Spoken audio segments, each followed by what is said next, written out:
Assalamu alaikum wa rahmatullahi wa barakatuh. Wa alaikum Walaikum assalam. assalam wa rahmatullahi wa barakatuh. Why do you look like one of those hackers, Ijaz? Because I am. So. One of those anonymous hackers who hacks computers. But I've seen what you've been up to in your browser's history, so just Mashallah. curious about Alhamdulillah. Alhamdulillah. It's all halal, alhamdulillah. Brother Imran, assalamu alaikum, how are you? Alhamdulillah, I'm well, jazakallah khair. You look well, Dr. Imran. Mashallah. So, mashallah, today we're doing episode 23 of the Open Forum. This gives an opportunity to Christians and non-Muslims to come onto the stream. Generally, when we do the Sunday streams, every alternate stream, we tend to do one of the Gospels or the epistles of the Bible. And we generally try to stick to that if we can. But today, it's the floor is open, basically, so you can talk about any parts of the Bible that you wish to. But because it's the open forum, you can talk about, ask questions about Islam as well if you want to.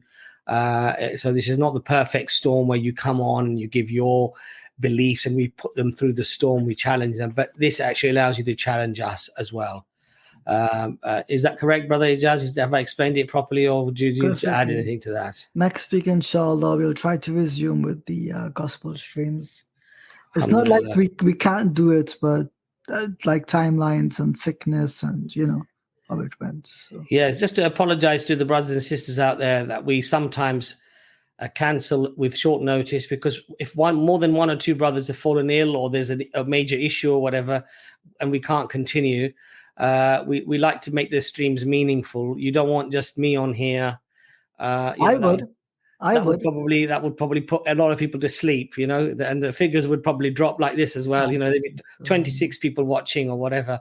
So on that, and when that happens, we just cancel the stream. And obviously we know that some of you, mashallah, do take time out and organize your day to see the streams and get upset when we cancel them.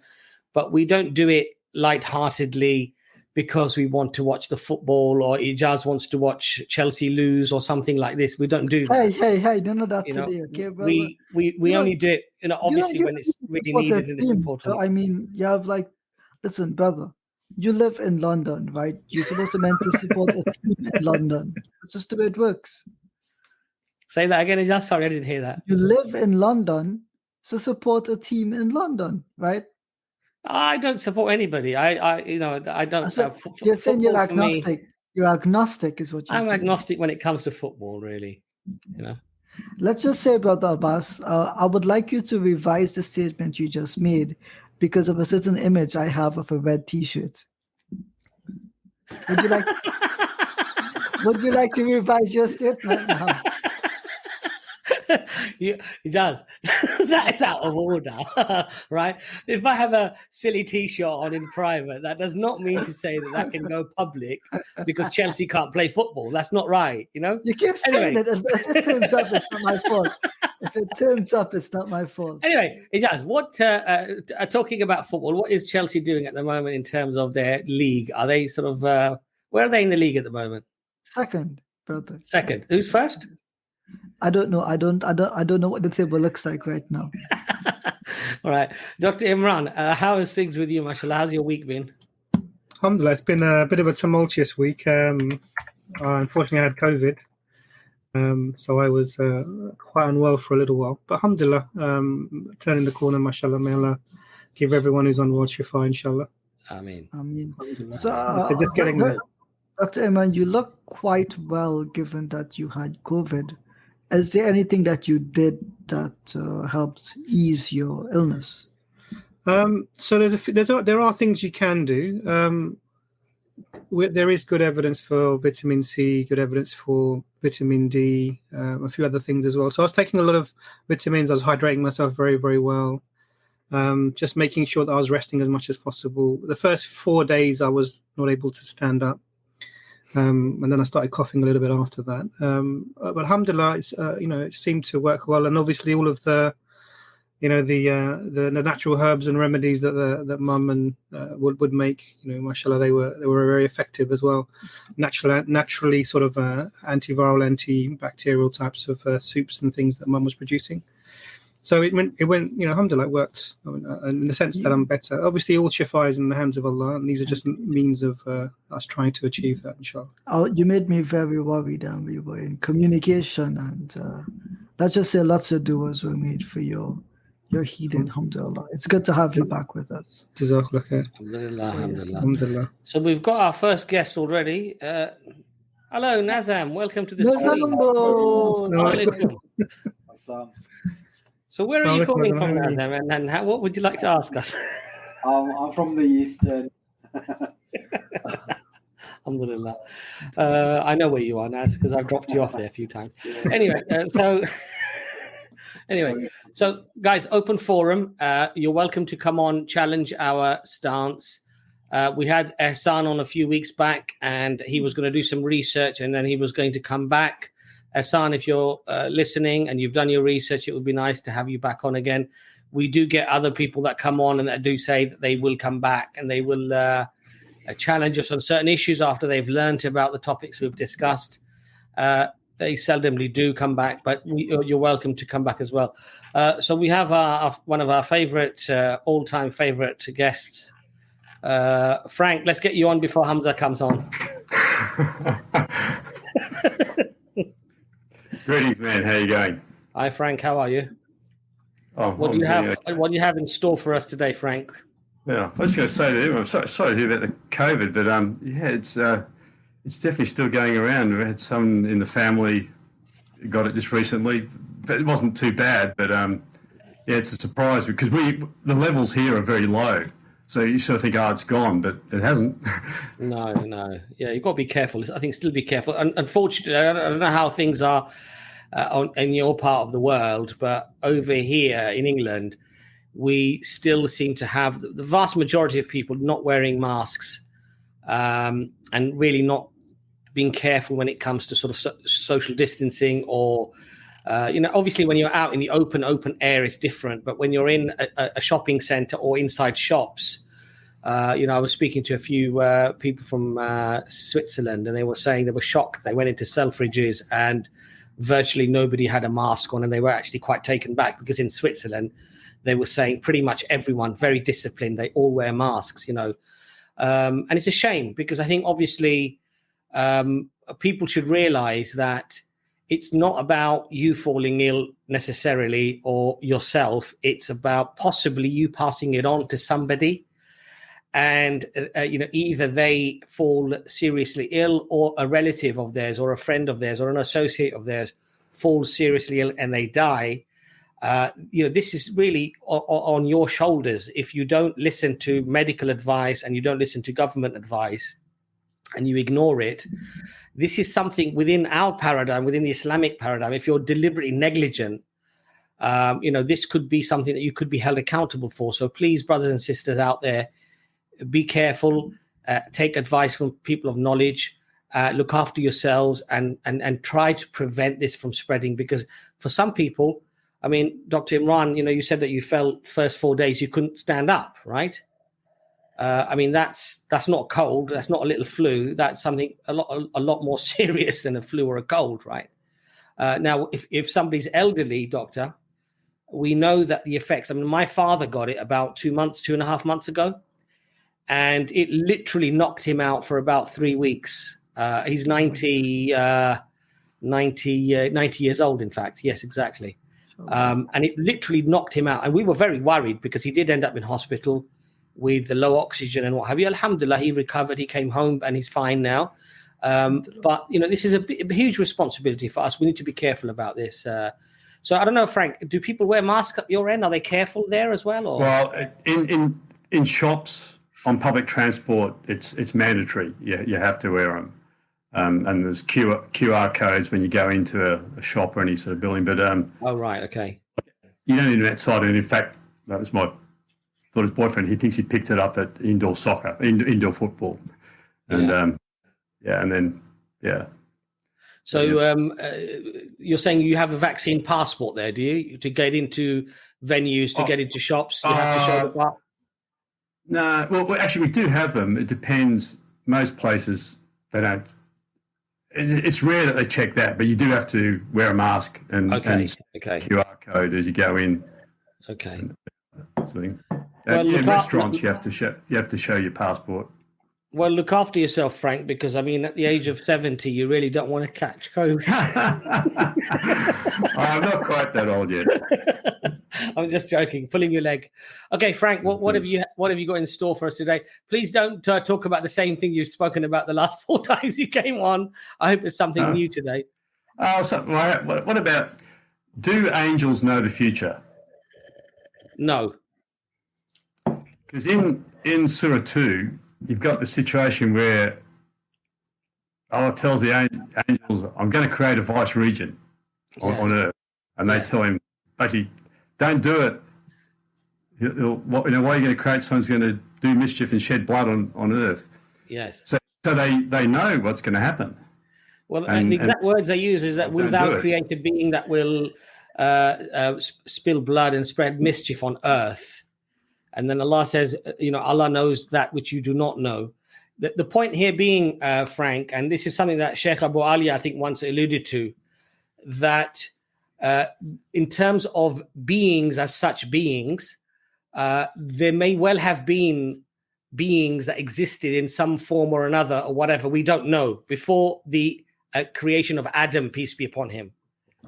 So we're not told that there were no type of beings whatsoever that existed, but the human being in terms of the finalized version of whoever we are in terms of human. So there might have been jinn, there might have been other things that may have existed, you see, and they may have all been sort of corrupt in terms of corruptors in the land or whatever. So the angels could have got it from that, but it by no means does it indicate that the angels knew the unseen, because this is very much instilled categorically within statements and within the Islamic theology that only Allah knows the unseen. Nothing of creation can ever know the unseen other than that which God has shown them or given them.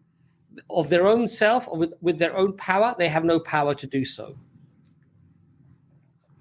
But don't you think it's pretty extraordinary that, like, for them to have known what was going to happen, and they seem to have a pretty clear idea what's going to happen.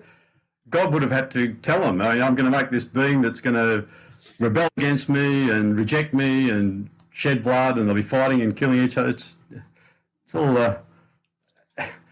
Yeah, but Frank, look, you see, what it is, Frank, we've got to be very careful when we interpret any verse or any statement. And we can't interpret it in a way that contradicts something that is categoric or that is explicit.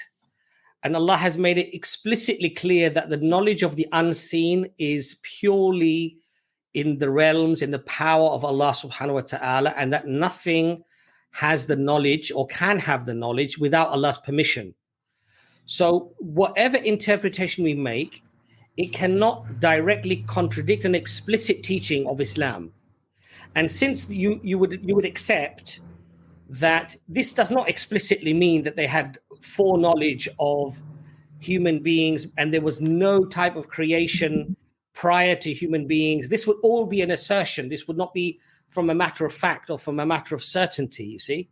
So when it's like that, when there is a statement which actually, there could be beings that existed before, there could be jinn, there could be other things that existed prior to humans, that the angels may have come to that conclusion, but certainly they would not know. And even within the Christian paradigm, you would not expect the angels to know about the unseen without God's permission, would you, Frank? No, but what I wouldn't expect them to do is to actually be questioning God and saying, you're making a mistake. Well, they're not saying to God that you're making a mistake, are they? They're just asking God. They're not questioning God as you would question your child or you would question somebody. They're simply inquiring. They're saying, Ya Allah, would you make a being that would do this? And then Allah explains to them, I know that which you do not know. And then Allah asks the angels about a certain thing, certain matters. And the angels say, we have no knowledge save that which you. So when we go further, the angels admit. They make an admission. They say that we do not know of these things. You are not all knowledgeable, all knowing. And then Allah teaches the nature of those things to Adam, and then questions Adam. And then Adam alayhi salam then gives the explanation of those things. And then Allah reminds the angel, did I not tell you that I know what is in the heavens and the earth? And basically that you are powerless. You don't know these things. So there is wisdom behind this creation. So when we actually look at the whole story, we realize that the angels actually are admitting that we have no knowledge save that which you have given us. In other words, they're admitting. Now, why did they not know the nature of those things? If they knew the knowledge of the unseen, then they would have been able to answer that question. But clearly they were unable to. So when we read the whole thing, we realize that it doesn't mean that, Frank. But the thing that they admit they don't know is the names of everything. That in Surah 2 there you've got Allah tells Adam the name of everything. Whereas in the Bible, it's Adam who gives the names. That's part of his having dominion over the earth. He gives the names. But so the thing they don't know is the names. But what they do seem to know is kind of the whole destiny of mankind, that they're going to be in rebellion against God. And you think, isn't their question a legitimate one? To ask God, why would you knowingly create beings who are going to rebel against you and kill everyone and do all this bad stuff? Yeah, but anyway, I think I've answered it the best way that I can, but I'll let one of the other brothers come in there, Nazam, Ijaz, or brother Imran. Or brother, Hamza has just come in as well. But Hamza hasn't really heard the question. But maybe if one of you answered, then Hamza will know what the topic is, inshallah. Assalamu alaikum, Hamza, you're right. There's a very eminent glow coming from you today, Hamza, mashallah. The force is strong with you today. Or is it just the light? Oh, it's the lights. My camera's messing around. Anyway, how is everybody? Sorry I'm late. Alhamdulillah.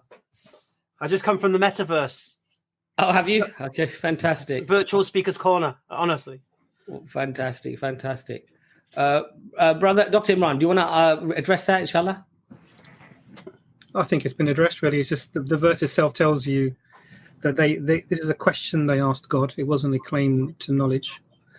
It's in the Arabic as well. The question is, will you place in it one who will spread corruption in the land? It's a question about that. And the verse itself goes on to clarify that the knowledge of the future is only with God. If the angels had the knowledge of the future, then they would know the answers that Adam was going to give for the names that he had learnt, and they would also be able to give those names as well. It's sort of it's interesting because Muslims don't have an idea that that something like all-knowing can be attributed to any other creature. Except for any other being except for Allah. And it's the Christians who have multiple persons within the Godhead, multiple persons within one divine being who by definition should be all-knowing. But even the Bible goes against that, because Jesus says that he does not know the hour. He says the Son does not know the hour, neither the angels, only the Father. So we have a clear contradiction in the sense of an attribute that you would give to somebody that is claiming to be God is missing from Jesus, peace be upon him, in your own narrative. Nowhere is the attribute of all-knowing given to any other creature within the Islamic paradigm. And this is not an example of that, as Brother Abbas has already clarified. So it's sort of another straw that you're clutching at, my friend. I don't think it's a straw, because even if I was in a meeting with our the CEO of our company, and I'm questioning his policy and saying, I think you're doing the wrong thing. You're giving away our IP to our opposition or something like that. If I question him like that, that's showing that I'm putting myself at the same level as him. It doesn't. It doesn't. If anyone who asks a question is not putting themselves at the same level as the one who's going to answer the question. And in fact, it's nonsensical. It doesn't make any sense whatsoever to make that statement. So a question is being asked. The questioner is always the one seeking the knowledge, and the one who gives the answer is the one who's providing the knowledge. So you can't. It doesn't apply. Really, this is basic, just very basic stuff. If the angels knew what would happen in the future, they wouldn't be asking a question, they'd be making a statement. Well, I think they are, because if their question was... No, it's a question. That's not a statement. If the question was, will this being and his descendants kill one another? Like, that would be... No, that wasn't the question. That wasn't the question. But no, I know. What their question is, why are you doing this? So they're questioning God. And what's the answer to that question? The question to... What is the answer that's given to the question, why are you doing this? Well, I think God's answer is very... Well, as in the Quran, it's a very poor answer. It's that I know things you don't know, and then the example of these things that he doesn't know. Why is that a poor answer? Well, I guess it's not necessarily, because if he then went on to reveal something extraordinary, then I'd accept that, yeah, that was an answer. But what he reveals is he knows the names of everything, which seems to be not such a great and mysterious answer. No, so this is the lack of a real basic lack of understanding of the Islamic paradigm. So let me just, in a nutshell, because I think this is, I think we're sort of scraping the barrel a bit, and we need to probably move on. But let me just in a nutshell. So, what's the difference between an angel and a human being, and what's the difference between them in the Islamic paradigm? I can only guess, but yeah. they're natural beings. We're part of the. No, so don't guess, because obviously you've already made some errors. So let's not guess. Okay. So let me just give you the paradigm. So the angels have no free will. They only obey. They cannot disobey. We don't have this idea of the angels, a great battle in the heavens with the angels, with some of them leaving and coming to the earth. And, we don't have this concept in Islam. We don't have this sort of war of the heavens type of concept that the Christians have. The angels are beings that do not have the ability to choose. They only obey. Adam and his progeny, us, we are a creature that has the ability to choose between right and wrong. And this explains some of the reasons for the bloodshed, etc., that you see, but it also explains some of the great beauty and the greatness that human beings also produce. Now, the obedience because you have no choice and obedience because you choose are two different things in terms of value. So the human being can be valued higher than an angel in the sense that if we choose to be obedient to the Creator, then we are in a better state of value compared to a being that is not able to choose but is in obedience.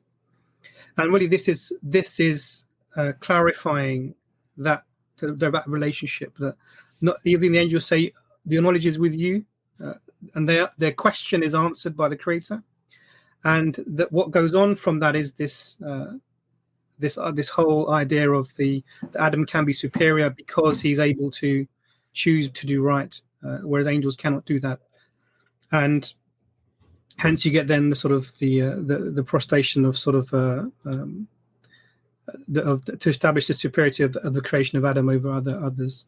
So if in this paradigm there is no other being that has an ability to see the future, no one can question God. Can we ask questions of God? Yes, but that is not a questioning God in the sense of saying you're wrong and we're right. There's no petulance in that questioning. It's just a question of asking the one who knows.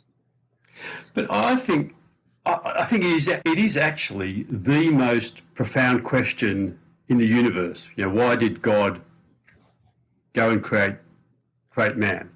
It's and what's the biblical answer to that? It's because he's creating ones in his image. So the ones the biblical answer, please. Give me a verse, please, that says this is the reason that God created Adam. Let us create man in our image. Why? That's not a reason. That's just a statement. I want you to go to the reason that Adam was created. No, but that's the reason, because like in our image, it means he's creating beings who are like him. Like that's why we're sons of God. We're as close. What? being Hold up, equal what? with God. Frank, what, you think you're like God, Frank? Yeah. Really? Well, it's not that I think I'm like God. It's that's the very first thing that Genesis says, that we are made in the Create image. something then. We Create are something like. then. Frank, create something then. I do all the time. No, create something in front of me now. Okay, I'll put one thing on top of another. we have the we are Frank, like God in that creates from we nothing. make If stuff. you're like God, Frank. Wow, God creates Frank, do from that nothing. again. Wow, Frank, do that Hold on. again. I asked an example. Hold on. I asked an example for Frank to create like God does, and he takes things which already exist and puts them together. Yeah, God creates that's from right. nothing. Yeah. Can we you can please only make create we from can nothing? only make with stuff that God has made. Yeah, but we are But like you're God like God. in You're so like many God. ways. So But so in what ways are you like God? Tell me, Frank. I would like to know. Your holiness. What way are you like God? Tell me. well, that holiness is one thing that's not like God, but in so many, I guess, in the way, I guess, just our ability to think. You can think like God. You can think like God, really, Frank. No, but What happened? What see, happens in 2025 in January the 30th? Tell me. I'm 20. I'm keeping that to myself. No, but we are like God in many ways. We are able to have fellowship with Him as equals. Whereas I guess Show me a way that you're like God, Frank. Just show me something. Give me something tangible. So you don't have the knowledge of God. You said you can think like God, but I've proven that to be wrong. What you can't create like Him. In what other way are you like God? we can make judgments of things. That was the thing. You can judge like God. Okay, Frank, are you going to go to heaven? Because Jesus has saved me. Yes, I am. So you're assured of your salvation. Well, and you can't lose it. sure, because Jesus has said so.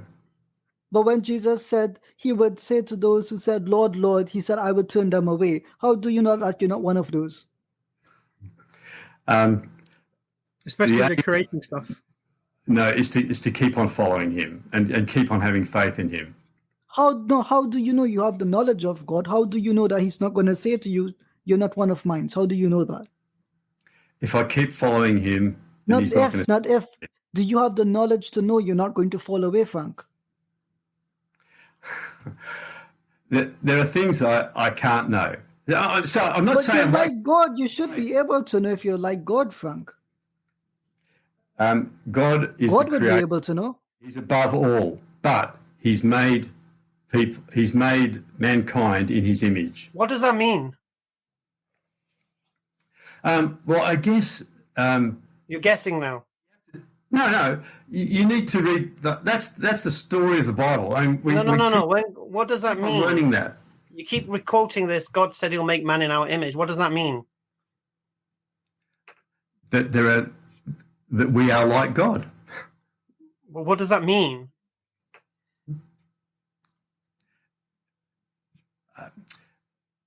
You're God. You should know. Yeah, we are beings. We are beings who are able to be in fellowship with God, and I think that is. Do you think when God says we should make man in our image, do you think God is 1 second? When you hear God says that we shall make man in our image, do you think He's saying I'm going to make man look like me? Is that what you're hearing? God the Father doesn't have a physical appearance. Are you hearing that though or not? He's obviously outside creation. But we don't look like God. No, God doesn't have. So we don't look like God. Okay. But he was a Middle Eastern man, Hamza. He was a Middle Eastern man. You tell me I don't look like him. But when he sends his son into the world, he's also in the same image. But look, no. You're not getting away with it that way, mate. All right. So when God says let's make man in our image, He's not saying we're going to make man look like us. Yeah. So what is He saying? Do you think it's a literal image, like a picture? What do you think? What the hell? Well, no. I'm asking. Don't ask me what I think. I'm asking you. It's your Bible, mate. I'll give you the contrast. The Islamic perspective of what a man. The contrast. I'm not interested. Is the servant, the slave. Frank, I'm the man interested with what his you head on the think. ground. Frank, I'm not interested what you think about Islam. You're clueless when it comes to Islam. So I'm not interested. But you're a Christian, so I'm going to give you some leeway. Yeah, you're a Christian. You quote the Bible. God, let's make God in our image. What does that mean? You don't mean it means I'm going to make man so he looks like me. So what does it mean? Okay, two examples. When Moses was receiving the Ten Commandments, etc., you had God came down and met with Moses and spoke to him, and it says, as a man speaks face to face with a friend. When Jesus is at the Last Supper, he tells his disciples, "You call me master," which is right, because so I am. But from now on, I call you friends. So Jesus is saying, you know, answer my question, Frank. Disciples like him. Frank, you're avoiding my question. When God says, "Let's make man in our image," what is he saying? Can someone share my screen? In some respects, he's treating us as Bro, you just told us when you think of Islam, you know, you guys got the wrong image, you bow with your heads. Your God says he becomes slaves of God. Paul says that. But now that you have been set free from sin and have become slaves of God, douloi, it literally calls them slaves. So you can't put us down for saying that we are servants of God. Your book says the exact same thing, Frank. Jesus bowed on the ground too. How dare you say you Muslims bow with your head? Jesus bowed on the ground too. What are you talking about? And is that what he taught we should do as a regular basis, or was that a special occasion? But we're supposed to follow everything that he does, doesn't he? Aren't we supposed to? We're supposed to follow him in every way, aren't we? Well, the way he's told us to. So he specifically taught us how to pray. Ijaz, why are you letting off the hook? Sorry, no, he just said something silly. I wanted to call out. Sorry, Hamza. I want to know what God means when he says, "Let us make man in our image," because he pinned himself to it. So I want to know what it is. If you don't know, Frank, say you don't know. Maybe it's going to take all of eternity to learn exactly what you don't know. But what I'm saying is, it means God relates to us. No. When God says, "Let us make man in our image," what is he saying? Okay, he calls us his friends. What does that got to do with making God in our image? Making man in our image? What does that mean? That we are able to relate to God as a friend, as opposed to just a creature that just follows processes and instructions. That's what our image means. Yeah, we're not a machine. We are able to be friends of God. That's what he's making out of us. So we're not machines. We have free will. So he's making us with free will, yeah? Well, I'm not using the word free will, but he's able to relate to us as a friend. No, you are using the word free will because we're not machines.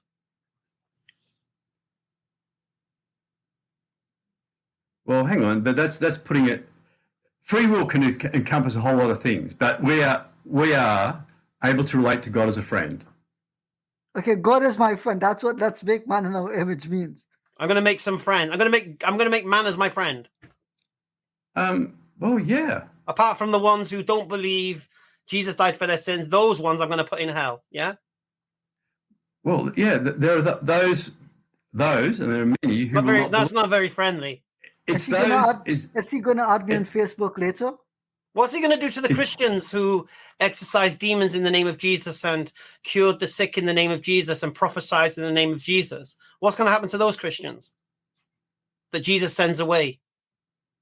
Why does he send them away? Because they're workers of lawlessness. It all comes down to faith. So no, it doesn't. It comes down to action. It does. No, it doesn't. Is that what Jesus said? Those who exercise demons in my name and cure the sick in my name and prophesize in my name, I'll say, "Get away from me. You didn't believe enough." No, it doesn't say that at all. Or "Get away from me." You're misrepresenting that. It's those, like there are people who do things in Jesus' name, but they're not. They don't really have faith. So they're doing it for. No. It's the opposite. It's the opposite. Workers of lawlessness, mate. That's got nothing to do with faith. It's to do with action. Yeah, well, so what would be lawless? Like that'd be not keeping the Ten Commandments. No. Let me ask you a question, Frank. What do you believe about the Catholics? Are they going to go to hell, or are they saved? Some are saved, some aren't. I mean, it comes some down are to saved. Huh? Some of the Catholics are saved. Look, if they're believing in Jesus as Saviour, and many of them do, then they're saved. What if they believe that the Pope is Jesus' representative and Mary and Holy Mary and all this? Are they still saved? Frank, all Catholics believe that Jesus is their savior. I think all Christians believe it. Jehovah's Witnesses believe it, and Mormons believe it. Everyone believes it. Maybe some do. Maybe some all do. It's like the fundamental tenet of being a Christian.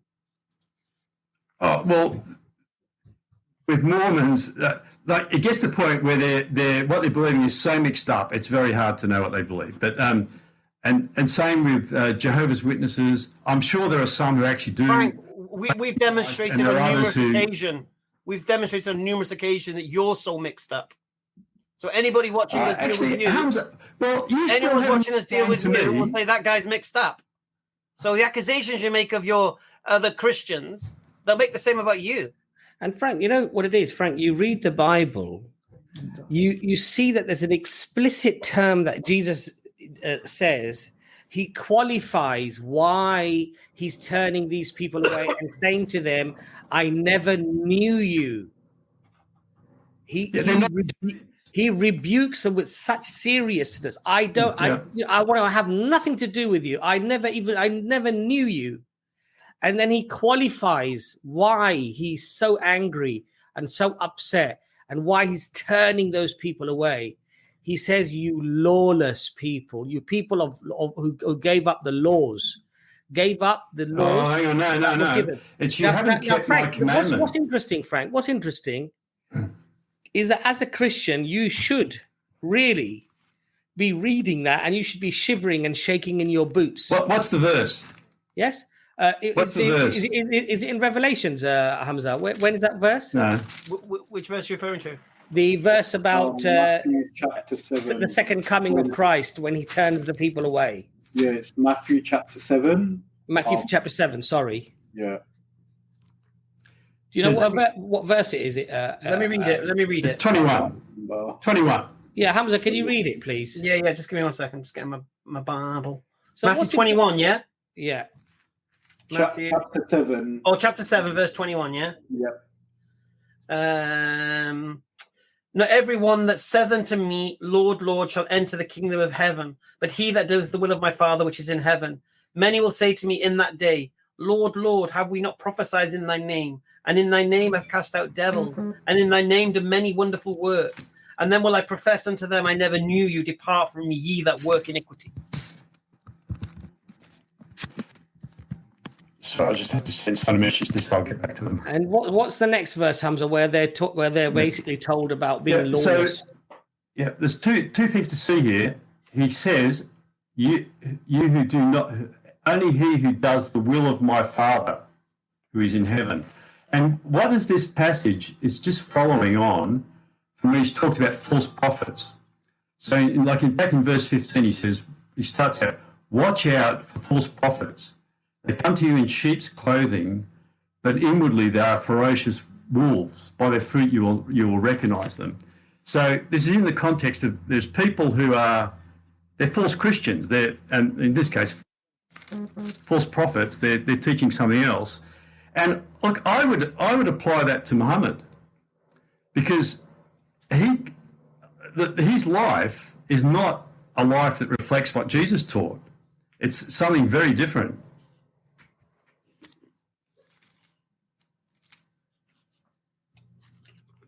Yeah, that's not actually true.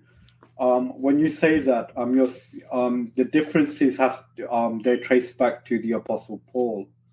But this particular verse actually shows that there was going to be another prophet to come after Jesus. Otherwise, it makes no sense for Jesus to give this type of acid test to his followers. If there wasn't going to be another prophet to come after Jesus, then Jesus would have just ended there. There's no need for him to give an acid test. But it shows that there was going to be at least another prophets, and he says their life. Okay, so Frank, verse 23 says, And then I will declare to them, I never knew you, or depart from me, you workers of lawlessness. So what's he talking about lawlessness there, Frank? Well, I don't know. NIV says you evildoers. But yeah, and this is the point, Frank, isn't it? Frank, this is the point, isn't it? It depends which Bible you read, right? It depends which Bible you read, and it then depends on how they decided to change those words to make them, make them a little bit softer, let's say, yes? Because obviously when we then tie this in to where the bulk of your message of the Bible and your practices come from, which is Paul, and we go back to the Council of Jerusalem, there's another can of worms there, isn't there? Because he's telling them the law isn't important. So you can become lawless, basically. But over here, Jesus is saying the reason why he's turning them away is that because you're lawless. You didn't follow the law. What was the law? What was the commandment that Jesus was giving? What were the laws? What were the laws that you were supposed to follow? And then Paul came and threw away. What were those laws, Frank? Well, the law that both Paul and Jesus taught is really the 10 Commandments, and Jesus said they're summarized in love your neighbor as yourself. Love the Lord your God with all your heart and all your strength, and love your neighbor as yourself. So he said that was the summary of the law. So that's the thing he says is the will of the Father. That's what he's teaching. And when people don't do that, that's the ones he's rejecting. So Frank. Jesus clearly taught to love. You're talking nonsense. No, I think so. You're talking rubbish. You're talking rubbish, mate. I'm not allowed to waffle like that. You're talking rubbish. And did Muhammad ever repeat that? You're talking rubbish, mate. Was Paul a worker of lawlessness? Well, why run to Paul? I'm talking about what Jesus said here. No, I'm with Paul. Did Muhammad teach? Muhammad's not going to help you. Muhammad's not going to help you. Oh, I know. I absolutely agree. First time I agree with you, Hamza. Muhammad's not going to help me. Right, so stop appealing to him. But did he ever teach? Stop appealing to him. As Jesus defend taught? your religion on its merits. Stop trying to squirm and Islam says this and that. We're not bothered about that, mate. We're understanding you and you're understanding the scripture. I'm telling you what Jesus taught. You don't know what Jesus taught. Well, here it is. The reality is this. The reality is this. You don't know what Jesus taught. And if you don't follow that, then he says, I never knew you. Jesus didn't teach original sin. Jesus didn't teach he was man and God, fully man and fully God. Jesus didn't teach that either. Yeah. Paul taught that. And Paul, I would say, is a worker of lawlessness because he's teaching people to finish, you don't have to follow the law. So he's the prime candidate for this verse. Yeah, he'd be the first person. Imagine this. Paul, the man that all of Christianity, all of Christendom lean on, whether you're a Catholic, Jehovah's Witness, Mormon, whatever you are, yeah, you all lean on Paul. That's your linchpin. And he is the worker of lawlessness you're warned about. He is the ravenous wolf you're warned about. Yeah, he is the one that contradicts the disciples of Jesus. You do not know what you're talking about. He is the one that contradicts the disciples of Jesus and the teachings of Jesus. Started off, and what you're told to do, this question about the angels knowing the future. What you're told to do, follow the teachings of Jesus. And the disciples of Jesus were teaching the teachings of Jesus. And Paul contradicts the teachings of the disciples. Therefore, the originator of the worker of lawlessness is Paul. And all you Christians lean on him. Yeah. So that's where you're all finished. Yeah. You haven't got a clue what Jesus said. The doctrines of Christianity are not based upon what Jesus said. They're based upon what Paul says. And that's your problem. Hamza, when you tell me that I don't have a clue what Jesus said, you're shooting yourself. How do you know? Okay, how do you know what Jesus said? You're showing that all you're capable of is gross exaggeration. Right. How do you know what Jesus said? Pardon? How do you know what Jesus said? Well, you're just quoting it to me. He's here. He's saying. How do you know he said it? How do you know he said it? He's saying, "Depart from me." That. How do you know the words of the Bible are the words of Jesus? You don't. We've been doing that in the historicity stream. I know we have. I can't believe This it's is the 2 open years, forum and you're where still I've asked acting how like the angels know the future, how they think I God. can't believe after 2 years you're still behaving in a manner that when you read the Bible, you're reading history. I still can't believe you're doing this. That's why for me, you're You're clueless. carrying on like an angry leprechaun when someone's stolen his cap. Do you have anything? Are you going to address the issues? Frank, there's no need to be personal, and it's not appropriate to speak to about panel members like that. To be honest with you, Frank, from the beginning to now, you've not asked a sensible question. The first question, I'm going to explain to you. The first question you asked was about you made the assumptions that the angels were somehow disagreeing with God and asking him based upon their knowledge of the future. And the verse itself demonstrated, and we gave you the Islamic paradigm, that the angels were simply asking a question, probably based upon their previous experience of other previous creatures that have committed sins on the earth. And the question was answered That's not in the verse. You've read that in. It's in the verse in the sense that God says to them, "I know that which you do not know." And the angels themselves say in the verse that you are the all-knowing. So they don't claim to have knowledge of the future, as you're saying. It's in the verse. You've tried to sort of scrape that along and keep that going for as long as possible. And then you sort of made this amazing statement that you believe that you're like God somehow. And we tried to clarify what that meant. And the only thing you could say was that you're like God because you're his friend. I don't know what that means either. It makes no sense to me. You're not like God in any way whatsoever. You're not all-knowing. You're not ever-living. You're not, able to create ex nihilo. None of these. Nothing about you is like God whatsoever. A human being is not. Do you see yourself as not being like God? Human being is not God. That's clear. Now, obviously, we have a disagreement because as Christians, you do believe that Jesus is God on earth. Now, what that means, I don't know. Because Jesus denies essential attributes of divinity. He denies he's not ever living. According to you, he died on the cross. He's not all-knowing because according to the testament within the New Testament, that the Son does not know the hour, only the Father, neither the angels either, only the Father. So he removes from himself those qualities, those attributes that you would necessarily have to have with the divine.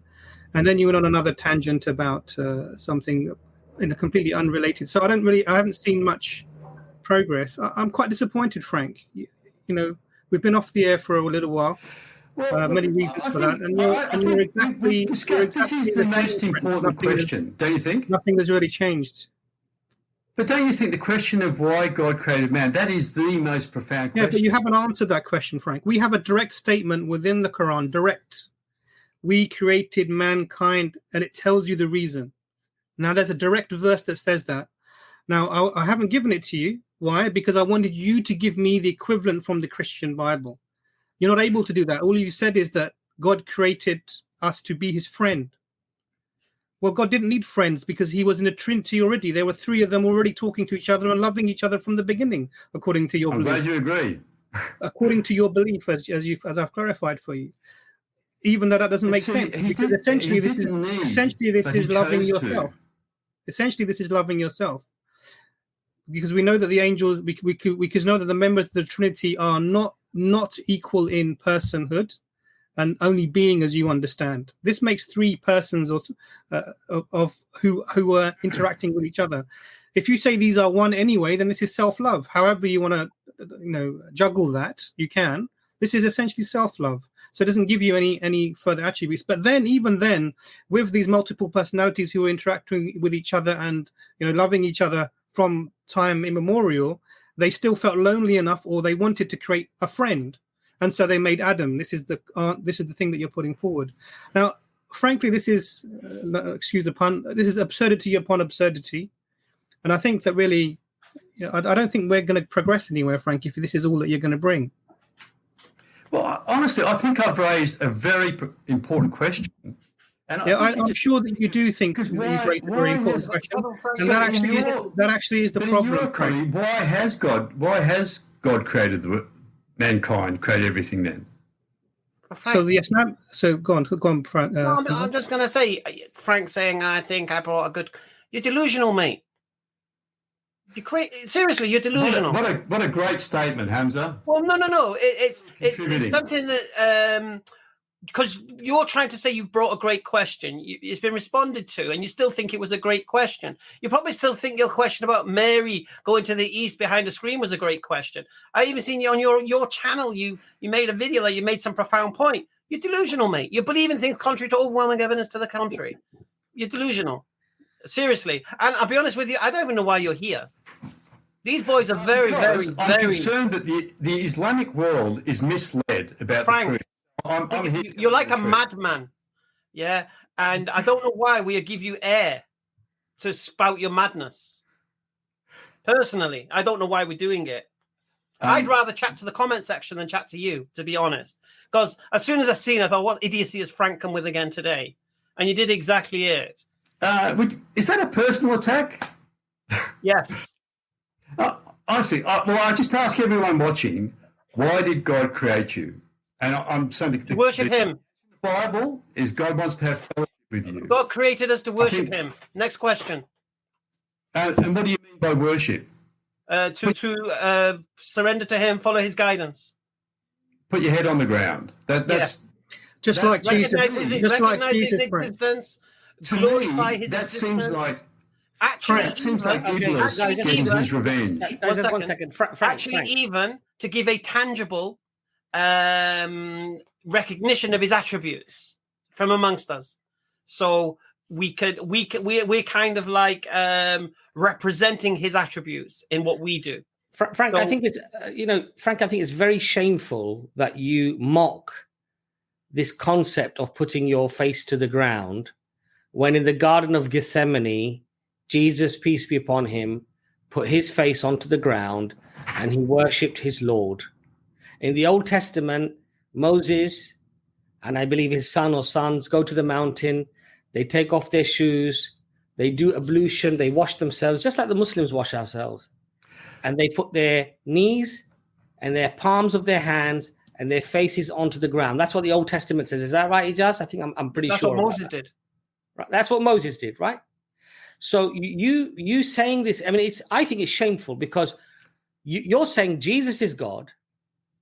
Jesus did an action of worship to God by putting his face onto the ground, and you're somehow mocking that in a way like it's insignificant, that's irrelevant, it doesn't matter.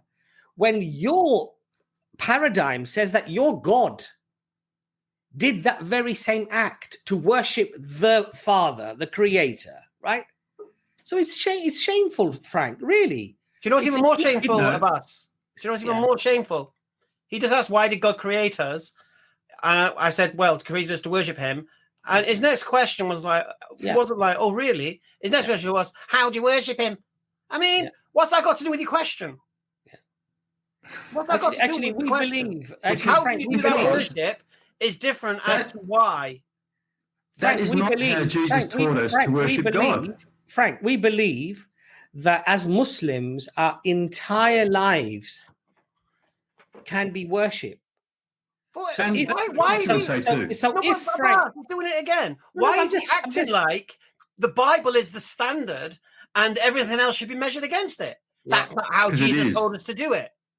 You don't know what Jesus said or did. We can demonstrate how the words of Jesus have been put in his mouth that he didn't say. We can demonstrate it. We've demonstrated it.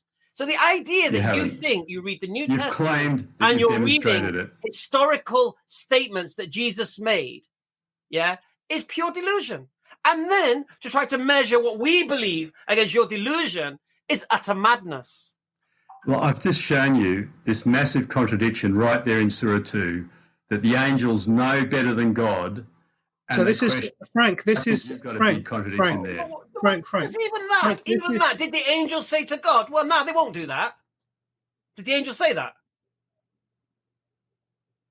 They're telling God not to do it. No. Did the angels say to God when God gave him his response? When God responded to the angels, did the angels turn around and say, "Are you sure about that?" Is that what did they do that? No, they didn't.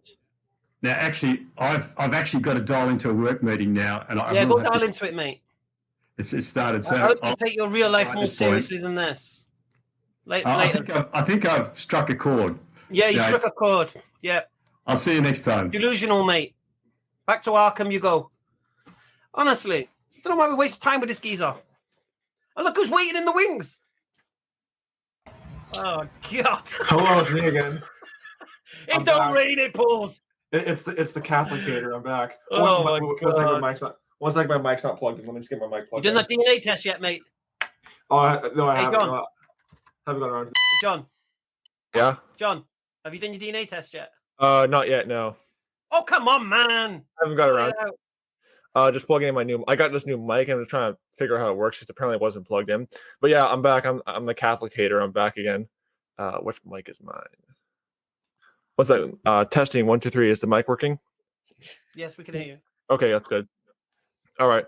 Yeah. So I just wanted to quickly address the thing of bowing down. I actually will say this, that I actually do bow down when I pray. I do put my face on the ground when I pray. So I would disagree with Frank on the thing of mocking the thing of bowing down, because I do that all the time when I pray. So just thought I'd just quickly point that out.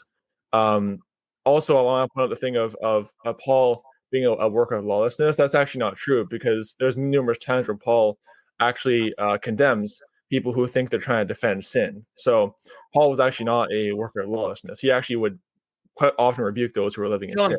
John, yeah? Did Paul teach the Jews they could break the law? To keep the law? Well, he told them it wasn't for salvation, because the pagan Jews were trying to make it for salvation. So no, did Paul tell the Jews they don't need to keep the law anymore? Not what he told them for salvation. Yeah, he did say that in regards for salvation. Yeah. So what? So they don't have to keep the law. So they don't need to be circumcised. They don't need to keep the dietary laws. They don't need to keep the laws. Yeah. Well, yeah, because under the New Testament you have what's called New Testament liberty, basically. Right. And did the disciples of Jesus teach that same thing? Well, when the new dispensation came in, yes. No. Where did they teach that? Well, Paul. I mean, I don't know about the other ones. All I know is that no. Where did disciples of Jesus teach you don't need to keep the laws? Well, for example, in Acts chapter 10, Peter. No. Where did they teach the Jews don't need to keep the laws? In Acts chapter 10, Peter does it. Where? In Acts chapter 10, Peter tells the Jews that they don't have to keep. No. You've just misunderstood that verse, mate.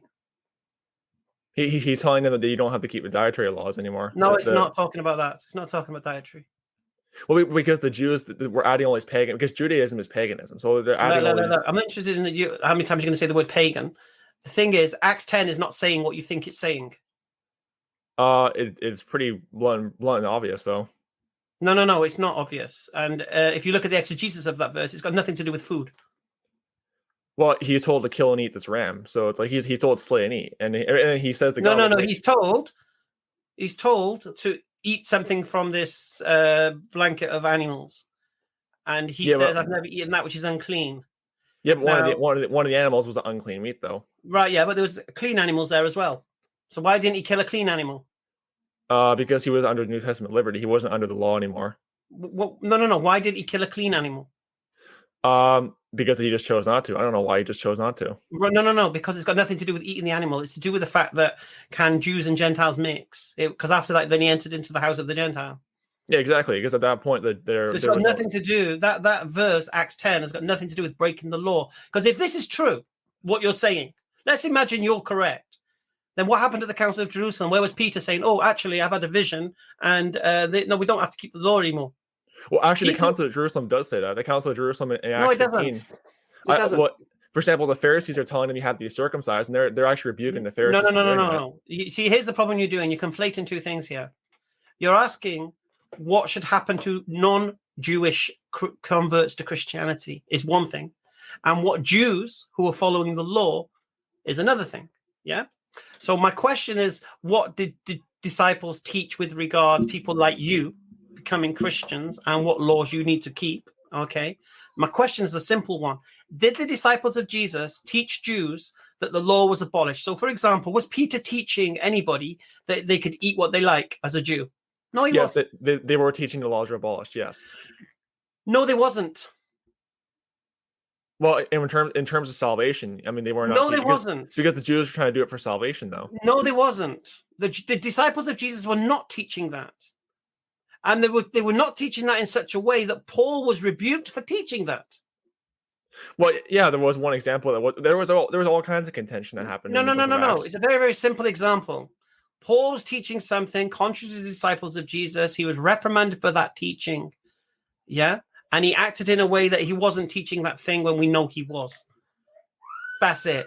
So for you to act like Paul wasn't teaching Jews couldn't break the law, or you saying that, yeah, Paul was doing that. You agree Paul was doing that. Well, basically, Paul was teaching that, but he was saying that you don't have to keep it for salvation. Paul was still saying there are moral laws you have to follow, though. He wasn't. No. Paul was teaching Jews they don't need to be circumcised. He was actually mocking those who were circumcised. And Paul was teaching Jews they don't need to keep the law anymore, and which was a contrary teaching to the disciples of Jesus.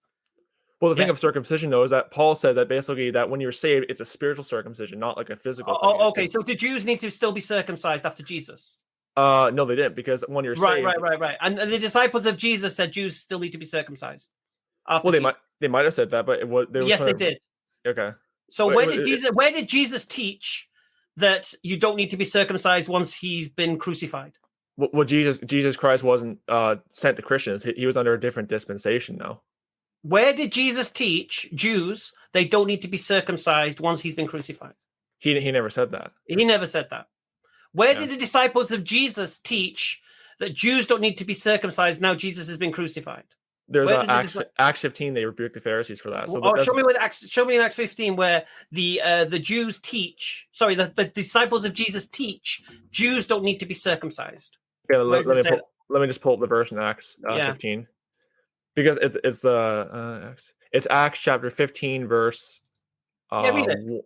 Acts 15 verses 1. Read it. It says, and certain men which came down from Judea taught the brethren, it said, except ye be circumcised after the manner of Moses, ye cannot be saved. When therefore Paul and Barnabas had no small discussion and disputation with them, they determined that Paul and Barnabas and certain of others should go up to Jerusalem unto the apostles and elders about this question. And being brought on their way by the church, they passed through Phoenix and Samaria, declaring the conversation of the Gentiles. And then they caused great joy unto all the brethren. And when they were come to Jerusalem, they received the church, and of the apostles and elders they declared all things that God had done with them. But there rose up a certain sect of the Pharisees, which believed, saying, that it is needful to circumcise them, and to command them to keep the law of Moses. And the apostles and elders came together for to consider of this matter. And when there had been much disputing, Peter rose up and said unto them, Men and brethren, you know how that a good while ago God made a choice among us that the Gentiles by my mouth should hear the word of the gospel and believe. And God, which knoweth the hearts, bear them witness, giving them the Holy Ghost, even as he did unto us. But put no difference between us and them, purifying their hearts by faith. Now therefore, why tempt ye God to put a yoke upon the neck of the disciples, which neither our fathers nor we were able to bear? Now, but believe that through the grace of our Lord Jesus Christ, we shall be saved, even as they. What's going on is the Pharisees were saying they have No. You're supposed to be giving me the verse where the disciples teach the Jews don't need to be circumcised. Yeah, that whole so far, there. No. The Gentiles don't need to be circumcised. I'm talking about Jews.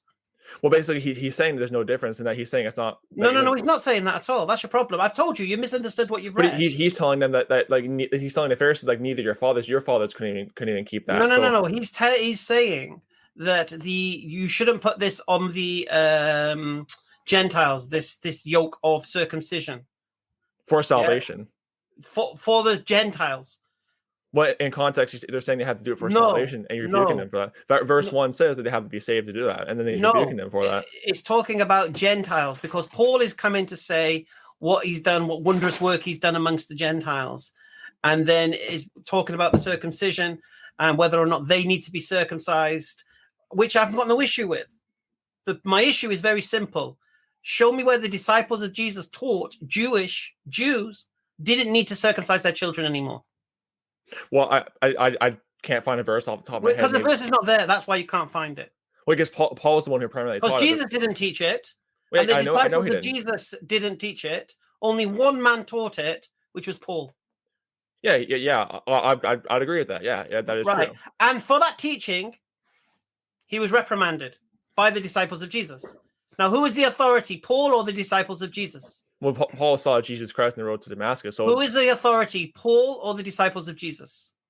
They're all disciples, so they're all authority. Okay, who has the authority? The 12 men that Jesus chose to walk with him, witnessed his miracles, hear his parables, hear the explanations to his parables, who were there on the day of Pentecost, filled with the Holy Spirit, and were Jesus' representatives in the church in Jerusalem, or a man on the road to Damascus who had some vision that told him something contrary to what they were teaching?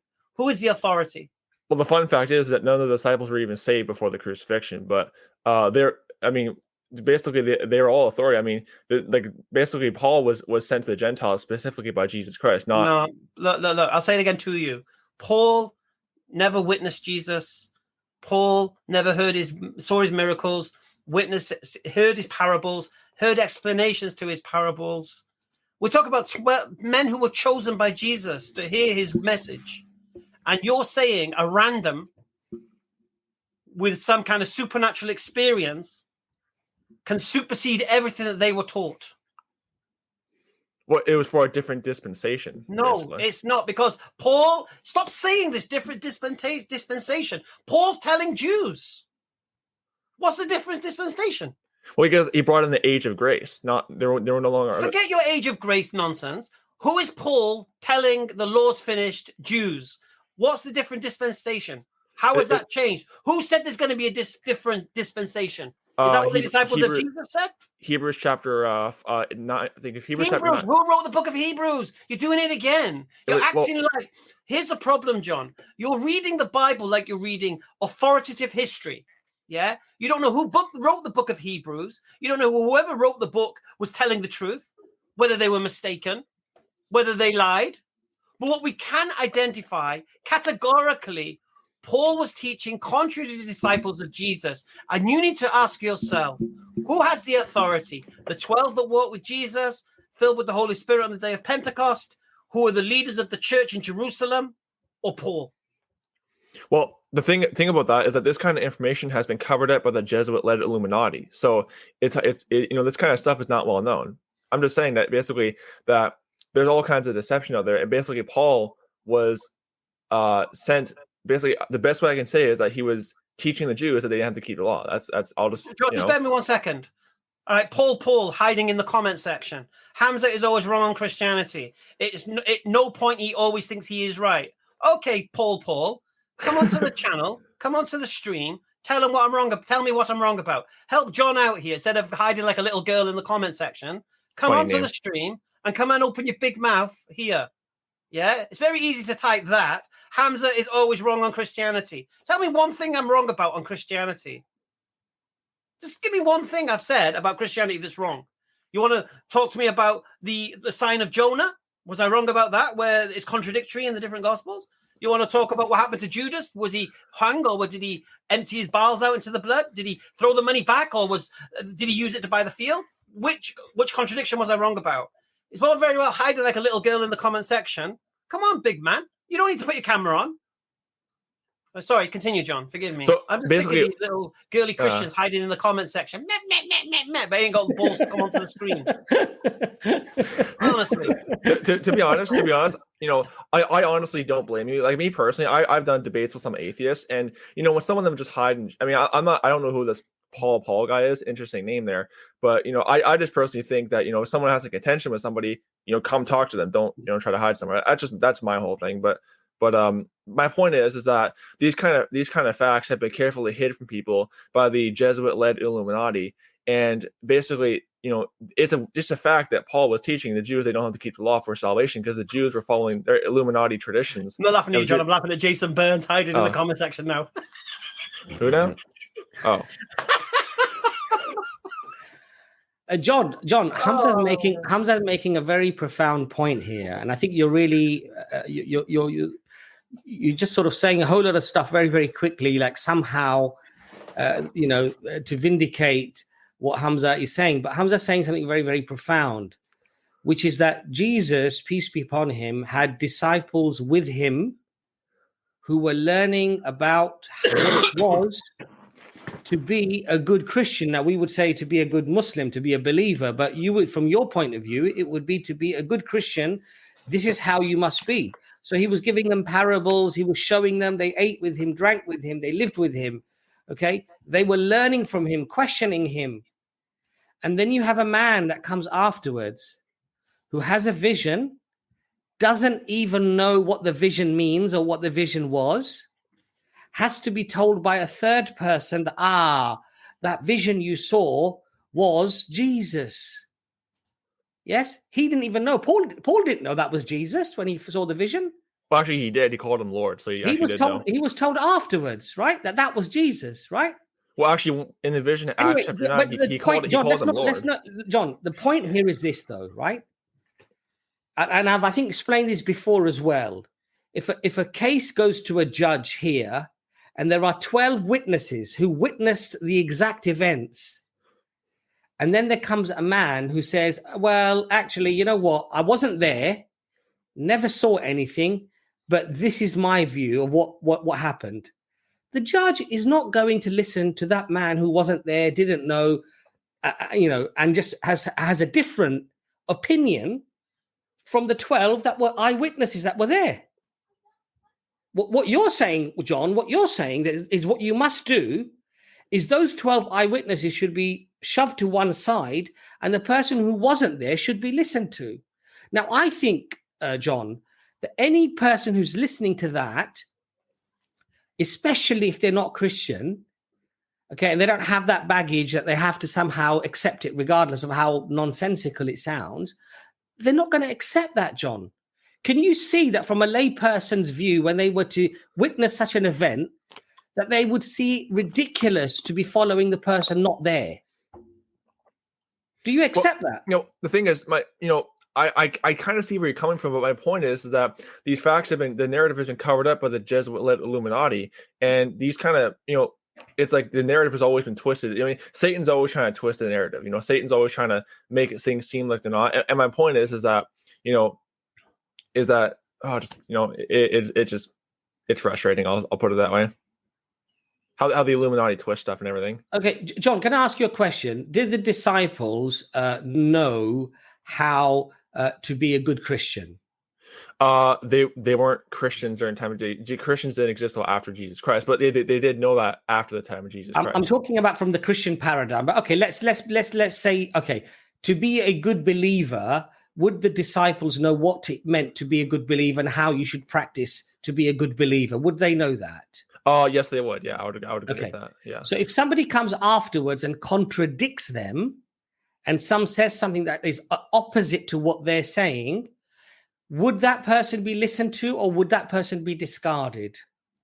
Well, at first glance, he would probably be discarded, but when you actually look into him, then, you'd, obviously you still want to look into it first. But at first, I would say, yeah. And even there's examples in the book of Acts where when Paul first got saved, they were skeptical. They're saying, like, are you really saved or are you just trying to infiltrate us? Because he was killing them before. So you're saying, John, that you should listen to the person that came afterwards and discard the opinions and testimonies of the 12 eyewitnesses. Is that what you're saying, John? Well, I'd be skeptical at first, but if they can prove themselves, I'd believe them, So then, therefore, if he proves himself in your eyes, then the 12 have disproved themselves. Is that what you're saying, John? Well, what it would mean is that there's obviously some different, I'll just say again, dispensation that has come in because there's something that has changed, basically. Right. So therefore, the 12 disciples are wrong. Is that what you're saying? Well, they're not wrong. They're just simply not for they're simply saying things for a different dispensation. They're not wrong. They're just it's basically truth for a future dispensation. That's all I'm saying. Okay. So are they wrong in saying that the Jews have to be circumcised and have to follow the dietary laws? Are they wrong when they say that they have to do that? Yes, they are, because forced dietary laws are doctrines of devils, according to 2 Timothy chapter 3. Okay, so therefore the disciples are doing devil's work. Is that what you're saying now? Well, if they're preaching that for today, then yeah, they are doing devil's work. The devil's work. Okay, Nazam, would you like to come in there? Dr. Imran, would you like to come in there? I've got nothing else to say, really, to be honest. I guess another example where Paul contradicts the disciples is in the letter of James. Even though James, historically, was probably not written by the brother of Jesus, but is thought to represent possibly like his view or someone who admired him. And in that letter, in James chapter 2, verse 21 to verses 26, James says that wasn't Abraham justified by his works when he offered his son Isaac at the altar, and his faith was made complete. And you see, a person is justified by his works and not by faith alone. But Paul, in his letter to the Romans in chapter 3, verse 27, and also in chapter 4, verse 2 of Romans, says the exact opposite. He contradicts that by saying, if Abraham was justified by works, then he would have reason to boast before God. And he says a person is justified by faith apart from works of the law. So those are two direct contradictions. First contradiction is that James says that Abraham was justified by his works, whereas Paul says in Romans chapter 4, verse 2, if Abraham could be justified by works, then he would have reason to boast.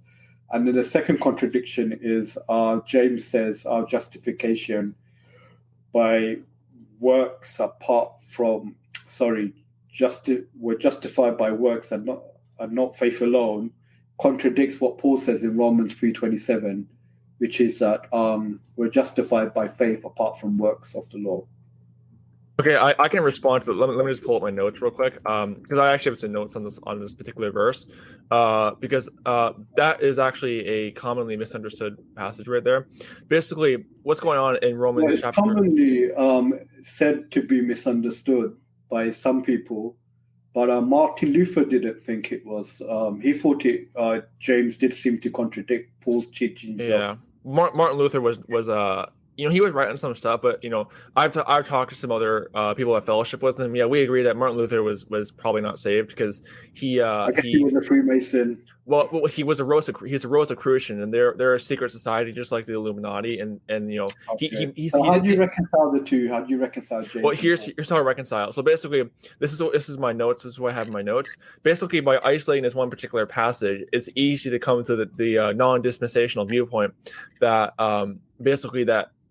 Like what you just said earlier, basically, what's going on is that the reason why Paul says that Abraham saved by faith, not by works, but then James says Abraham was saved by works, was because Abraham was not saved by works alone. Okay, there was faith that had to be there. Abraham had to have faith that God was going to provide a lamb for the burnt offering. You read about that in Genesis chapter 22, verse 7 to 8. So James doesn't say Abraham was saved by faith alone. He says Abraham was justified by his works. Well, there was works that were there. Was made complete.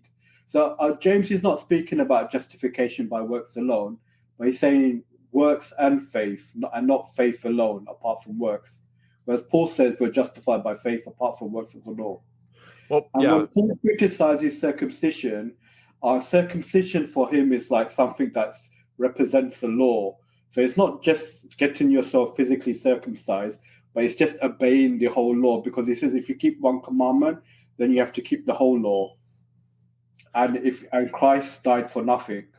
If the law could save you, then Christ is of no avail, no help to you. Well, he also in Galatians 3:13, he even says that that the law is actually a curse. So if you're trying to keep the law for salvation, which is also taken out of context as well. Yeah. But at the same time, like you said, you shouldn't obey the law according to Paul. Whereas Jesus in Matthew's Gospel in chapter 5, verse 30 said he came up to abolish the law, whereas Ephesians says in chapter 2, verses 14 and 15, that Christ abolished the law.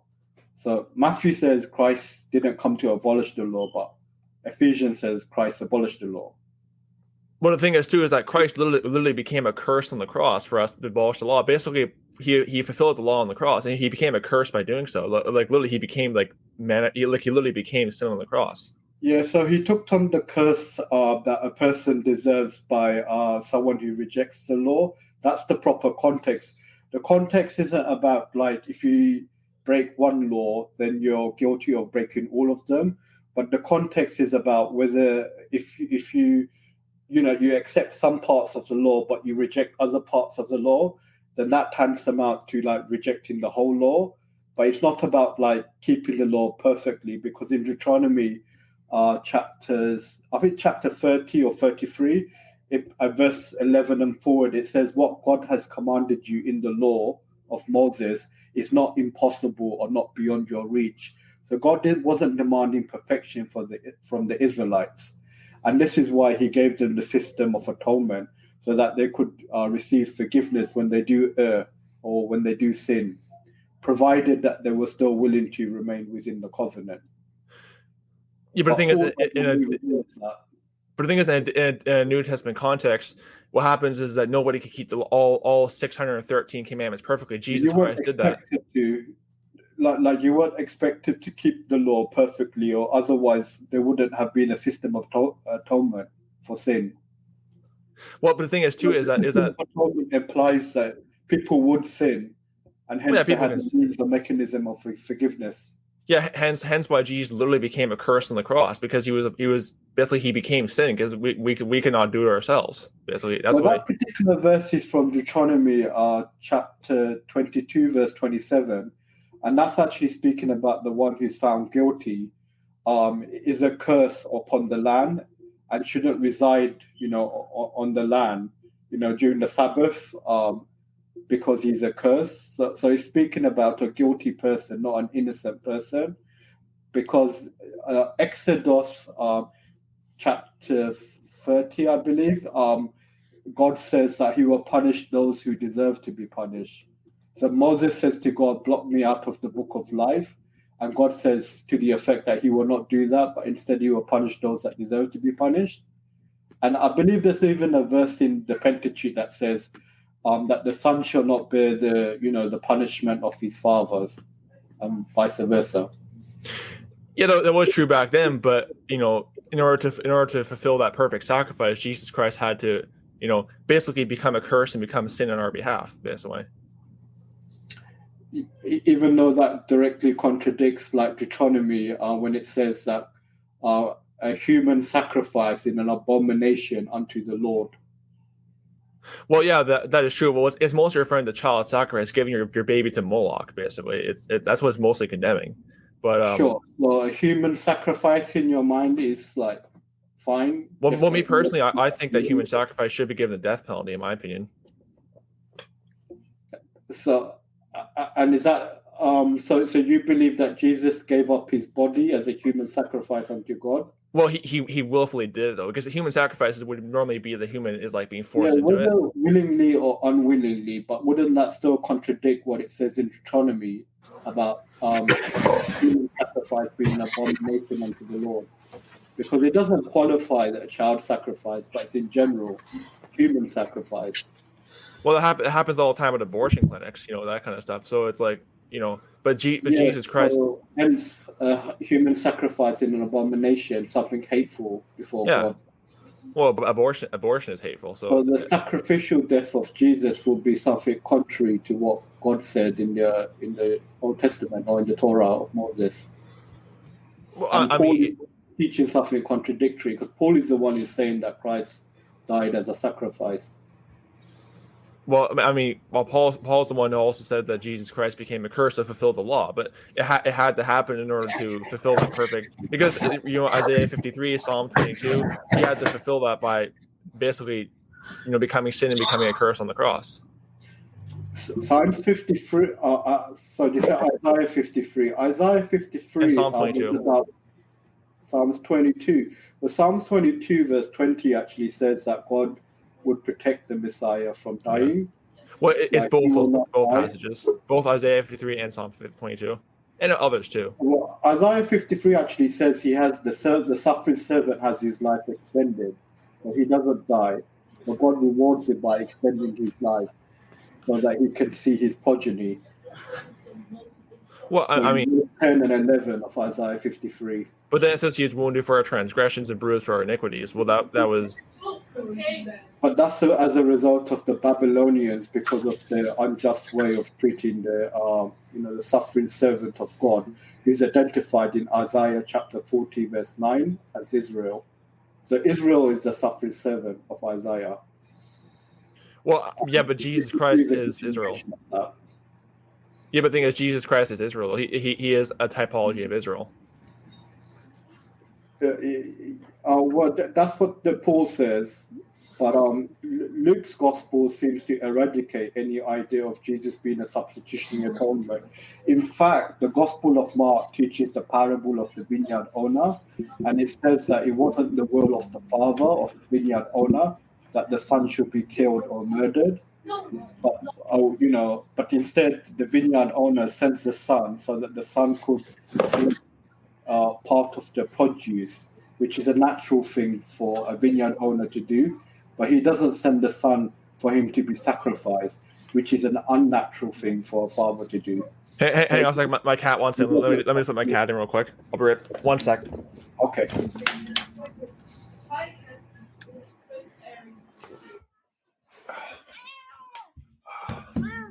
Yeah.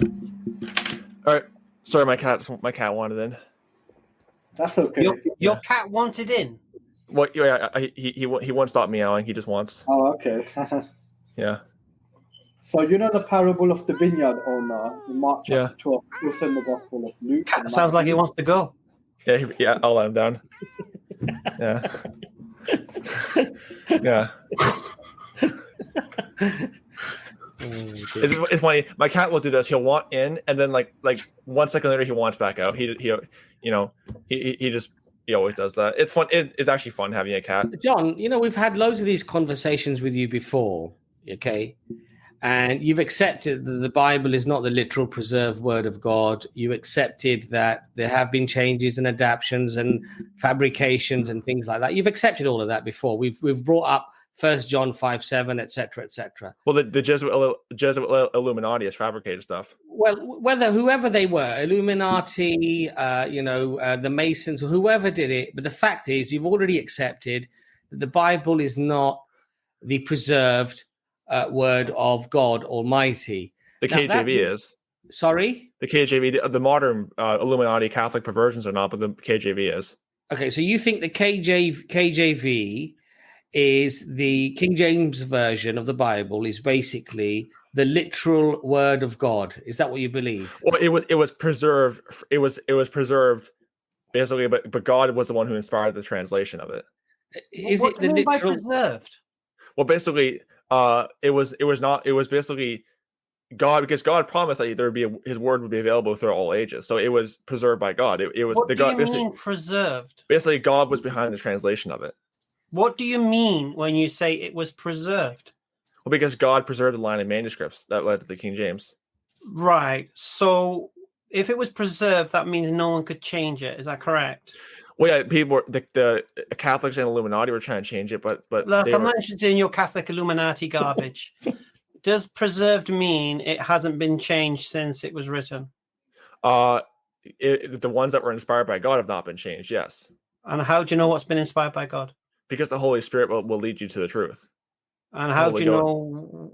How would you know what the Holy Spirit is leading you to? Because let me just give an example of this. Okay, this is a sorry, something fell on my foot. This is a New American. It's like bloody Mr. Bean. Ow. See, this right here is a New American Standard Bible, and I have other different Bible versions in my bookshelf behind John, what do you mean by preserved?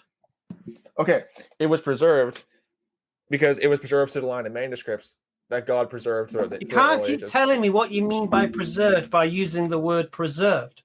What do you mean when you say it was preserved? What are you telling me? That God was behind it. God was the one backing it. God was back. What does that even mean now? The word preserved means unchanged. Yeah, it was unchanged in the sense that. Has the King James Bible been changed? There have been different revisions of it, but it hasn't been. Its core text has not been changed. Has it been changed? Only revisions, but not like changed like the modern Illuminati Catholic versions have. Okay. Has it been changed? Has it had verses added to it which were not part of the original manuscripts?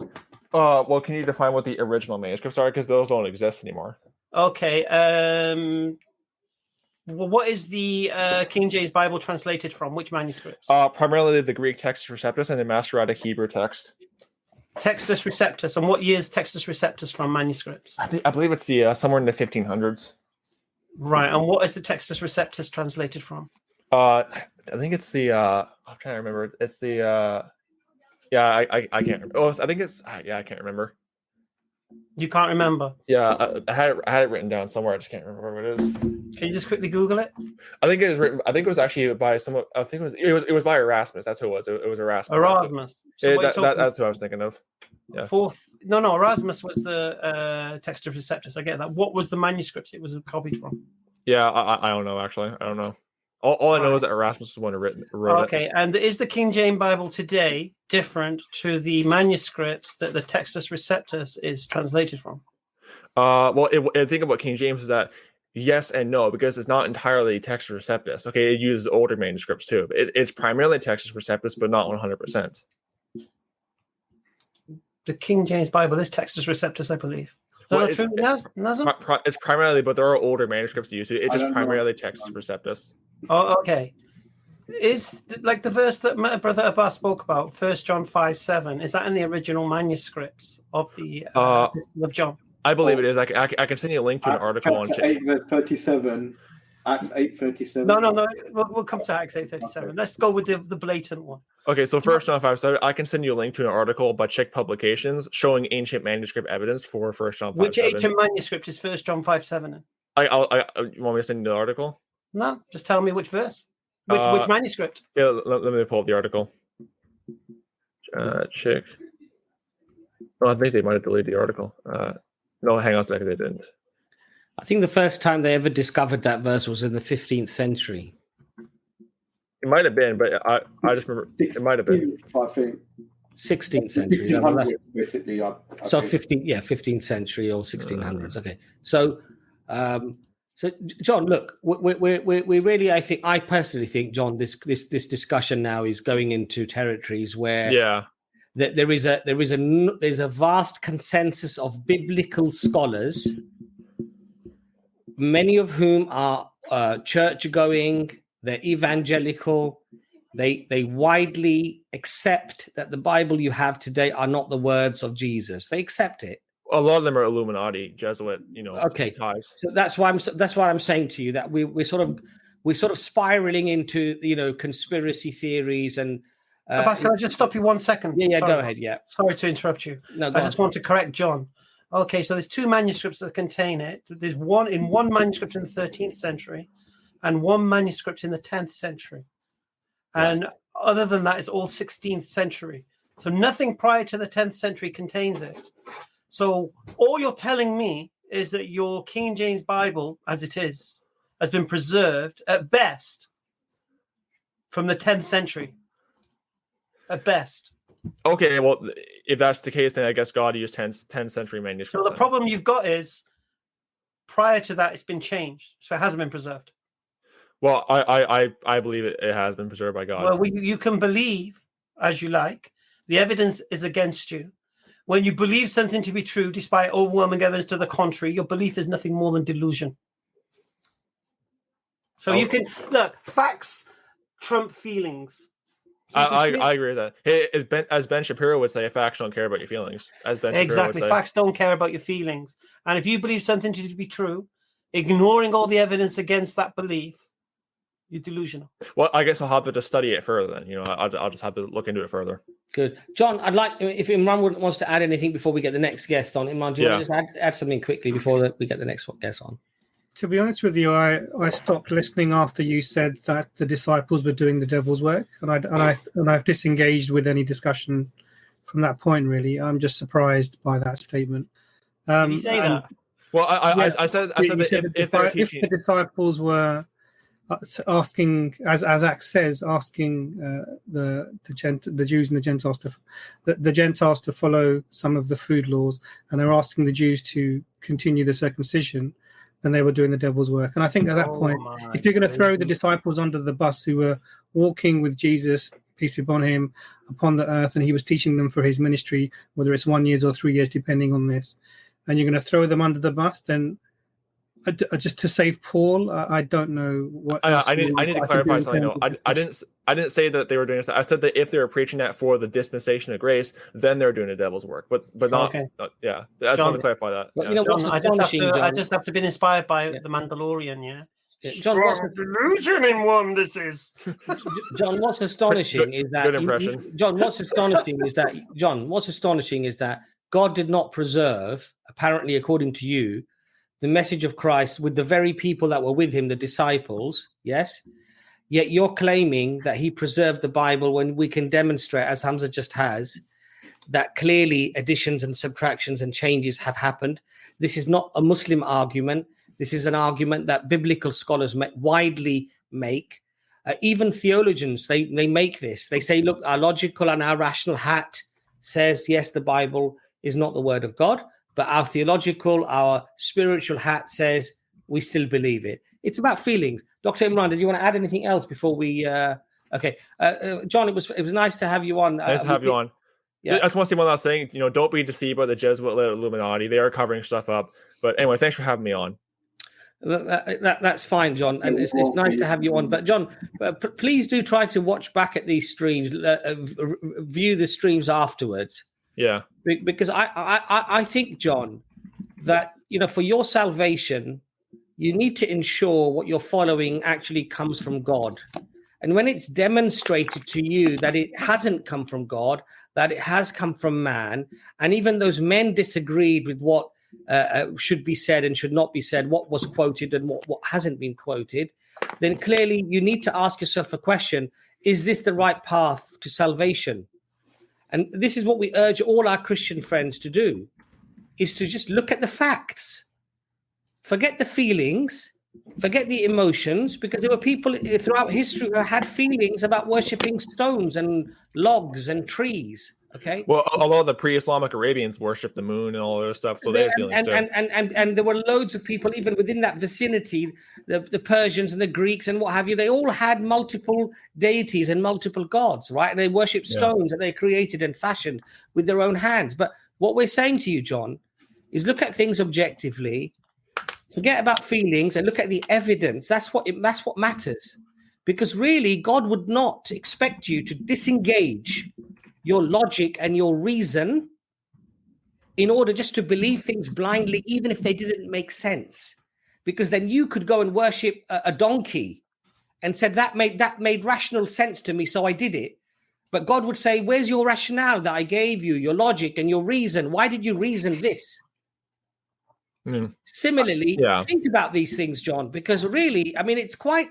I think a lot of Christians would be very shocked with some of your statements that you've made about the disciples, for example. Just think about things carefully. And I would say go wherever the evidence takes you, not where your feelings take you. Because when you follow your feelings, quite frankly, we all know through experience, feelings get you into a lot of trouble.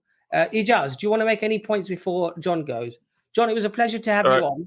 Great to be on. Thanks for coming on, John. Bye-bye. Have a good day. Good day. Bye-bye. So we get a lot of Christians in the chat who challenge Hamza, challenge the panel. They say, oh, how horrible we are and how wrong we are. But we allow you to come onto the stream. We post the links. We say, come onto the stream. You don't even have to show your face. All you need to do is when you're in the back chat, we just identify you, because we have, unfortunately, people who are vulgar and want to do vulgar things to destroy the streams that we're doing. So we don't want these people to come on. So if you've got something to say, we'll give you an opportunity to explain your case, why we are wrong, okay? But if you're just going to make comments and not come onto the stream, then quite frankly, I would take that as cowardice. I would say, well, this person's a coward. They're not prepared to back up what they're saying. So don't be a keyboard warrior. I would go further, Abbas. I would say if they're going to mouth off in the comment section and not come on the stream, then just block them in the comment section. Yeah, I mean, to be honest, they don't deserve the opportunity. So did someone say my Yoda impression sounded like Mr. Bean? Mr. Neil Custis? No idea. Listen, Mr. Bean is like, hello, hello, hello. And Yoda's like, oh, strong is the force in this one. It's a complete difference, mate. I was going to say, there's no one here. And that's the problem, you see. The mouth in the comment section, they won't come on. I just have to say, while we've got this time, I just come off the metaverse, before I join in the stream. And I must say, Ijaz, you got to get in this. I've just been to a virtual speaker's corner. And it was literally like being in speaker's corner with atheists and Christians. But the thing is that they're all really innocent, atheists and Christians. What do you mean the metaverse? The Facebook thing? So basically it's a virtual reality. The VR, alt VR.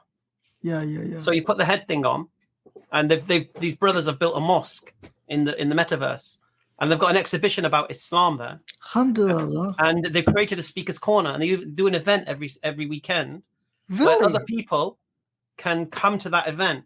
And I was in a circle with loads of atheists and Christians and such, and you're debating like you're in speaker's corner.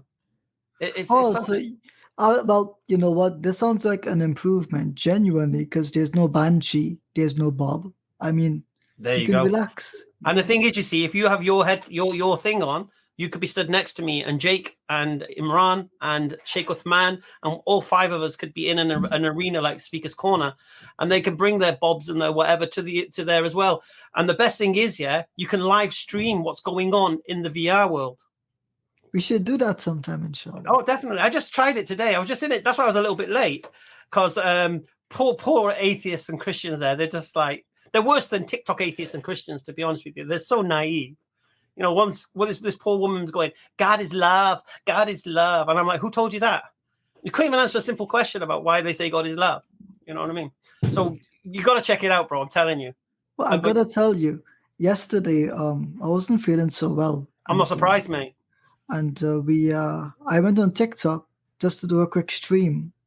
And this Arab Christian, Eastern Orthodox, comes on to challenge me. I just edited the video and it's almost uploaded. You should see. He's like, you Muslims hide where your Quran comes from, but we don't hide where the Bible comes from. My Bible tells me what it's using, what manuscripts. And he's like holding up the book, yeah? So I ask a simple question. I'm like, okay, can you open the book and tell me where it comes from? He opens the book, and I leave you guys to figure out the rest of the videos being uploaded now. It's very cute. So that's on your channel, Ijaz? Is that right?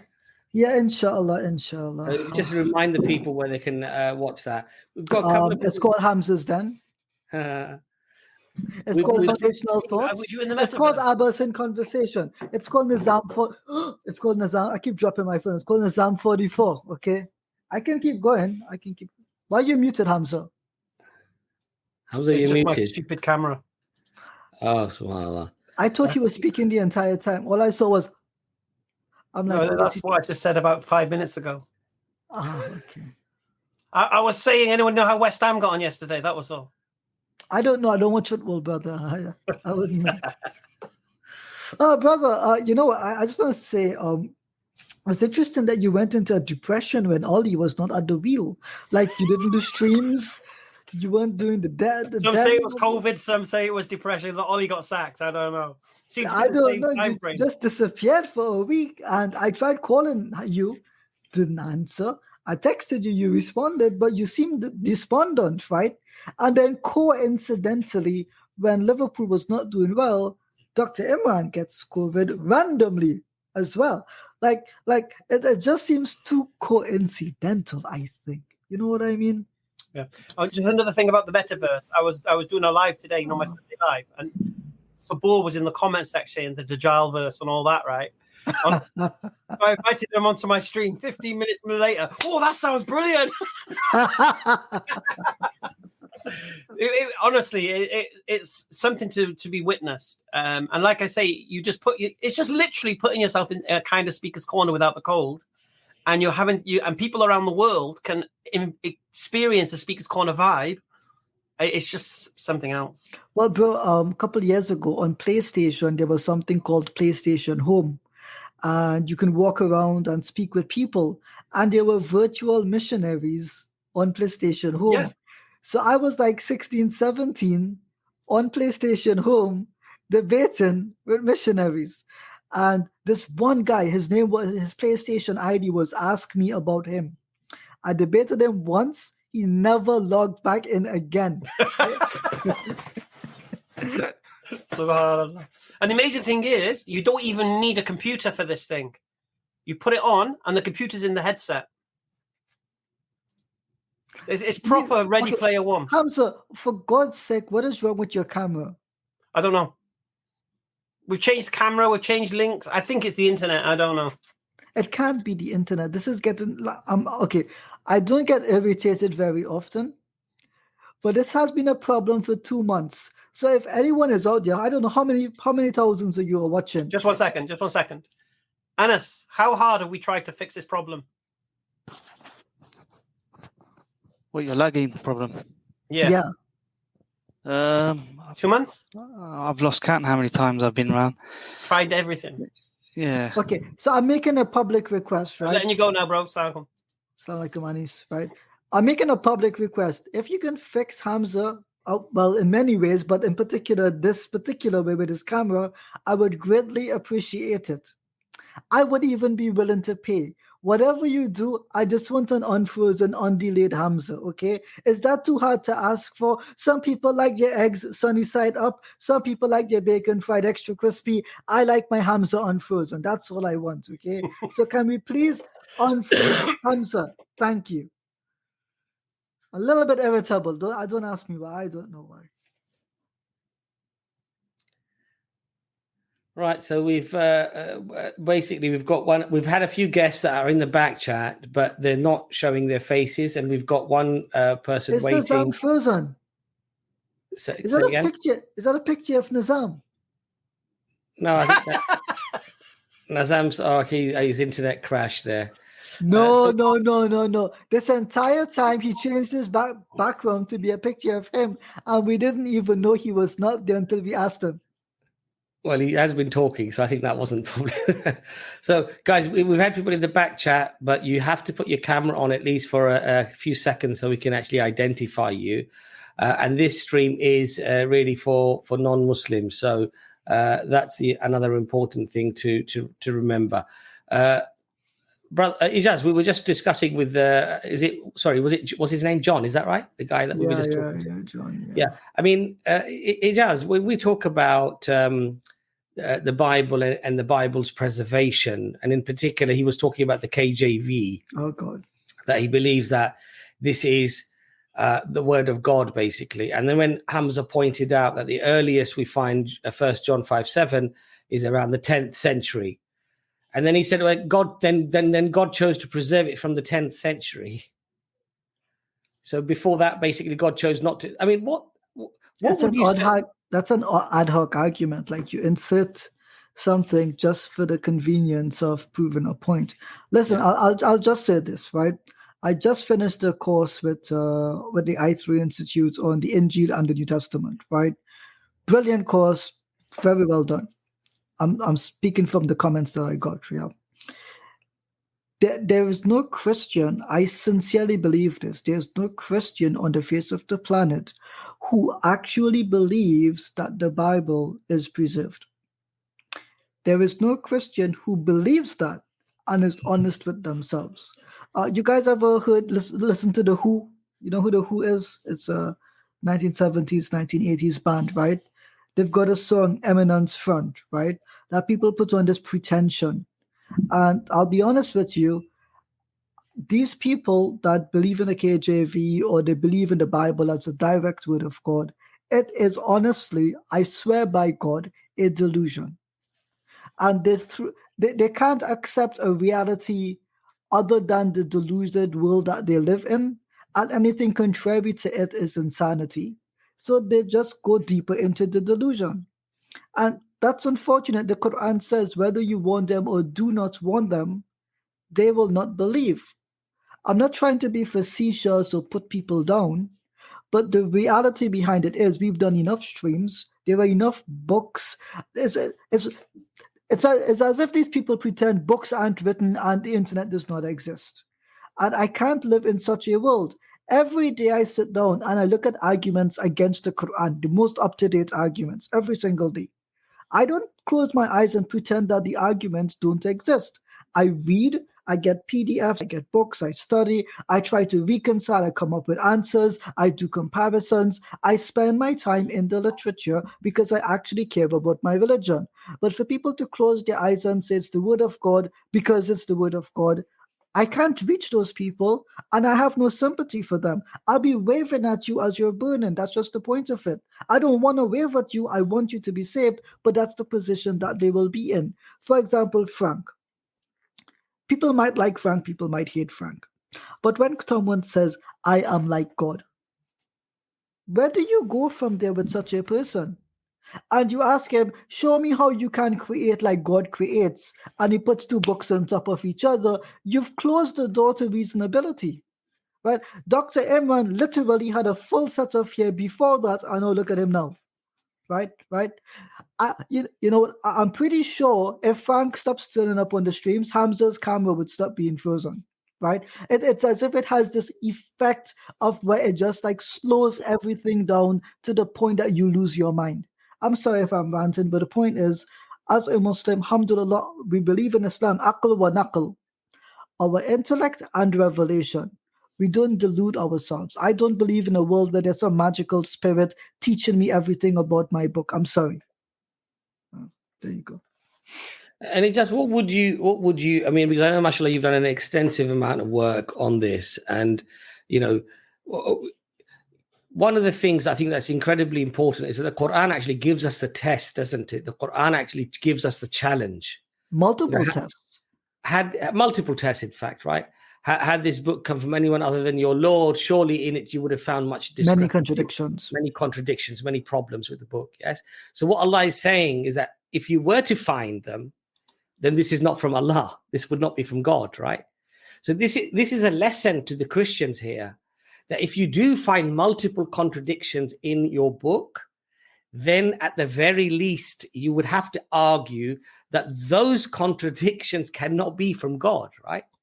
There might be elements of it that might be from God. Brother, what you are speaking is irrelevant. I'll tell you why now. To a Christian in the audience, will they not say to you, logic does not apply to God and God's scripture? Don't they say that often? Yeah, they do. Right? So contradictions come from logic. It's the second law of logic, the law of non-contradiction. So if you don't believe in logic, then nothing applies. Nothing. Yeah. No criticism will work. Like, you will have to end up like Dr. Imran in sadness. Look at his face right now. Disappointed, right? And this is the point. So if you don't believe in logic and reason, then you can't reason with a person. So when the Quran brings the challenge of, show us if this book was from anyone other than Allah, you would find many contradictions therein. A Christian looks at it, and if he dares try to find a contradiction in it, he would not do the same with his Bible, because he'll say the God of the Bible doesn't apply logic to it. Yeah. If logic does not apply to your book, then don't read your book. I think and clearly this is a double standard, isn't it? You'll have Frank will come on, and he'll say, "Oh, but this seems like a contradiction about Maryam." And then he says logic doesn't apply. Yeah, Mary, and it says that the Quran says that she was here, but over here it says that she was over there. So isn't that a contradiction? Subhanallah, right? And you've got then hundreds upon hundreds, thousands of contradictions, which are direct contradictions, not something you. But Abbas, it's not just like Christians, it's Jews as well. They share the book. It's also atheists who live in a world of delusion. They make themselves into gods. It's also nihilists who see no meaning in life. The vast majority of the people on the face of the earth are lost and deluded. And when they are challenged, right, there are two types of people. When you challenge them, they say all religion is about argumentation. Well, no. All religion is about validating and verifying the truth. If you don't reason with reality, then you're not thinking. And thinking is what God has given us. It's a thinking capacity. So there are either people who tell you not to think and all like hold each other's hands and la la la, all religions get along. Or there are the people like us who say, no, there can only be one truth via the law of non-contradiction, and based on that, we must have a principle for sufficient reasoning to establish what we believe. I don't close my eyes and walk into this world and think that everything is happy, lovey-dovey, or that there's no purpose to it. Everything has a rhyme and reason to it. God has created us. We have a role and responsibility as Muslims to explain to the people there is a God. He has given us guidance. And if you live your lives with your eyes closed and your ears covered and your brain closed, you're not going to get anywhere. All you are is a commodity that either the government taxes you or you pay to buy things. That's all you are. You're just an economic entity. That's all you are. But you, Hamza, Dr. Imran, we see you as humans specifically created by God. You have that intrinsic value within you, and we want to save you. That's why we were doing this. I don't care if there are no guests backstage or 10 guests backstage. The point is, we're here to have good conversation because we genuinely see you and we want to save you, each and every one of you. You, Anthony Wagner, we want to see you up here. All you Christians in the comments, you can type away as much as you want, but at the end of the day, that typing does nothing. If you can't converse with us, what is the point of typing there? Your comment is lost, but my words will be here forever. That's the difference. And so I can't understand why these people choose not to communicate when we give them the opportunity to do so. In my mind, it is because they know they don't have evidence for their beliefs. They understand the hack of Islam. And as the Quran says, it doesn't matter whether God wants them or do not want them.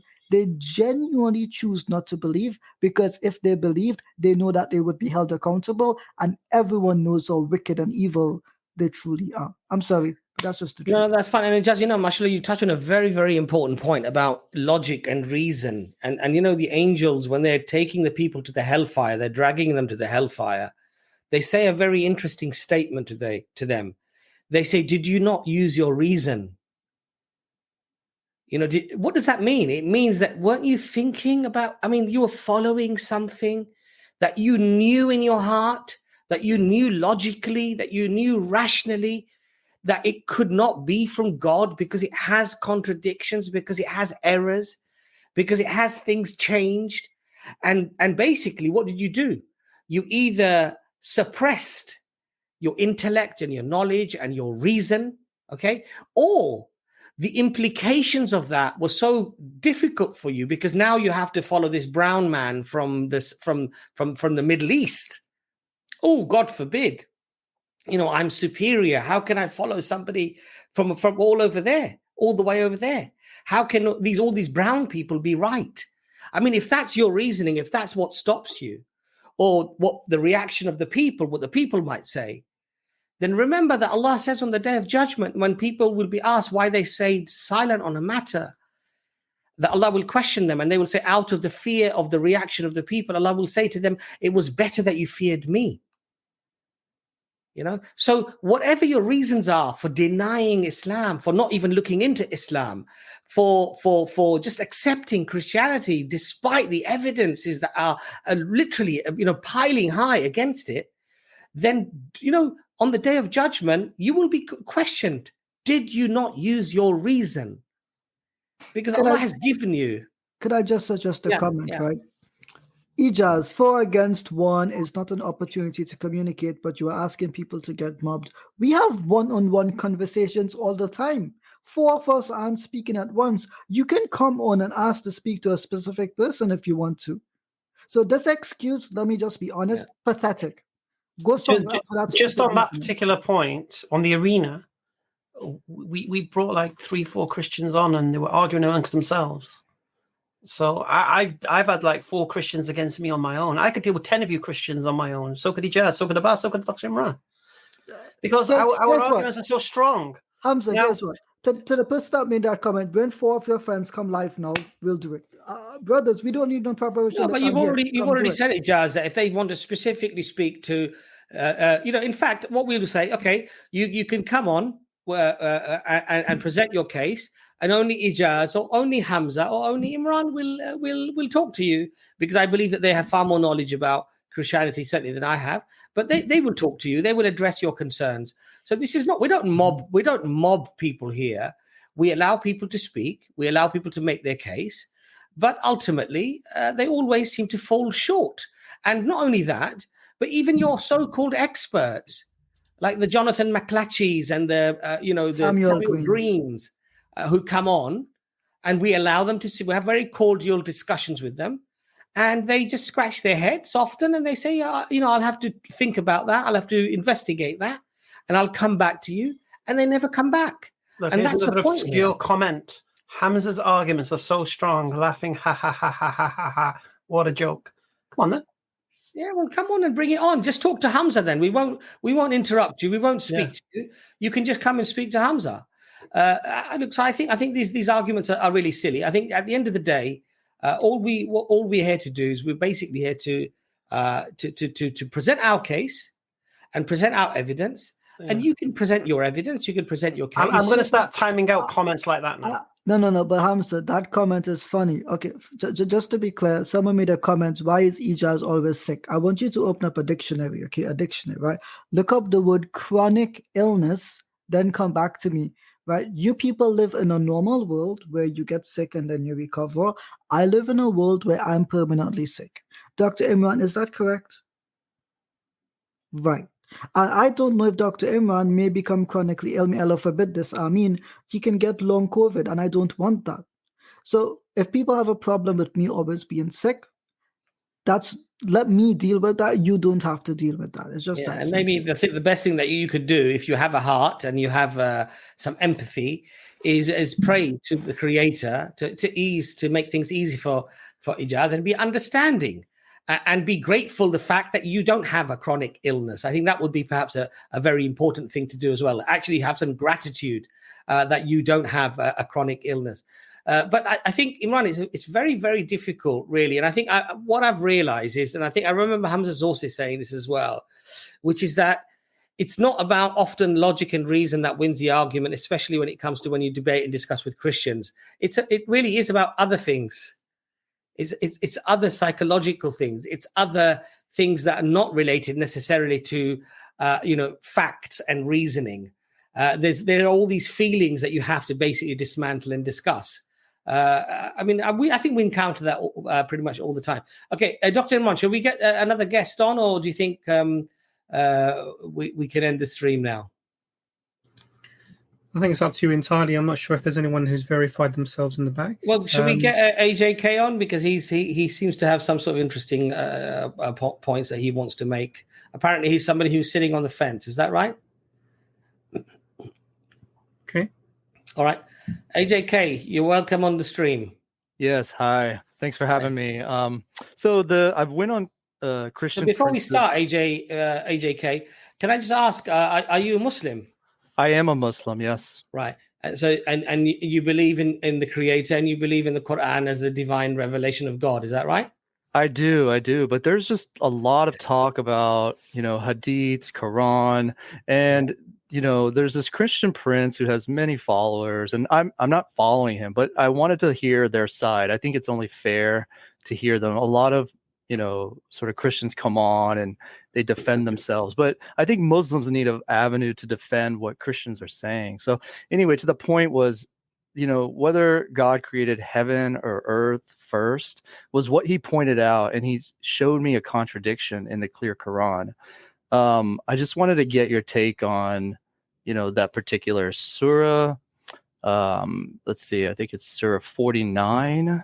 So what made you go to someone who's known to fabricate and lie about Muslims and Islam and the Quran and the Hadith, verifiably known to do this? You can just read any of the. I mean, obviously, you can publish the book. What would make somebody? Because there's interactions you can have with people, which we try and do in a reasonable way, and then you can go to people who are not interested in truth, but will just lie and fabricate to try and make some sort of point. And this is well established and well known.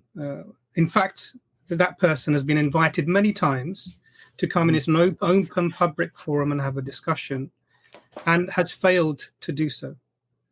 Multiple times has failed to do so. And I have not come across a single thing in 20 years.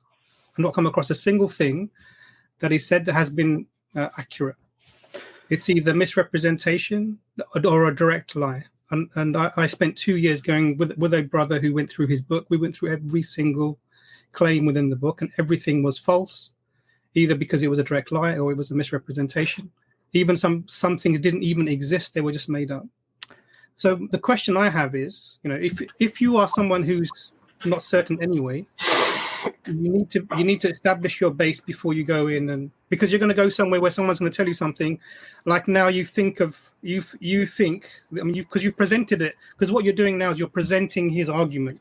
Mm-hmm. You're saying, I went there and this was his argument, and wham, you think there's some veracity in it, and there's not going to be any veracity in it. We'll go through the argument, no problem. But the question is, why are you putting yourself in this position? If you're going to jump in the mud, you're going to get dirty. And that's what I mean by when I asked you in the back chat, why, if you're on the fence, why would you go to somewhere where they're going to take you even further into the mess? You want to have a shower first and get yourself clean.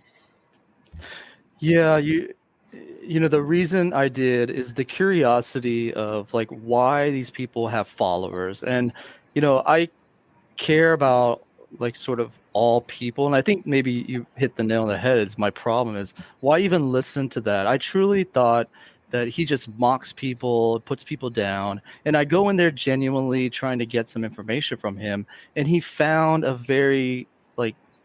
good way to twist and sort of make me look at the Quran as having a contradiction. And AJK, Imran just raised a very important point. Would you ever go to a known liar or deceiver to find out the truth? Would you ever do that? I would not.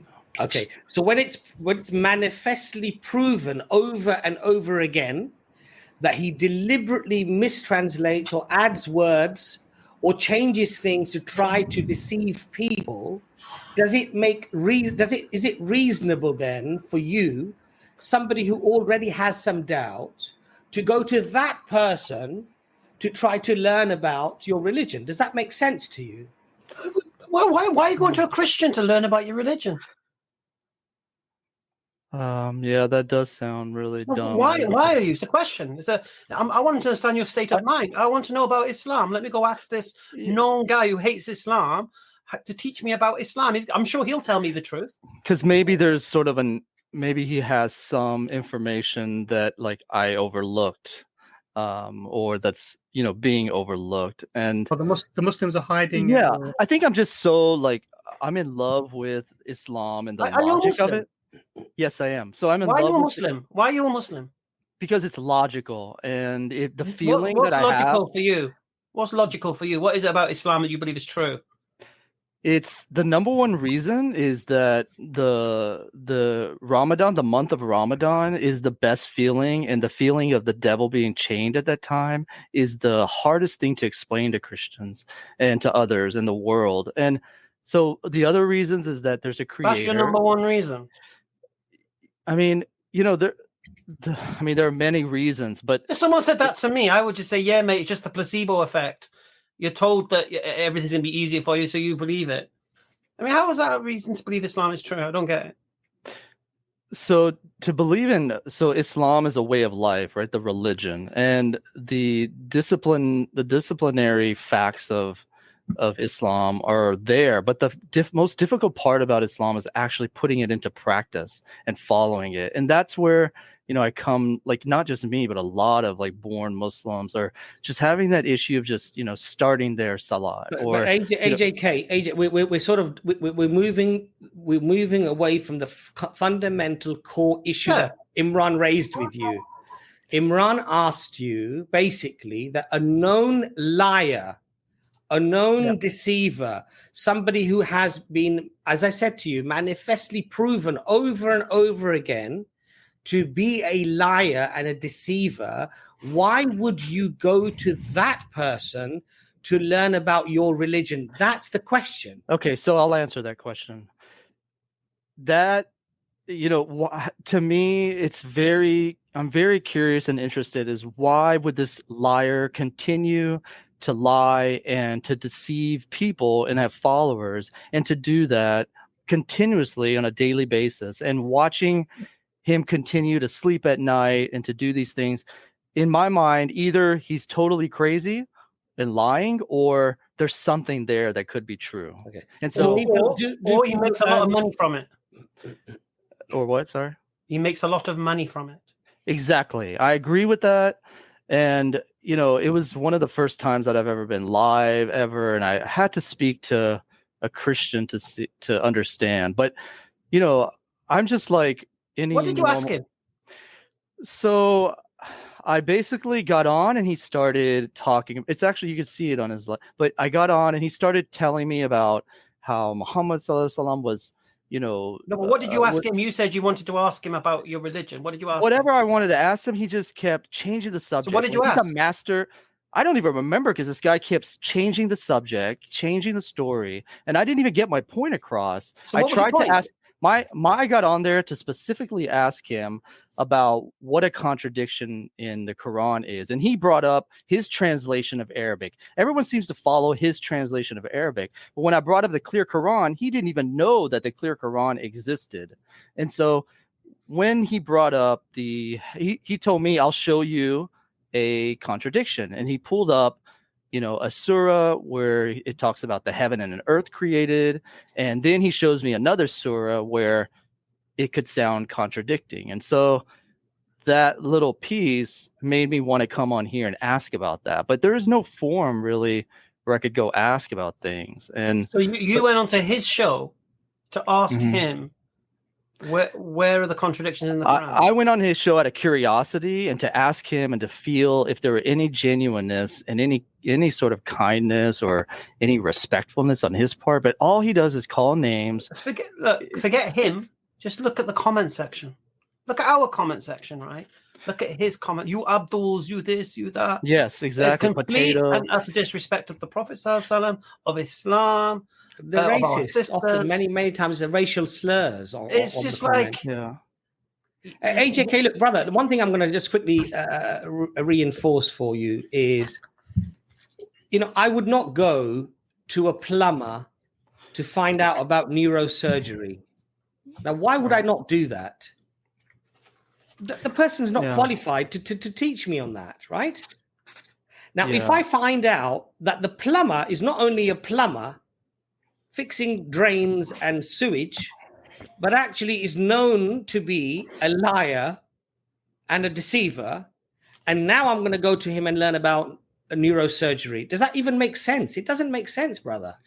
No, I think I just wanted for myself to realize that his intentions, it's really difficult to tell whether or not they mean what they mean and say. I had to find out for myself if they were genuine. Brother, you don't listen to me. When you have something that is in the public record, if you go to the channel Farid Responds, for example, he goes through a lot of his arguments. 107 lies, fabrications, the examples of him mistreating young Muslim girls and being rude to them on his channel, lewd, disgusting sexual innuendos. All the time, abusive language, and every single thing that was brought forward was a lie. Now, and the reason we're saying it to you, bro, if you're going to go there and you're going to go to the mud, you're going to get dirty, and you're thinking, actually, were my clothes ever clean? They were, but you just went into the mud, and this is the problem. So what you need to do first is to establish your base, and then you'll be able to go from that. Now, you wanted to ask a question, so by all means, ask your question. I don't want you to make it feel as if we're deflecting from whatever thing he raises as a contradiction. We're happy to go through it with you, but please go ahead and do that. But I'm just my advice to you is, if you want to learn about Islam, if you want to go somewhere neutral, you can go somewhere neutral. But this is like going to Hitler to learn about the Jews. You're not going to get anything near accuracy about the reality of the situation. So it's just really, my mind boggles. I'm not surprised, therefore, that you were on the fence if that's where you're going to find information. But sorry, go on, carry on with your question. Yeah, I think so. The question was in regards to was the heaven or earth created? It was what he brought up, and that's sort of one question. But now that I'm thinking about if I were to compare between different surahs and hadith, it's very difficult to go from English translation to sort of a different book with a different person who translated, or different group that translates. So how would you go from the clear Quran to a hadith to try to sort of compare the two, and which ones do you recommend? Because I think the clear Quran is the one that sort of recommended, I guess. So it's not really like this. And what I'm trying to, because somebody else asked a similar question in an email actually that I was trying to respond to. the point here is that you have there is access to the Arabic language. It's not a language that is lost. It's not like ancient Hebrew. It's not like Koine Greek of the Old Testament and the New Testament. These are lost languages that a handful of people speak. You have direct access to the language. So if someone says to you, "This is a verse and this is what it means," you have the ability to go and look at dictionaries of the time, studies on etymology of the time, to look for a specific verse and work out what is actually meant by this. You can compare multiple translations to see how the translators have arrived at their understanding. And so you have an ability to research any question that you have in a way that you don't have with the Old Testament and the New Testament. In the language of the Quran is a living language. There are people around the world who speak and they can read the language. It's used today. Now, so there's no need to restrict yourself to anything. If you find something that you need further explanation of, you can go to books on etymology, books on language, books on usage of rare words that exist to explain to these further. There are tafsirs which are like exegeses that you can access, and you can check those exegeses as well. It's not like you don't have to restrict yourself. If there's a point of query, I don't look at one translation. I will go back to the original language. I'll look word for word. I'll find that verse. I'll look at which word and how it's conjugated, what it may mean, all these sorts of things. So I think that this is something that you can bear in mind, that you're not restricted to a translation. So you don't have to do that to yourself. Yeah, there's just so much content out there. It's just there's a huge amount of content. Yeah, absolutely there is. Which is why,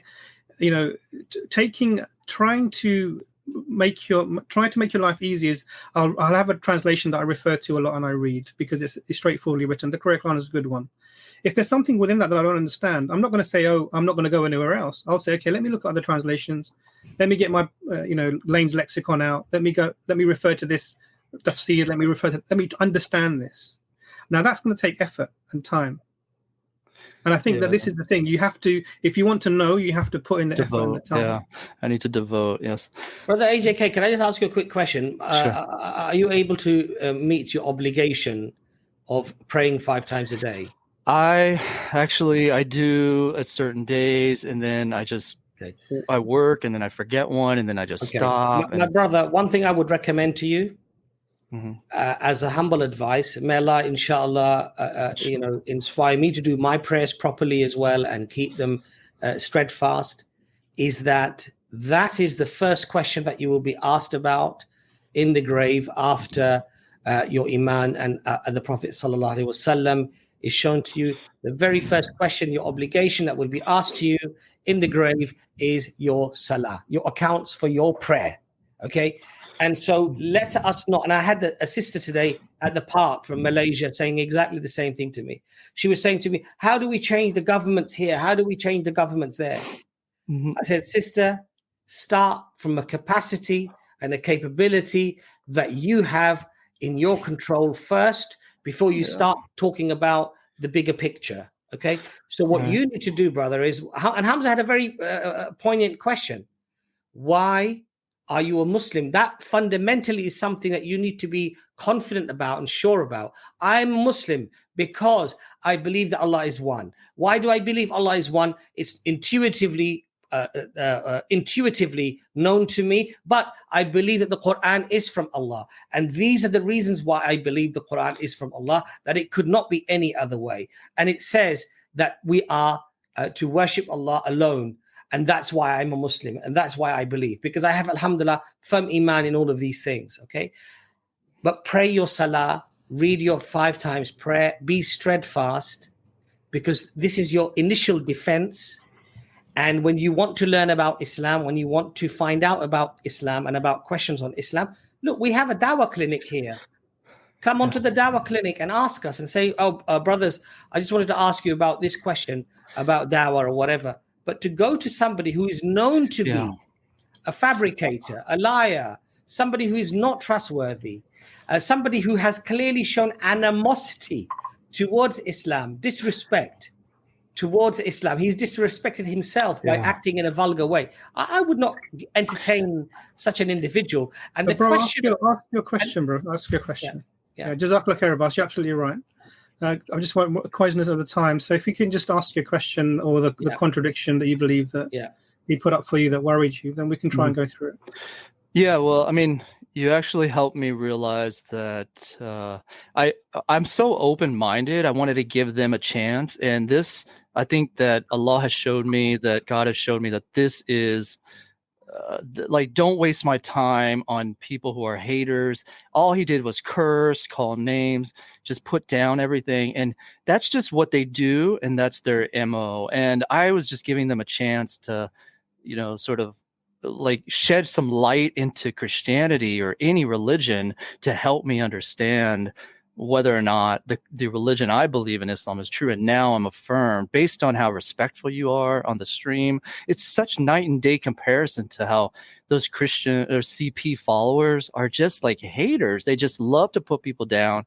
And it really hurt my heart that they did that. And for you guys to be respectful and let a Muslim come on in the non-Muslim stream is very, very kind. And it helps affirm my faith. And you've helped me realize I should focus on my own religion.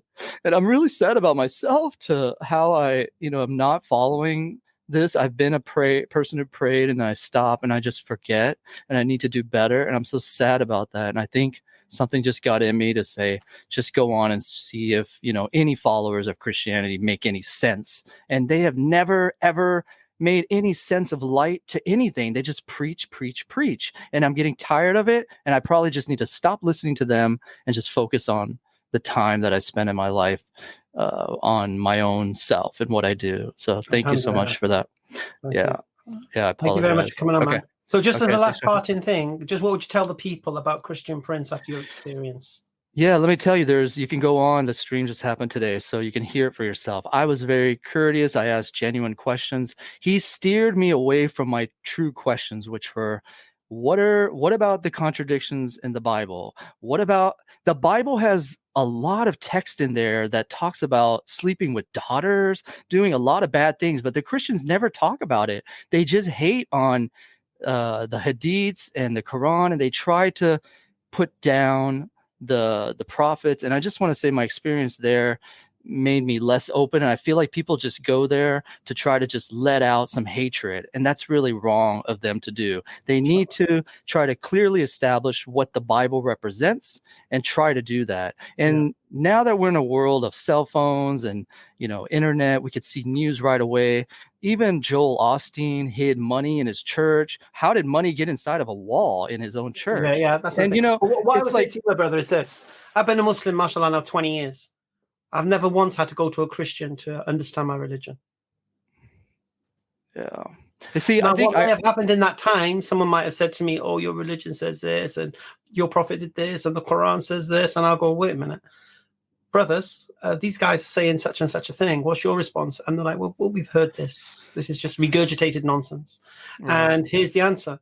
Oh, cheers, guys. And then when I go back to those people and I say, yeah, here's your answer. Job done. I would never go to another Christian and say, excuse me, sir, could you explain my religion to me and how I should understand the Quran? And how, I mean, it's just my book. No, I know it's tempting. I know it's tempting that he's inviting Muslims to come on and give you a voice, but he will basically control the conversation. He will steer the conversation. You'll be heckled in the chat. And it's just, as a Muslim, there's no need to go there. Look, we could destroy Christian Prince. I could go into Christian Prince tomorrow and destroy him on his arguments. I'll just have Fareed response next to me. Yeah. And just destroy every single argument he's got. But why? Like the doctor, you go in the mud, you come out stinking of mud. I feel super envious of, I'm a born Muslim, and I'm super envious of the reverts because they solely, they understand. And I know that Allah gives us different... Sorry, I have to stop you. My brother here, Imran, is not a revert. No, his brother Abbas, and them are just as eloquent, just as knowledgeable as I am. They are. You don't have to be a revert to practice your religion and to invest yourself in it and learn it. You don't have to be. Subhanallah. This idea that reverts have this kind of scenario. My brother's here, subhanallah, more knowledgeable than I am. Yeah, I think just to conclude, I just wanted to give them the benefit of the doubt, listen to them, and from my experience there, I'm just totally turned off by people who, if there were a Christian, I should have went, instead of going to people like Christian Prince who are just putting things down and not making any sense. If I really genuinely wanted to get information about the Bible, I should have went to scholars who can respectfully Well, speak you've been about advised, go to Fareed Response, and you'll see Christian Prince make claims, get responded to. Christian Prince makes claims, gets responded to. You'll never need to go to Christian Prince to ask these questions because people of knowledge have responded to this. And all you'll try to do is regurgitate it to somebody who may not have heard the answer. This is all they do. Yeah, and for all the Muslims who are, and even non-Muslims, like this is a battle that all humans go through. In that, whether you get closer to God, am I good enough? Am I not good enough? And all I have to say is that, I test the logic of Islam like every day, and it's just never refuted. So, if I have other things, other contradictions that other people say, I'll do my research. And thank you so much for your time and everything in the day. And I appreciate your at night or so. So I appreciate that. Bro. Thank you for. All right. Take care. Bye bye. Assalamu alaikum. Nice guy. Alhamdulillah. And listen, I have to tell the chat, stop this Columbo nonsense. Oh, he's this, oh, he's that. Get him, ask him how many rakats in wudu. Tell him to read Surah Fatiha. Look, to be honest with you, even Muslims who leave Islam, they've gone to madrasas, they've learned Surah Fatiha, they've learned these things. Like, asking someone to read Surah Fatiha to demonstrate if they're Muslim or not is kind of embarrassing. Just got to stop it. We're just telling off Christian Prince comment section, and I'm not sure about this guy or this. You could see subhanAllah, the guy's admitting that what he did was wrong. He realizes the lies the guy tells. He's telling us why he rejected what he was saying. And all I can see in the comment section is, I'm not trust this guy. Ask him how many rakats in wudu. Just shut up. Honestly, just stop it. It's embarrassing.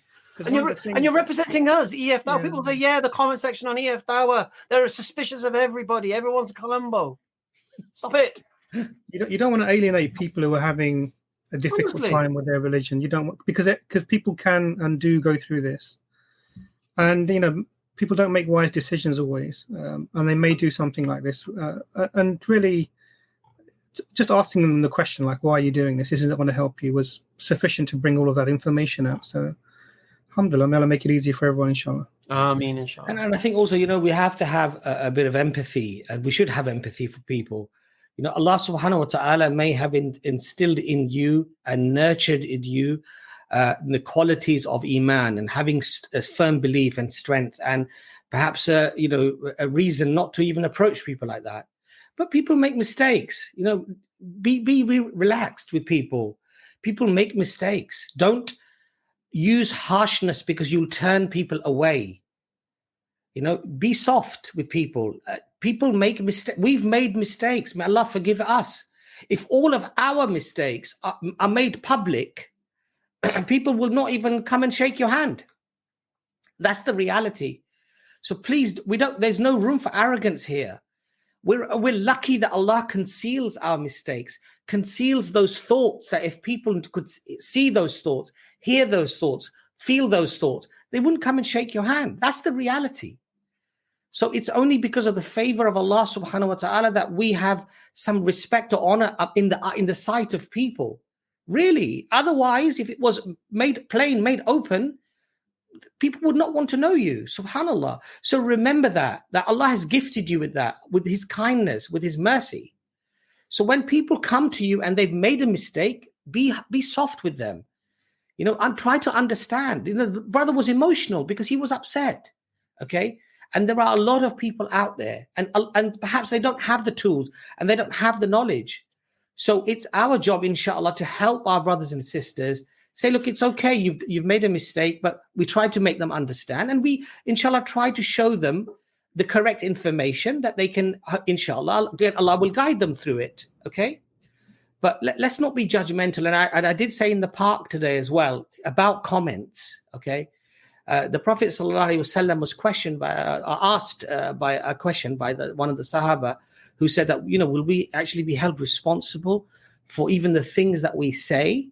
And the Prophet ﷺ said, and this is just a saying in Arabic, may your mother be bereaved, Murad. Is there anything other than the harvest of the tongue that topples a man onto his face? In other words, what you say has great significance and has great importance. and it can have a huge impact. And if you're harsh and you do something and that turns somebody away from Islam, you will be questioned about that. So please, brothers and sisters, be responsible. Don't be too loose-tongued and say it. And may Allah, encourage me to act upon that advice first. This is not a judgment by me. And may Allah, make us all on the panel and all on EFDawah be respectful and acknowledge that advice, which is sincere advice. And inshallah, may Allah guide us all the Muslims, all of the people on the panel and all the people in the comments and Muslims as a whole, that we are not too loose-tongued, that we don't just slander people. We don't just pass on WhatsApp messages, even though they're lies. It might be about a celebrity, but if it's a lie, it's slander. And if it's slander, it's a major sin in Islam. So please, my brothers and sisters, be careful of these things. Do not waste your good deeds with doing these evil acts, these bad things that washes away, that burns away, that consumes all of your good deeds. Don't do that. May Allah protect us all, inshallah. Brother Imran, any closing statements before we go, inshallah? Somebody just put this comment up, and we did ask him a few times to give us the contradiction, but he didn't do that because he realised that the tactics that were being used. He did mention it, actually. Did he? What did he mention? He talked about the creation of the earth in 6 days and 8 days. So this was created in 6 days, and it's created in 2 days, which means it's 8 days, and this is a contradiction. It was that particular. And the word that Allah uses is the word thumma, and the word thumma can mean simultaneously. So whilst this was happening, this could happen as well. It's about grammar, simple grammar. It was a Frank question. It was a Rob question. It's a simple grammar question. And to be really honest, if you want to go and find out the major... there you go. Put it here. Surah 79, Heaven and Earth. Yeah. Okay. Well, Imran, do you want to quickly address it? So we quickly have a look at it. Even that one, it's like the Heaven and Earth one is saying about how the earth was created and the heavens were created, but what was created first, the heavens or the earth? And you read it and you realize it's not a kind of chronological narration. And we responded to this. I think we responded to it in one of our streams. It's been responded to many times by many people. I believe it's also on. It's reminded something recently. I heard this. What was the verse? Surah 79. Which verse is it? Oh, I don't know. 1 second. It was. Who brought this up? It's doing my head in. Yeah, because it was saying how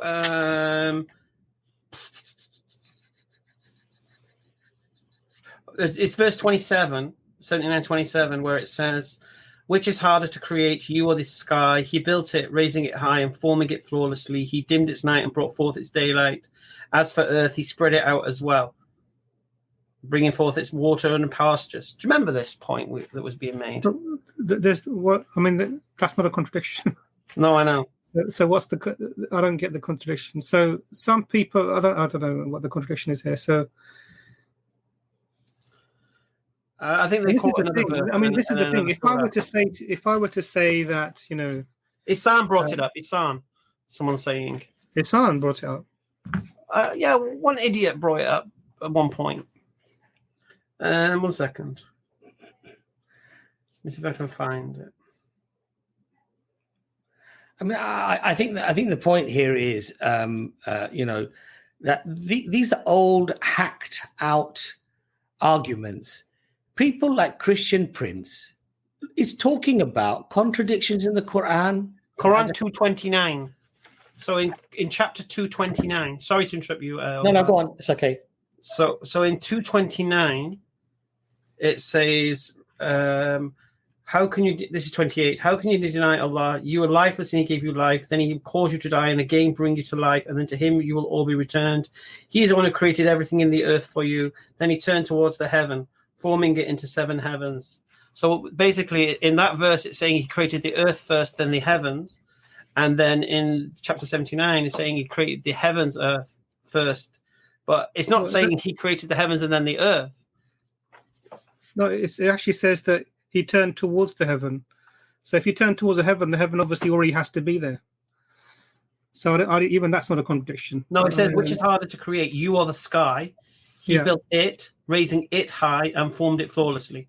Yeah. And then in the other verse it says, "He is the one who created everything in the earth for you." Then it's true. So in the first one, 79:27, Allah's just making a comparison between a human being and the sky. There's no specific order that's there. It's just saying this is a marvelous creation, and it's what's harder to create, you or this thing, and I've created this thing. There's no specific order that's provided there. And in the verse in the surah, verse 2, 27, where is that? 29. Sorry, he's the one who created everything in the earth for you. Then he turned toward the heaven. Now, if you turn toward the heaven, then it has to be there for him to turn towards it. And then it goes on. What it clarifies that then he formed from it 7 heavens. So this is it's not an order issue. I don't even understand. So there's no contradiction there whatsoever. It's just someone trying to give you something that that maybe make you think that it's an error, but isn't an error there at all. Basic thing, and it's not even looking at the Arabic, just straightforward looking at the. And just as a direct response for anyone who gets asked this question by Christians or ask about contradictions, just ask them a very simple question: what happened to the money that was given to Judas? Yeah. Did he buy a field with it, or did he throw it back at the Pharisees? No, and Hamza, the laughable thing here is that if you, as a Christian, are going to try to uncover a contradiction to disprove the scripture, and then you're blind to the thousands of contradictions and errors in your Bible, and that somehow doesn't discard your scripture, what planet are you on, quite frankly? What are you trying to do here? It's like, the emperor's new clothes, he's standing there naked, right? You yourself are standing there naked with no cover, and you're laughing at everybody else. Well, this is what I in my conversation with Liz and Hatun, when they were going on about the Quran and it's not the same as the one you had one time with Muhammad. I'm like, well, wait a minute. If you care so much about flipping scripture preservation, you're Christians. Yeah, you don't really care. For you, a scripture not being preserved isn't an indication of anything. This is the reality. But the only thing is, we want to try and not get into a bout of whataboutism. But the reality is this: okay, you want to say there's a contradiction in the Quran. Okay, you present it, heavens and earth, whatever. Okay, no, there's not. Now explain your contradictions. Explain the inconsistencies. I did this the other day when I was dealing with the Christians. It's like, look, you're told that Jesus said when Pharisees asked for a sign, he'll give the sign of Jonah. Yeah, he'll give the sign of Jonah. So in the Gospel of Mark, he won't give a sign. No sign shall be given this adulterous nation. Yeah? No sign whatsoever. In Matthew, no sign but the sign of Jonah. And now, did he give a sign or not give a sign? Now, remember, this. Imagine this, right? He was asked this question after just feeding 5,000 people with 2 loaves of bread and 3 fish or whatever. So he's just fed 5,000 people. Give us a sign. We're not convinced, right? Now, even if you were to roll with the Gospel of Matthew and you want to try and claim that there was 3 days and 3 nights in the 2 days and the 2 nights and 1 day or whatever it was. Yeah, even if you want to do that, who was the sign for? The sign was for the Pharisees. They were the one asking for the sign. They were the ones supposed to be given the sign. Did Jesus appear before the Pharisees after the crucifixion and say, yeah, I told you? No, he didn't. These are just pure inconsistencies that Christians have to answer. So what do they say when you point your fingers at somebody? There's 3 fingers pointing back at you. So Christians, be very, very careful with these stupid questions because they'll backfire very, very easily. And trust me, drill down into these points, the sign of Jonah and what happened to Judas. Did he hang himself? Did he fall headlong and all his guts spilled out? What happened? I've heard Christians try to say he hung himself and the rope snapped and then he fell and banged his head. It's like this is the nonsense they have to go through. And they have the audacity to come and try and challenge the Quran with nonsense. Subhanallah. Yeah, I mean, one of the things I'd like to just say to the Christians here is this, who champion people like Christian Prince, yeah? Go to Farid Responds, go to Imran's channel and the work that Imran has done, and then ask yourself the question, if somebody has to literally lie and manipulate and fabricate an argument, really should you be trusting that individual? And if you still trust that individual, then quite frankly, you're following a liar. And, you know, what can you say? Because he's saying the things you like to hear. Exactly. Okay. Any closing statements, Dr. Imran? What happened to Mike? Mike Abuga? I'm not sure. I think he dropped out, I think. Okay. Maybe he didn't put his camera on. Oh, yeah. I don't think he's put his camera on. And as I say, no! I love dragging Anderson. Well, at least Hamza, I'm not going to get the blame for it today. All right, Hamza, any closing statements, and then Dr. Closing statements. It's the standard, isn't it? Where are all the Christian defenders? Look, open forum is an opportunity. You're not restricted by the topic. You don't have to come on here and speak about a particular book of the Bible we're talking about. You can come and challenge Islam. You can come and do this, to come and do that. Don't bleat in the comment section. This is your opportunity to come and challenge Islam directly. Yeah? And we've got people here who are willing to respond to your point. If you make a point, we'll answer it. And, you know, people say 4v1. No, we will give you a full answer. So so we make sure that your question gets answered, and if it's a stupid question, you'll never need to ask that stupid question again and look stupid anymore. So this is what we're here to do. Or you can come on here and we're giving you an opportunity to say, you know what, you Muslims believe what you want to believe. I'm a Christian. Jesus died for us. Here's what you should all believe, and tell us why we should believe it. This is your opportunity. Where are you? Why are you hiding? In the comment section. Oh, Hamza's too scared. Oh, go to CP. Oh, do this. Oh, do that. Where are you? Oh, Hamza's always lying. Oh, Hamza's got strong arguments. Ha, ha, ha. Well, guess what? You're welcome. You're given an opportunity. Tell me to my face what I'm wrong about. That's it. That's your opportunity. And if you don't take this opportunity, Brother Ijaz said it beautifully.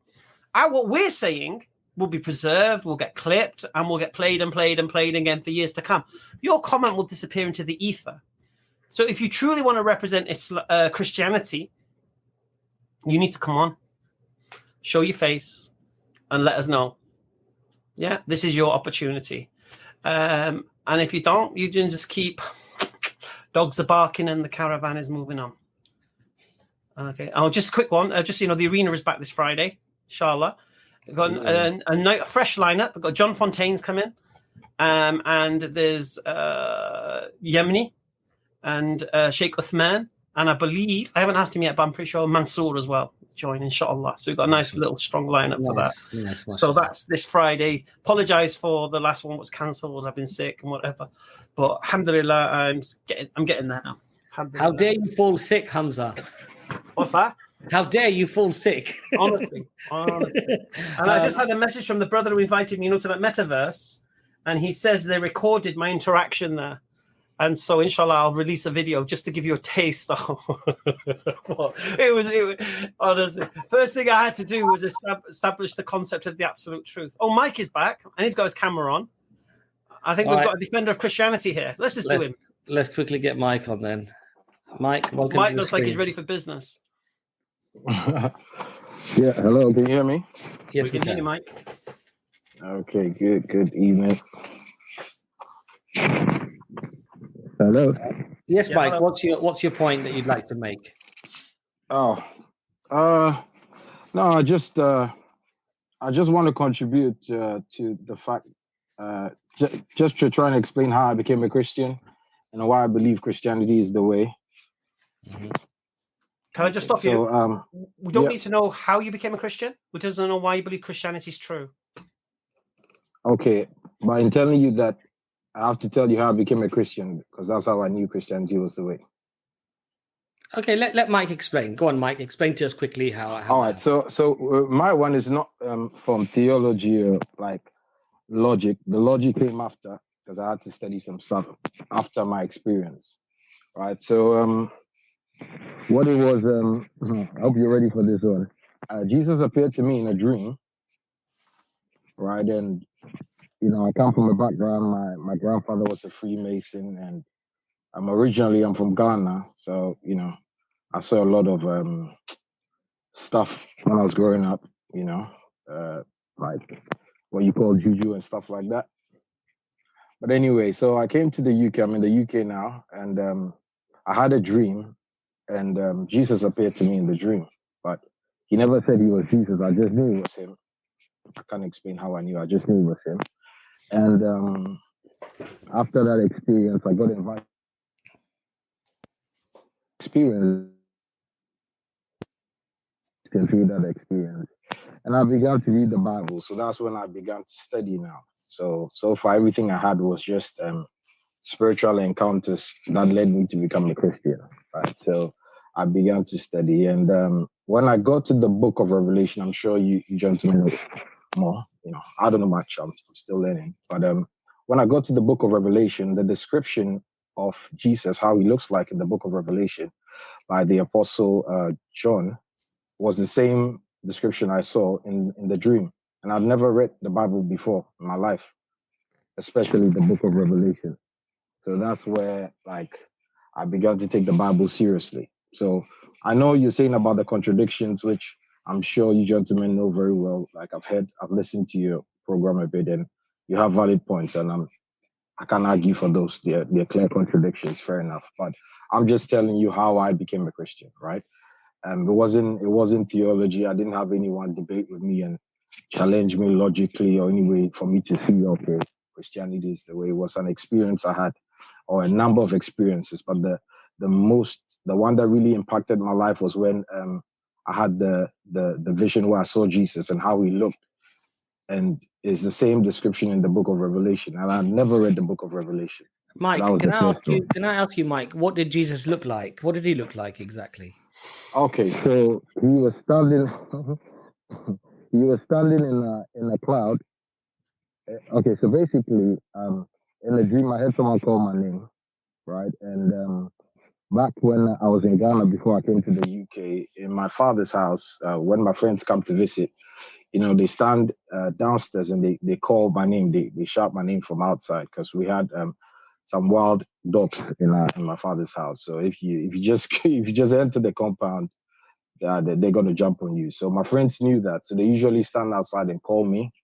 And then I come to the balcony and I see who it is, and I say, okay, hold on, I'll come downstairs and I'll come get you. We come up together because, you know, the dogs know me. So, right. So in the dream, that's what it felt like. I thought it was just someone calling me to come outside. And I was in the dream, I was in my father's house. So I go to the balcony to look who was calling me, and I step in the balcony, and it's a different world.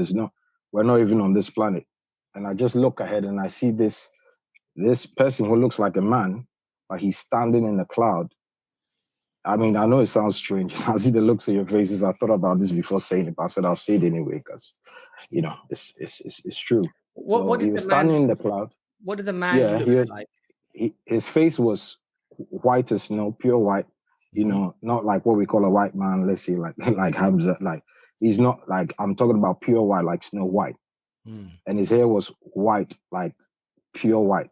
You know, his hair even looked like a cloud, and he was in an overall red.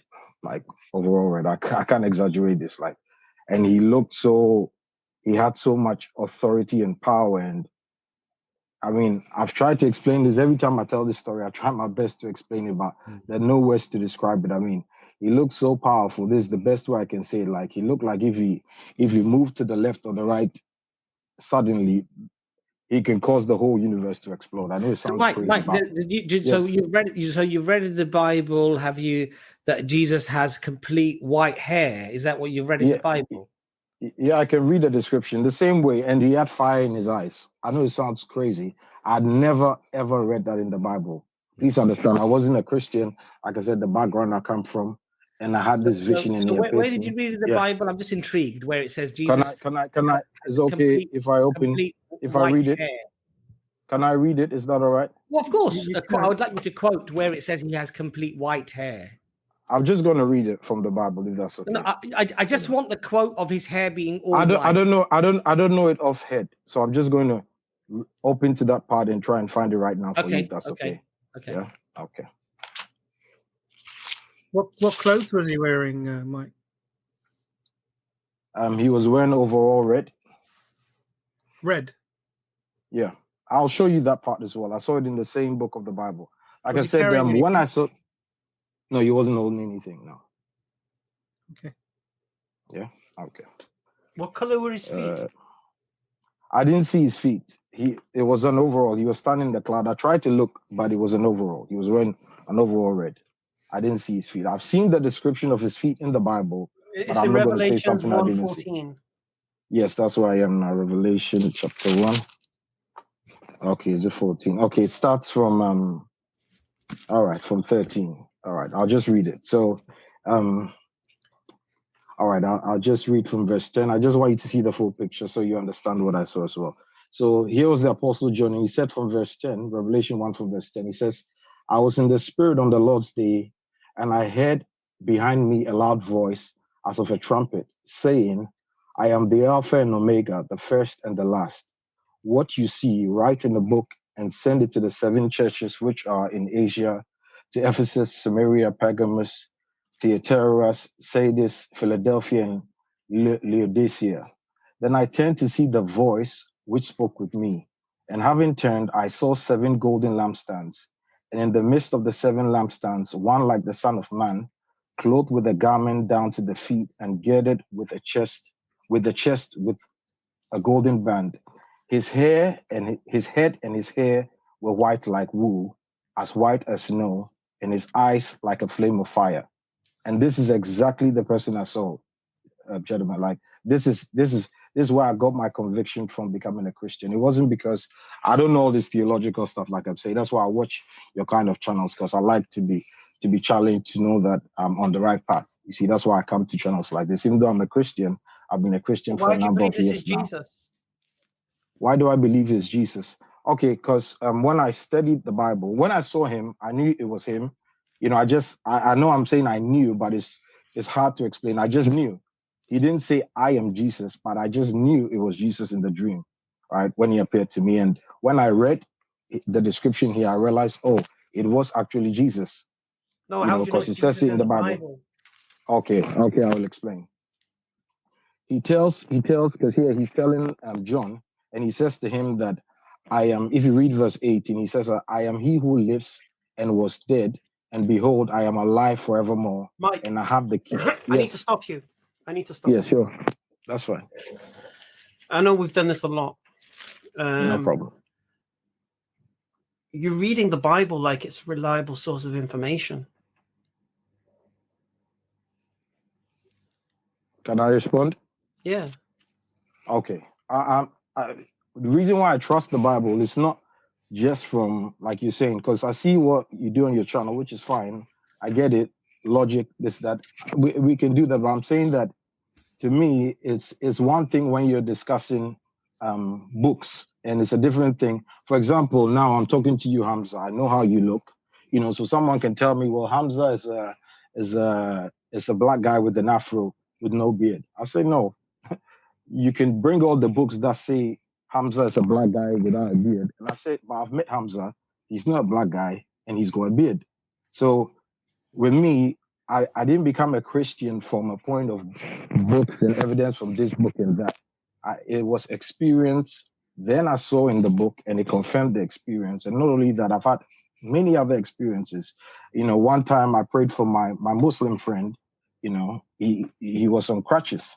You know, and I read the Bible about believing in Jesus and praying for the sick. And you know, I said, all right, let me put this to a trial and see. And I prayed for him, and he got healed. And there's a Muslim friend of mine. Here's the problem Yes. I'm having. Sure. You're using your subjective experience as some kind of proof thing. Yeah. Now, Okay. I can give you testimony how I've seen the effects of Islam in my life by following the teachings of Islam. Yeah.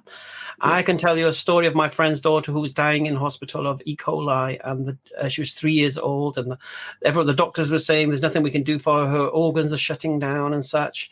And we basically went around all the mosques in Jummah and told everyone, look, just make dua for this little girl, this, that, the other. And within 3 days, she was completely recovered. Now, the doctors had said to us, even if she recovers, she'll be mentally retarded. She's one of the most intelligent girls. There's nothing wrong with her whatsoever. So I can give you a testimony of somebody who was healed through all the brothers praying for her. Does that make Islam true? Okay, so that's one example. It doesn't make Islam true. Or, I'm going to answer. I'm going to answer. Okay, okay. I don't know who's talking. True? Yeah. Can I answer? That by itself does not make Islam true, and that's not what I'm saying with my experience. No, I'm going to explain. No. Because I'm going to explain. Yeah, that's what I'm saying. I'm going to explain. So why isn't it true? Okay, I'm going to explain, Hamza. All right, so I'm saying that it wasn't just one experience that made me believe. I've just mentioned two. The loads. My experience. Yeah. Why That's fine. Isn't that a miracle? Why isn't that a miracle? I didn't pray to Jesus. I prayed to Allah. Yeah. Everyone prayed to Allah. Heal this little girl. Give her a speedy recovery. And she recovered within 3 days. And the doctors were like, this is just miraculous. We don't know what's happened. They didn't do anything. Yeah. Okay. Yeah. Why is that not evidence that Islam is true? Okay. So, first of all, I didn't say it's not a miracle. And I'm not saying that by itself cannot be evidence. I'm saying, does that make the teachings of Islam true? Okay. So now the question has been rearranged. Okay. So it doesn't, for you, you might be persuaded with that, but I wouldn't say that necessarily makes Islam true. Why not? And for me, I'll explain. Why not? So for me, I'm going to explain, Hamza. I'm going to explain. Just give me a second. Let me explain. Same way with me, I didn't just use one experience to say Christianity was true because I had the experience, for example, with praying for someone. It's a number of experiences combined. And I'll give you another one. I'll give you another one. So this one is basically me. Back in the day, I was driving. I was done for driving without insurance and that. But I had to go to this market this particular day. I had no license. And I went to this petrol station to put petrol in my van. Anyway, going back to the market, because it was like midnight, the police had blocked off the road into one lane, and they were stopping vans and weighing them to make sure they weren't overloaded, and at the same time checking their insurance and everything. Now, I had to drive past this police checkpoint, and I was just like, Ya Allah, just blind them to me. Just let me get through this. Don't let them see me. Just let me go. Right. Anyway, so I get in my van, and the police are there to stop vans. That's what they're there to do. So I'm stopped at this traffic lights, and I could see the police guy over there. I'm thinking, I'm just not going to make an eye contact with him. I'm just going to drive and just make me invisible. Make me invisible so they don't see me. So anyway, I was waiting. The lights went green. Drove off nicely. They didn't even do nothing to me. I'm driving down these country lanes, and I'm thinking, oh, wait a minute, it's a bit dark in it. Oh, my lights were not even on. Yeah. So imagine I'm at a police checkpoint where they're pulling vans over to weigh them. I haven't got my lights on. So this is an indication of a drunk driver. The police, as soon as you haven't got lights on, they believe you're a drunk driver. Yeah. So, but I pray to Allah, blind them to me. And subhanAllah, no, I could use this as an experience. Allah heard my dua, and there's no reason logically that they wouldn't pull me, but they didn't. So there's two examples. And also, Mike, with your first example that you said that you saw Jesus and then you recognized him in the Bible, and that was a main reason why you came to Christianity. There are lots of Muslims who say that they saw the Prophet Muhammad, peace be upon him, in their dream, and then they find the description in the hadith actually very close to matching to what they saw, and they became Muslim. So does that make Islam true because they saw that dream? Okay, yeah, I get your point. Another thing I did, that's why I'm on your channel, for example. I like to study, I like to listen to other views and stuff, right? So I watch all kind of stuff. Like I watch Hindus, Hindus who have had encounters, Hindu from Hindu to Islam. I like that kind of stuff. I like to learn because I feel like there's nothing more important than what we're doing now, because at the point where we're about to die, nothing else is going to matter.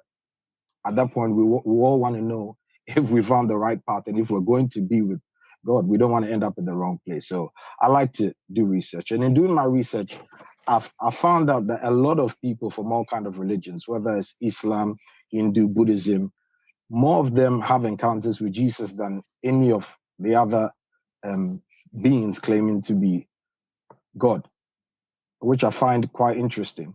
For example, I watched one where a Muslim Mike. Yes. Can the devil pretend to be Jesus? Yeah, the devil can pretend to be everyone. So the devil can pretend to be Jesus. He can pretend to be everyone. Yes. So how do you know that it's not the devil pretending to be Jesus to all these people? Okay, so my thing is, these are people who sincerely were praying to God. And even some of the videos I've watched, I've seen Muslim scholars, people who were very devout, from every kind of religion. I'm just saying Muslim because I'm speaking to you guys, who were very devout, who know their stuff, who were sincere, who really prayed and asked for the creator of the universe to reveal himself in a way that is without shadow of doubt. And he revealed himself and healed them and did all kinds of stuff. Mike. Yes. Which Muslim scholar did this? I have to find. I don't know how I can contact you. I'll send you some of the videos. There are loads. So you're saying a Muslim scholar asked Jesus to reveal himself to them? No. It's even worse. Oh, what's God to reveal himself? The claim here was a Muslim scholar asked Allah to reveal, because the creator of the universe to reveal himself. And Jesus appeared to them. This is the claim. Now, if you have a basic lots of them. If you have a basic understanding of Islam, no one would ever make that prayer. It's actually it's antithetical to ask the creator of the universe to reveal himself to you so that you can see him. It's an absurdity. No, it's not. Okay, maybe my choice of words. I didn't mean reveal as to see, but reveal the way, to confirm the way. Mike, before we move on, let's please don't embarrass yourself. Let's please stick to your original claim. Why embarrass myself? Mike, I'm here to I'll tell you share, and there's no need for that, Hamza. Muslim scholars, no, it is called for now. You're just why is it called for? Because you're just making. I'm here stuff to up. share. Listen. And Mike, if I'm here to learn, Mike, or we're sharing, there's no need to do that. Mike, you can be you can be nice. One of your colleagues just said that. Be careful with your words. You can be nice and genteel as you like. Yeah. But why don't you be the same? You're either making stuff up. 1 second. You're either making stuff up, or you're regurgitating made-up stuff. I'm not regurgitating made-up stuff. Conception in all of this, I don't know. What I'm saying to you is, stop embarrassing yourself with this particular idea. That Muslims, scholars. Hamza, I don't think it's polite to say that. I mean, there's no need to go that way. I'll be honest with you. This is not about me being polite. This is about me being straight. So I'm telling you, Mike, don't embarrass yourself regurgitating made-up stuff. That's okay. That's an assumption. That's an assumption. All right. Well, if you're it's not an assumption, if you're not regurgitated made-up stuff, you're just making stuff up yourself. I'm not making stuff up. All right, just, why are you assuming stuff? Why are you assuming stuff? Give us this Muslim scholar that did what you said. I don't know his name offhand. You said I've got lots of videos. I don't keep all the names. I've just got the videos. What's the link? Okay, let me just look for a Muslim scholar. And what did they actually do? There are loads. They've had experiences with the Lord. There's imams who've had experiences with the Lord. They've all become Christians. There's loads. Imran, if you don't mind, Imran, before we move on the conversation, Mike said Mike came to Christianity with a dream of Jesus. I've asked you a very specific question, Mike. If people see a dream of the Prophet Muhammad, peace be upon him, and they're guided to Islam, does that make Islam true? If they have a dream of Muhammad in there, no, it doesn't make Islam true. And that's why I said that it wasn't that experience by itself. No, that was the beginning. But you mentioned that experience. Then you mentioned the healing, and Hamza spoke about the healing. Then you said, Mike, that then you turned to the Bible and you learned from the Bible, and that reinforced your opinions. And you've admitted that the Bible has been changed and it's not the preserved word of God. So I'm wondering, how can something that is demonstrably provable not to be the literal words of God, manipulated and corrupted and changed, how can that then convince you that actually what you have is the truth? I'm finding it difficult to follow your argument. So on the first 2 points, Mike, the first 2 points that you raised about dream and about prayer being answered, okay, and the third point you raised was that you turned to the Bible, and that confirmed your opinions about the Bible being true or Christianity being true. Okay, on all of those things that you've stated so far, the first two, there are experiences that most people have, or a lot of people have, in all different types of religions, and that cannot be the sole reason why you would accept the religion, or to say that it was true, because then by that testimony they would all be true. Secondly, the point that you turn to the Bible and confirmed Christianity being true, you can demonstrate categorically that those words that you're quoting are not necessarily the words spoken by Jesus, peace be upon him. So can you please explain to me now, what was it that convinced you that Christianity is true? Because so far, you haven't actually provided a case, to be honest. Okay. Sorry, could I just add something? Okay, because guys, it's so many points at one time. No, I don't want to make any points. I don't want to make any points. I just want to say. Because I'm going to forget. Wait. Oh dear. Can I just answer that real quickly? The problem is, Mike, we're going to go around in circles. Because we're going around in circles at the moment. I just want to clarify. He just asked me something. No, I understand. Because I think this is what was happening earlier, where everyone was saying that it's like 4 versus 1. Mike, just relax. All right, okay, no, forget it. Mike, okay, you carry on. All right, go on. Mike, you go around in your Mike, you go around in the circle. Once you've gone around in the circle again, I'll ask my question at that point. Go ahead, please. Okay, so see that wasn't necessary. There's no need for that. You know, no, but I'm about to answer his question. No, but there's no need for that. When you do that, no wonder people don't want to come on here. There's no need for that. We're all respectful.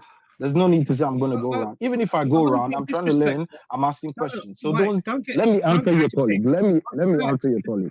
Take a deep breath. Yeah, I'm relaxed. I'm saying let me answer your colleague. So you calm down. Let me answer your colleague. I'm calm. I haven't asked you. I was talking to your colleague.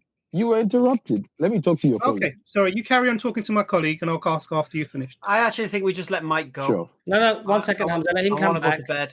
No. All right. No problem. Mike, you're more than welcome. All right, guys. All the best. With this. Hamza, don't let him off the hook. Okay. No. Don't let him off the hook. Mike, answer the question. Off the hook, guys. It's not a fight. You know, there's not like off the hook. Mike, we're here to talk. Mike, answer the question that I posed to you. Please stop playing the victim. Be a man and answer the question. Come on. Stop playing the victim. All right, guys. Are you going to answer the question? All the best.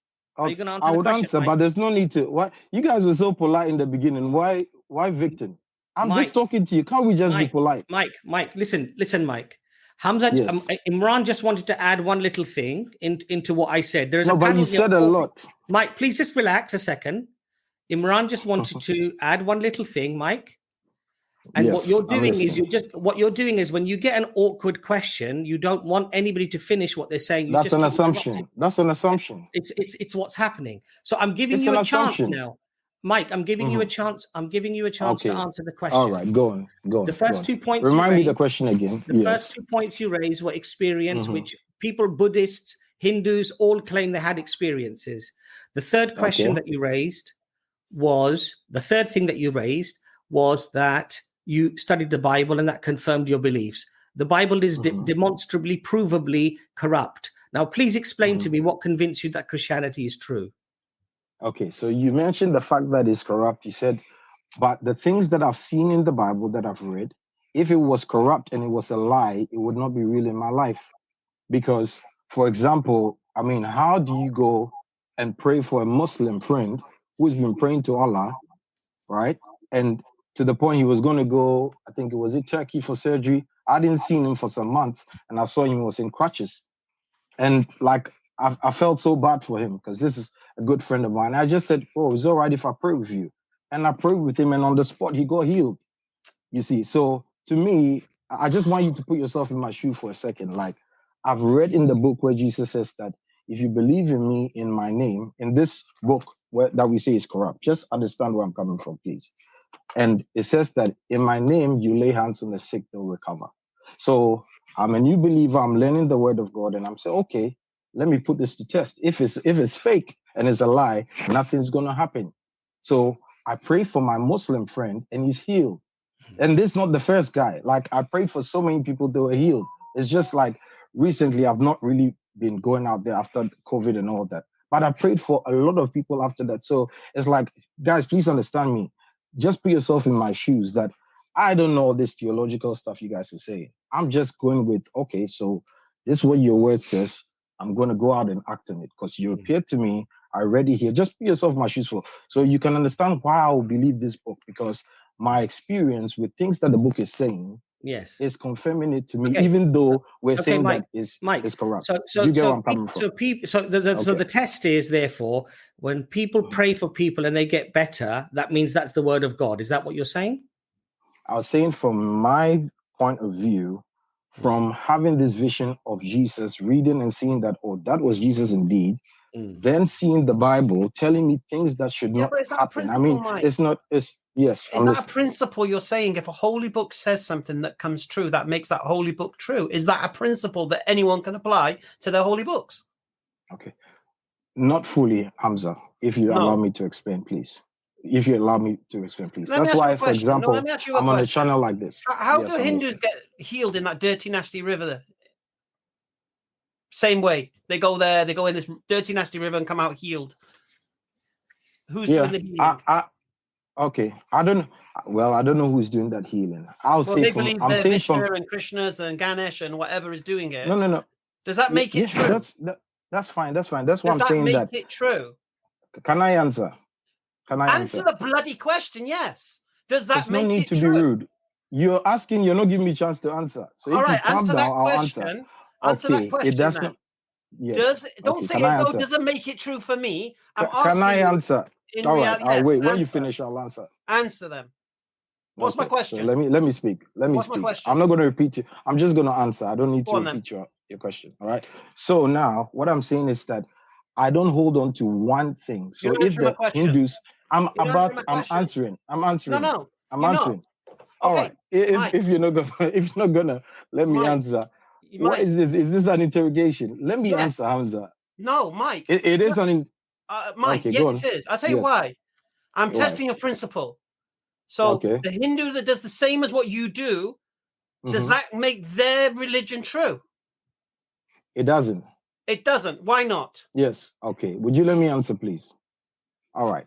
Why do I say that? Because, like I said earlier, it's not just one thing. I'm saying that this is one of the things that I just use as like, not just to say because I've prayed for someone and they healed, that means my religion is right. No, I'm saying that it's a compilation of things all combined together. And what's the compilation of things?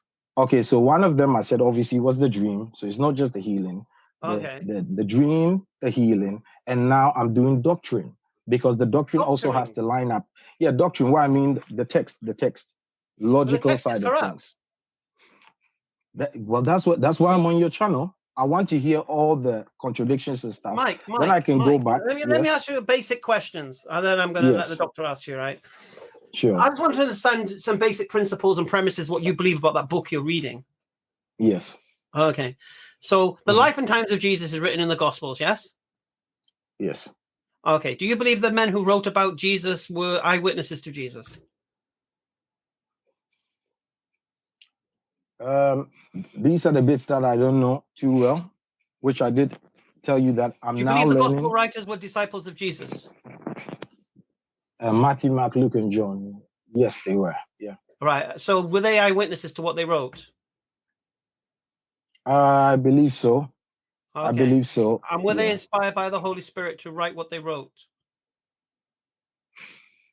They were inspired, but because man is not infallible, like they can make mistakes and stuff. So they might have made some mistakes, but the main theme of the Bible, I believe, is preserved. Okay, like I said, they were inspired by the Holy Spirit, but they made mistakes because they're man, just like us human beings. Did the Holy Spirit correct the mistakes? He did not correct the mistakes, but the message that he wanted to communicate to the overall theme is still there. Just so I understand, you believe the Gospels were written by disciples of Jesus who were writing what they saw and made mistakes, but those mistakes remains in the Bible. Yeah? Yes, because can I answer why I believe that? Because they're human beings, right? Now, here's a problem you've got. Yes. According to Christian scholarship, the people who studied your religion, studied your manuscripts, Okay. I've determined that the authors of the Gospels were anonymous. So to make the claim they were disciples of Jesus goes against Christian scholarship, for one. For two, it's not even eyewitness testimony. And for three, there's no indication of Holy Spirit inspiration by any of the authors. None of them make this claim. Okay, so Hamza, I just want to understand. Yeah, like John, you said they're anonymous. Like John, I thought John clearly says he's John. No, all anonymous. Does it not? Even your claim that Revelations written by the Apostle John is against Christian scholarship. We don't know who wrote the Revelations. Really? I thought, I mean, the introduction of, right. Okay, so for example, you see what is happening here. This is the reason why I come to this channel. It's not because I don't know much on the theological side, as I did mention. I'm not interested in theology. I'm not interested. No, I mean. No, Mike. No, what I mean is like. Mike, I'm not interested in theology. I'm interested in your historical claims. The idea that when you read the Bible, you're reading what Jesus actually said in history. That isn't supported by Christian scholarship. The idea that the Bible hasn't been corrupted is completely refuted by textual criticism and higher criticism. So your whole premises are flawed to start off with. Okay, so I just want to make sure I understood what you said. So, for example, the book of Revelation, where I saw the description of Jesus. So basically, you're saying that even that I can't trust it because. No. Is that what you're saying? Okay. I'll tell you what I'm saying, actually, Mike. This is really good for you now. God, you brought it. Next Sunday. So for 2 years, we've been doing the historicity of the New Testament. Yeah. Okay. And next Sunday, we'll be on the book of Revelations. Oh, and what awesome. we'll do, when we do it, we go through everything. We go through the manuscript evidence for it, the historical claims, what the church father citations about it, what the Christian scholarship says about it, what it actually internally says, and all of this kind of stuff, right? Okay. And Mike, I promise you, once we've done our introduction to the gospel to Revelations, you will be the first guest invited on. Oh, that'll be awesome. Yeah. And my advice to you is get somebody of knowledge with you. So it doesn't look like we're bullying somebody. I can't come and challenge you guys. 100%. You guys know so much. No. Yeah, so, what you can do, you can hear what we say about the book of Revelations. So, like I say, just as you believe Matthew, Mark, Luke, and John wrote the Gospels, we've demonstrated they didn't. Yeah, we've demonstrated it's not even eyewitness testimony. We've demonstrated internal inconsistency and contradictions. Yeah, we've demonstrated it, and we're going to do the same with the book of Revelations. Okay, Hamza, well, everything that you said, because I've not studied that kind of stuff, so I'm just taking your word for it. I need to go and verify that. As you'd expect. So fair enough, and that's why I said I came to your channel. Invitation to you, Mike. Sure. You go watch this full stream will be up on our channel by tomorrow. Okay. Yeah. Okay. Go back to this clip. Go through what I've said to you. Write it all down. Yeah. And then on Friday on my channel, Hamza's Den, I have something called the Arena, and you can come back with your findings. Okay. And challenge anything I've said to you. Awesome. That's why I came to your channel. I just sometimes it's good to hear from the other side. This is how we have to work, you see. First of all, we have to look at the source material and is this reliable in the first place? Before I start seeing if I can see any of this manifest. But the problem you've got to you realize is if you start talking about subjective experiences that have convinced you of something, then anybody can claim a subjective experience to convince you of their thing. That's why I was explaining to you, for example, I've had many experiences over my 20 years of being a Muslim that have convinced me I made the right decision to become a Muslim, that Islam is true. I've seen testimonies from many, many people. So everybody can bring a testimony. Everyone can bring a healing on all of these things, dreams. Old people have dreamed about the Prophet Muhammad coming to see them and such. Yeah. I've got Christians who've said that to me, that they've had the Prophet Muhammad come in their dreams. Okay. Now, would I say this is a reason to believe Islam is true? Me personally, not really. Dreams are dreams. I've dreamed of dragons. I've dreamed of all sorts. Who knows what goes on in your dreams? Who knows what was fed into your dream that you think was just some innocent dream or whatever, but all of a sudden it's just made up of something you've read that day, heard that day, subconsciously or consciously, whatever, movie you watched, whatever it may be. So for me, I'm not relying on dreams. When I have dreams, I don't think this is real. Yeah, I trust my brain. I don't trust my senses. Yeah. So if an apparition appeared now, I wouldn't think, oh, this is something. I think, oh, relax. What is that? Do you understand? I reflect upon the claims made in the scripture, the revelation that's been sent through the prophets. Because the only way you can know about God is through revelation. The only way you can know about revelation is through the prophets of God. And then you have to make sure that what you're reading is from that prophet.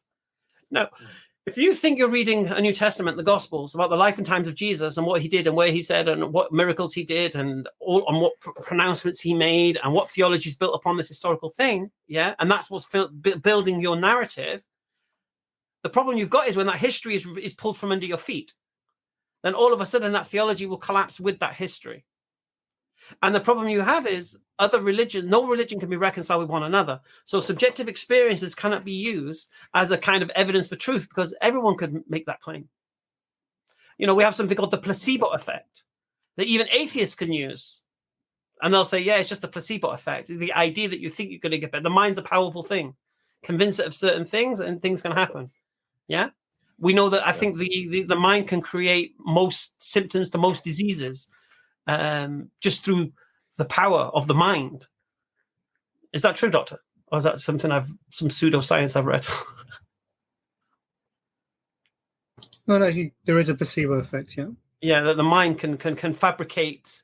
I'll give you an example, right? I used to have toothache a lot back in the day, really bad. And I used to take paracetamol, and I used to crunch the paracetamol so much that my body became addicted to paracetamol.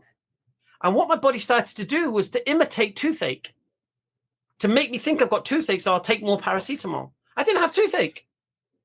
It was just my mind wanted me to have the drug. So it was trying to create a reason for me to have that drug. And so the mind's a powerful thing. So one thing is subjective experiences of healings and this, that, the other, just as that dirty, nasty river where people get healed.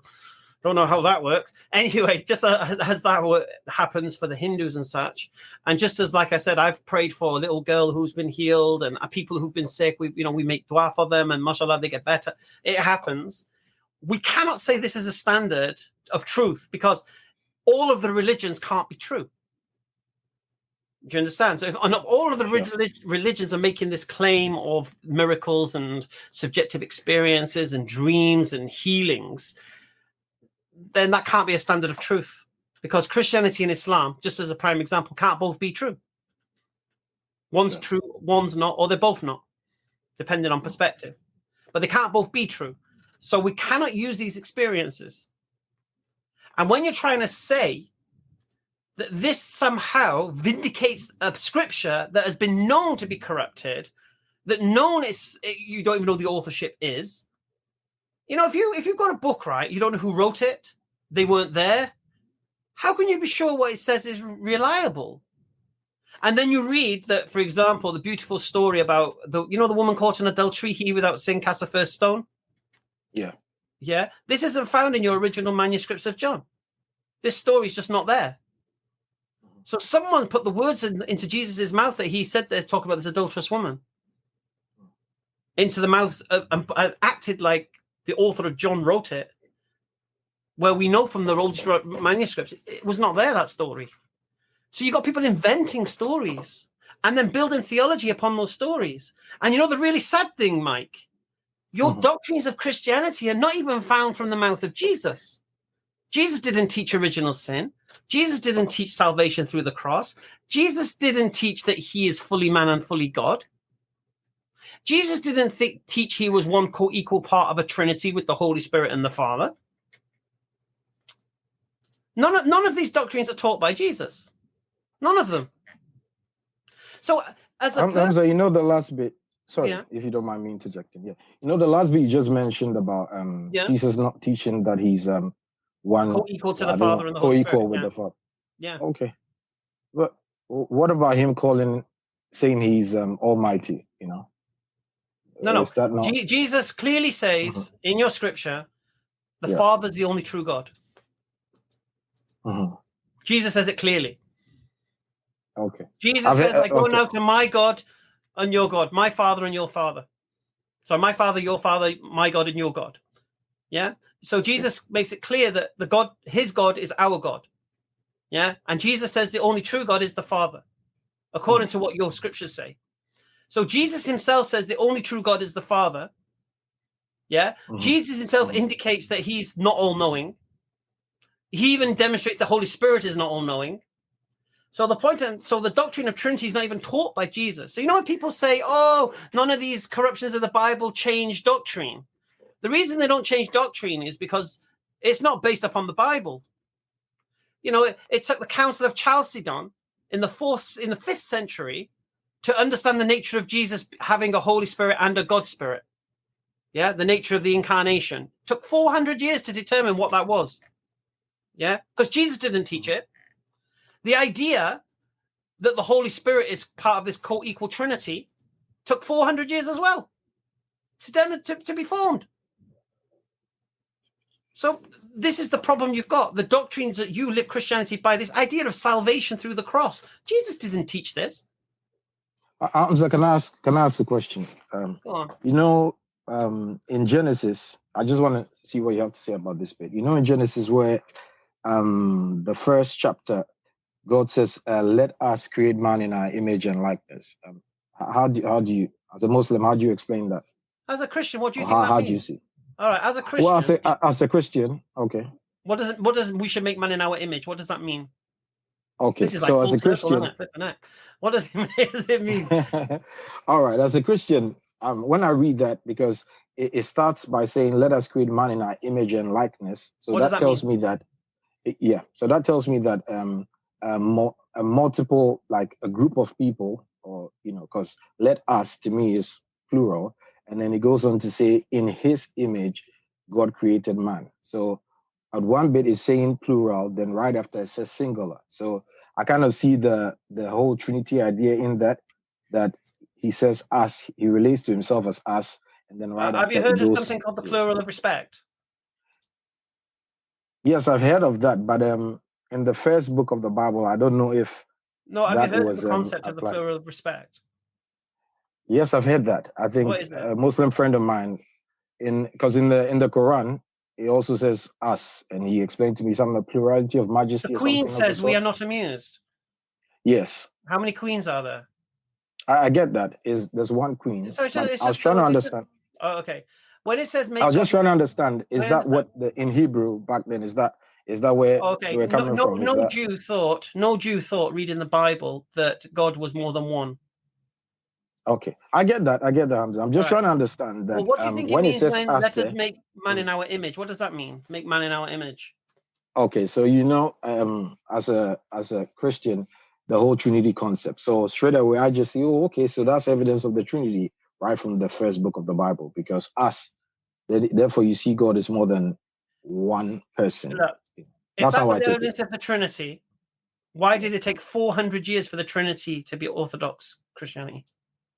I don't know. That's why I said I'm still learning this Because stuff. it's But you not asked clear from me, the Trinity. that's what. When Jesus Okay. says the only true God is the Father, what do you think that means? Okay, so with that scripture, for example, every time I hear it, to me, I mean, when I compared with Philippians, it says that he made himself lower. Forget what Paul says. When Jesus says that they may know you, the Father, the only true God, who is the only true God according to Jesus?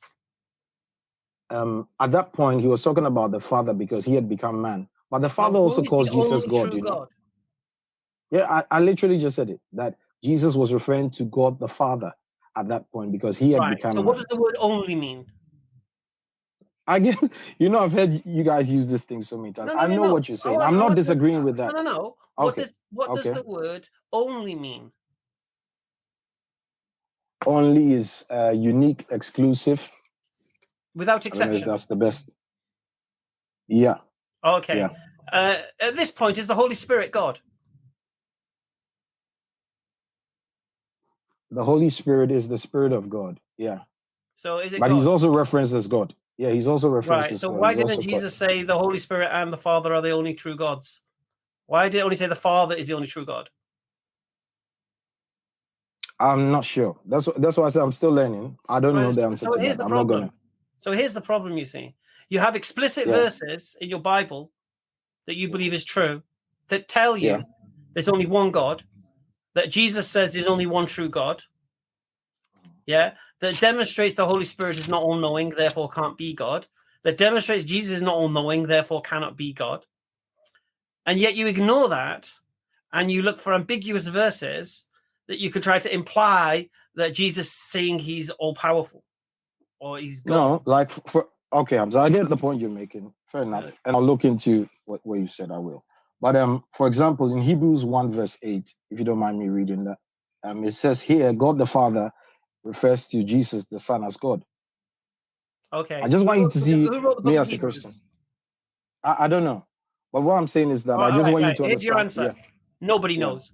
So why does Yeah. it matter what it says? Okay, because there's other parts of the Bible where okay, for the Gospel of John, did John write it? Because I've not done that background. You don't know who wrote From any the of research the you've done. You don't know No, who so, wrote any John, of your Gospels. But here's the thing, you see. I'm giving you what you believe to be the words of Jesus, saying that the Father is the only true God. And you're scrabbling in a book that you don't know who wrote it. You don't know who's saying the same it. book. Okay. No, I went back to the same book. I'm going back to John. Okay, because if you're using John, one second, Mike, 1 second. Yes, We've already gone way over the stream, so we'd like to invite you to come back on again. But I would like to get Dr. Imran in quickly before we end the stream. Sure. For a long time. So, Dr. Imran, we can wrap it up after you, inshallah.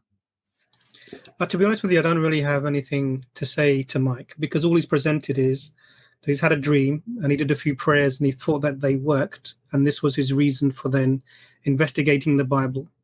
And because he found that what he saw in his dream matched what he read in the book, that this makes Christianity true. Of course, this is false, because your experiences are subjective and personal to you, cannot be used as evidence for anyone else. You can't show me your dream. You can't show me the feelings that you had in your dream. You can't show me the vision that you had in your dream.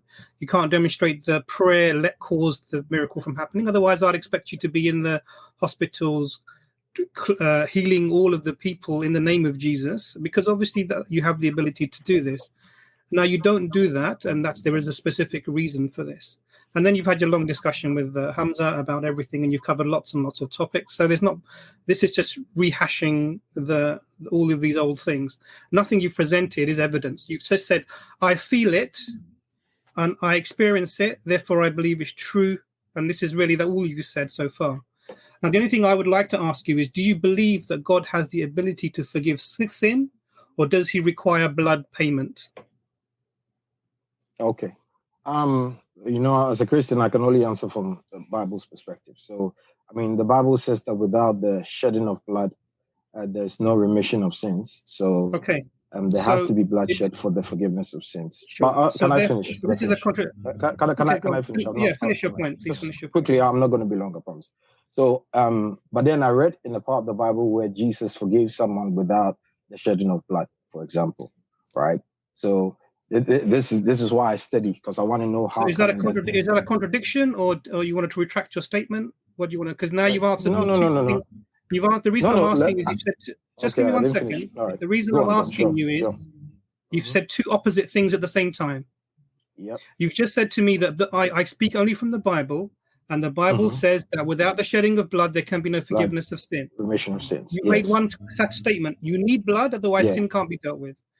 In the same breath, in the same sentence, you said, I read somewhere in the Bible where it says that Jesus forgave someone without shedding of blood. So now I'm asking you a question. Which one is it? Yeah. The Bible says both. So that's why I said that. That's why I come to programs like your program here, because I like to hear these contradictions, because I want to make sure I'm in the right path. So when I hear something like this, I'm going to go and study to find out why is that the case, because I need to get an answer. But I'm not here saying I know all the answers. Sure. Yeah. But Mike, the problem is this is the most fundamental question. It doesn't matter if you had a vision. It doesn't matter if if you healed people with your prayer. What matters is, are you going to get your sins forgiven and salvation? So the most fundamental question, you're saying, I'm not sure about it. No, I know my sins will be forgiven. I'm going to say something very simple and straightforward. So let me just finish. No, I know the answer. I just answered that. Okay, go on. Sure. Sorry. Because your answer you gave was two different things. You said that there can be no forgiveness of sin without shedding of blood. And then you said Jesus forgave someone without the shedding of blood. and then you said to me you've answered it. At the same time, saying that you're going to go and look at it. So I'm not getting any. Okay, no. Let me just finish my statement. I'm going to look. Let me just finish All my right. statement. Just give me a second. Sure. Now, what I'm going to say to you is something quite straightforward. Sure. If God, you believe, requires to be paid to get rid of sin, then there's no forgiveness in that. I'll explain what I mean by this. If God has forgiven you something, there's no payment needed. If God has taken a payment, then there was no forgiveness given. Do you understand? So you have to decide which of those two situations that you want to be in. But I'll let you carry on. Okay. What you said is a good point. And okay, so this is what I've always understood, when it comes to this topic, that God in Christianity, God, the attributes of God, one of them is that he's just, right? So as a just God, sin must be punished. But, at the same time, he's also a God of mercy and forgiveness. So when you put those two together, the just aspect of God requires that sin be punished, but the merciful side of God requires that sin be forgiven. So when the two come together, that's why you have the shedding of blood, which in Christ, he provided the shedding of the blood himself. He became that sacrifice for us as Christians, as we believe. So in that, we see both the justice of God and the mercy of God together, because the justice of God required that a sacrifice or the shedding of blood, it was required that the blood had to be shed. And the mercy of God said, I will come and take your place to do that for you. So we see the two attributes at work together. Okay, that's how I've always understood it. There's a problem with this explanation. Okay, the problem with the explanation is it is never just to kill an innocent man. Justice means that the person who is guilty is punished. You cannot take an innocent individual, whether they volunteer or don't volunteer is irrelevant. You cannot take an innocent individual and punish them and call that justice, because that is unjust. Jesus was innocent. I believe that. You believe that. Punishing, making Jesus pay the sacrifice, punishing him, killing him, taking his blood was unjust. And it still doesn't take away the problem that the forgiveness was not given. Why? Because somebody paid. Whoever paid, they paid the God to forget the sin. If the sin had been forgiven, then even Jesus would not have to be punished because he was forgiven. The fact that a payment was taken means that there was no forgiveness, there was a transaction. God received payment and you are let off. That's not the same as being forgiven. We believe that God can forgive you.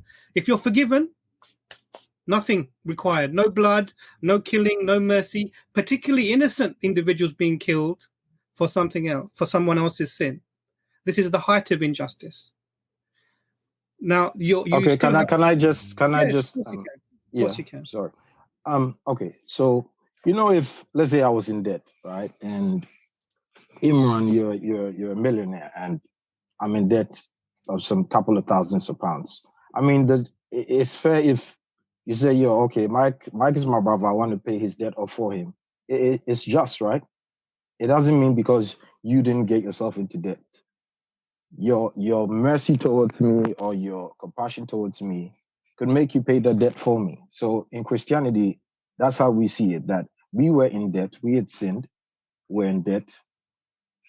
Christ comes and he pays the price for us because he realized we couldn't pay to get ourselves out of the debts, the situation we're in. So, and also, it also says that through one man's sin, Adam, sin entered the whole world. So you and I weren't there, but in Christianity, we believe that from the first human being created, sin entered the world. So the Bible says that in the same way, through another man, Christ, righteousness has been made available to all of us. So it balances out. One man brought sin, one man brought righteousness to cancel out what the other man did. So I think it doesn't do away with the problem, because let's take your analogy. We'll come back to Adam and Jesus in a minute.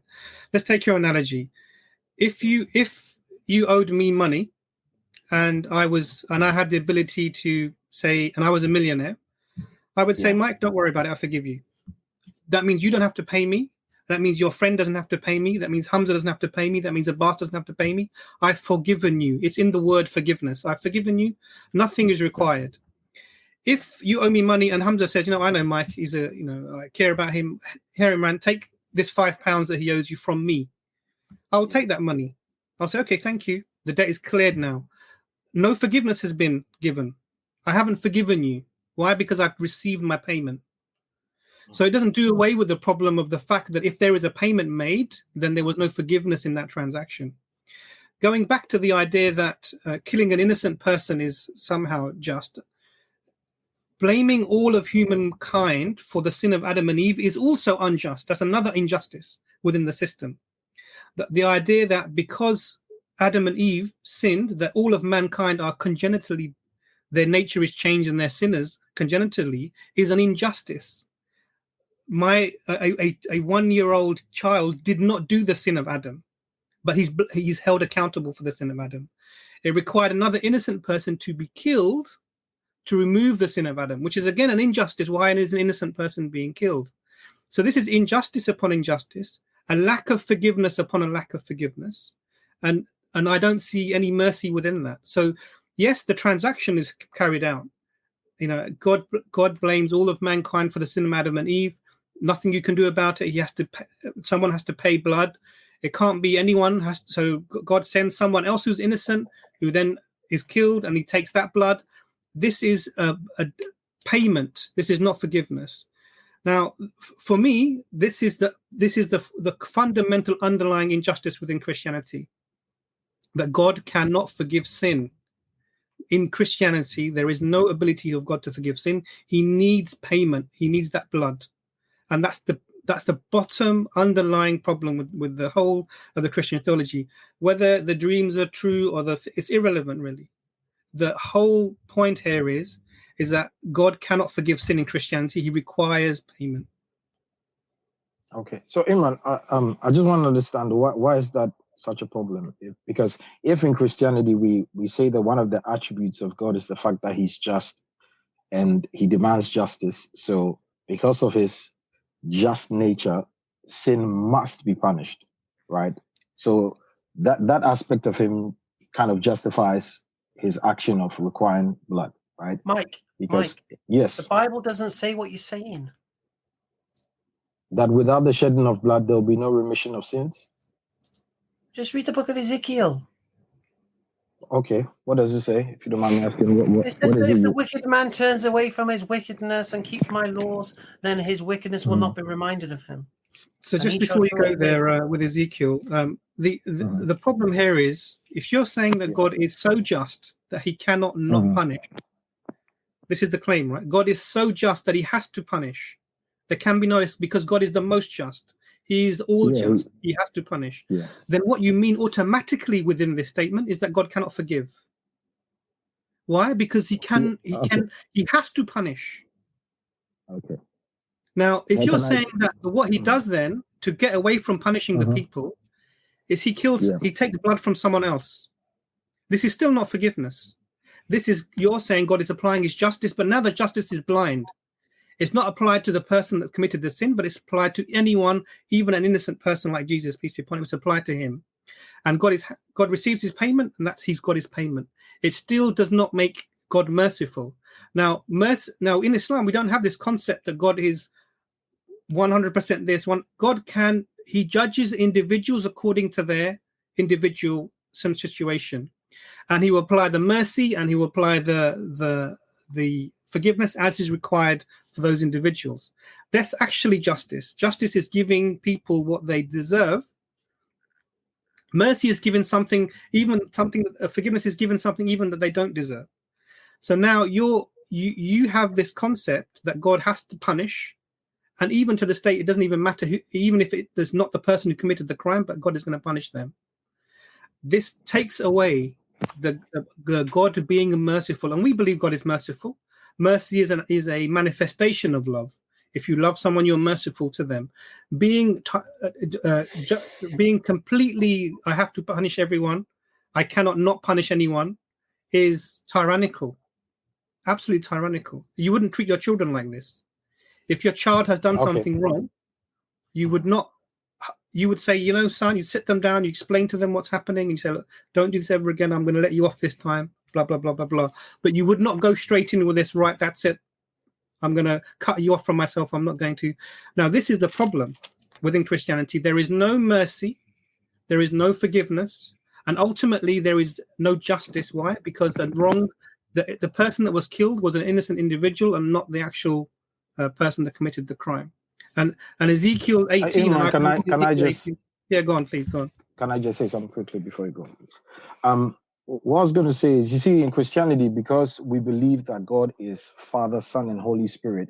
So I know what you're saying, like he put it on someone else, but because in Christianity we believe that God is Father, Son, Holy Spirit, so he took it upon himself, right? He didn't put it on another person, like, because we believe that God became a man to take it for us. So it's still God taking it upon himself. So what was due us didn't come on us, he took it upon himself. So I just want to read this scripture for you to see what I'm saying.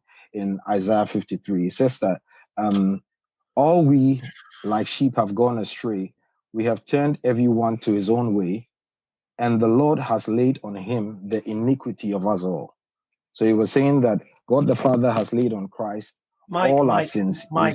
Mike, you're interpreting Isaiah with Christian lenses.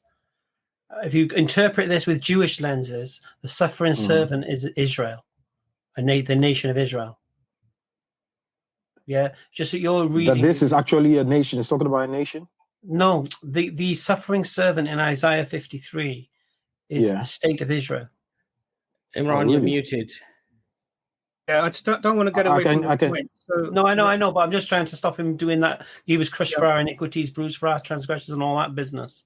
So the idea of God taking the punishment upon himself is a contradiction in terms. And I'll give you an example. Sure. Can you give yourself something that you don't already have? Can you give yourself something you don't already have? Can you give yourself £5? Can I give myself £5? Yeah, I can go withdraw £5. Yeah. Sure, but that's already yours, right? Yeah. It was already with you, isn't it? Maybe not physically. Maybe it was in my account. I went and took it out. It's yours. It's yours. It's not. Yeah. Okay. In that sense, yeah. Yeah. So the idea. So now, I just want you to imagine what you're saying is that God took £5 out of here and he put it in the other pocket. The question when I say he laid upon him the iniquity of us all, is that what you're trying to say? No. So what you're saying is, because the point here is that God, he resolved the situation within himself. He punished himself, and that was within himself. You're trying to get away from the injustice concept. Now the problem with that is God in himself is three. Right? This is what the claim is. I understand, but there's a problem with this concept. The problem with the concept is that you cannot give yourself something you already have. So if God is, what does it mean for God to punish himself? What does it mean for God to pay himself? Yeah. Well, it doesn't mean it. This has no meaning. It's like taking £5 out from this pocket because and put it into your pocket. So the transaction is nonsensical. The transaction doesn't make sense. If you take money out of one pocket and you pay the debt by putting the money into the other pocket and say, "Look, I'm going to pay."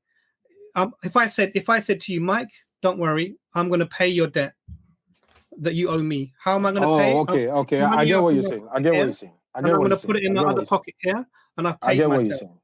This payment is nonsensical. It doesn't make sense. Can I tell you how I understand it, Imran? Yeah, go on. Okay, so do you realize that in Christianity we know God is Father, Son, Spirit, and from the Bible it tells us that the Son, or the Word, he was called the Word, is the Son, became flesh. He became human like the rest of us. So in that sense, he has become one of us like a human being. So it's not really like God paying himself, because at that point Christ had become like one of us. So it's kind of different from the analogy you gave, just like paying himself, because the Son, who was like the Father, as the scripture tells us, before he became flesh and blood. You see, so there's a difference. So it's not really like paying yourself, because now a man had paid the penalty for mankind, even though the Bible tells us that this man, before he became a man, was God, and then he became a man. So it's not really like paying himself, if you get what I'm trying to say, because Mike, now God Jesus had become man. Don't you believe Jesus is God? Yeah, I believe Jesus is God. God who became a man. Yeah. Right. Yeah. So he's God, yes? Yes. At So the time he became, he had who's become a paying man. God? So who's paying God? Okay, because we have God the Father and we have God the Son. No. Who's So paying there's God? a difference there. But is the Son Who's the paying God? God? The Son, yeah, but he's God the Son. Is he There's the a same difference, God as right? the Father? No, we have He's God not. the Father. Yeah, I'm going to explain. We know that there's one. What's the word they use to describe it? Yeah, one God. One essence. Yes, one essence. Yes. Okay. But then Is Jesus different God? entities. Yeah. Is Jesus God? Jesus is God the Son. Yeah. Right. And is Father God? That's God the Father. But Are they there's the a same difference, God? as we all know. Are they the same God? They're one essence, but not the same God. Because They're we not the see, same I God. can show They're you the different. evidence. Okay. Are they different gods? No, one essence. They have one essence. Yeah, one God essence. But clearly we can tell they're two different Two different gods. personalities. Are Not they two two different different gods, gods? two different personalities. One Are they one God essence, or two two gods? different personalities. Sorry? Are they one God or two gods? No, there's one God. The Bible clearly says there's Right. one God, So, but we so see Jesus that this is one God. God has three persons within himself. Yeah. So Jesus is God. Yes. God the Son, yes. Yeah. So who pays God? Who does what? Who pays God for the sin? God the Son, who had become a man, pays God the God. Father, who stayed God God. in his God So form. God Yeah. paid himself. A man paid God because God the Son became a man. No. He had become a man at Is that Jesus point. God or a man? Jesus is God who became a man.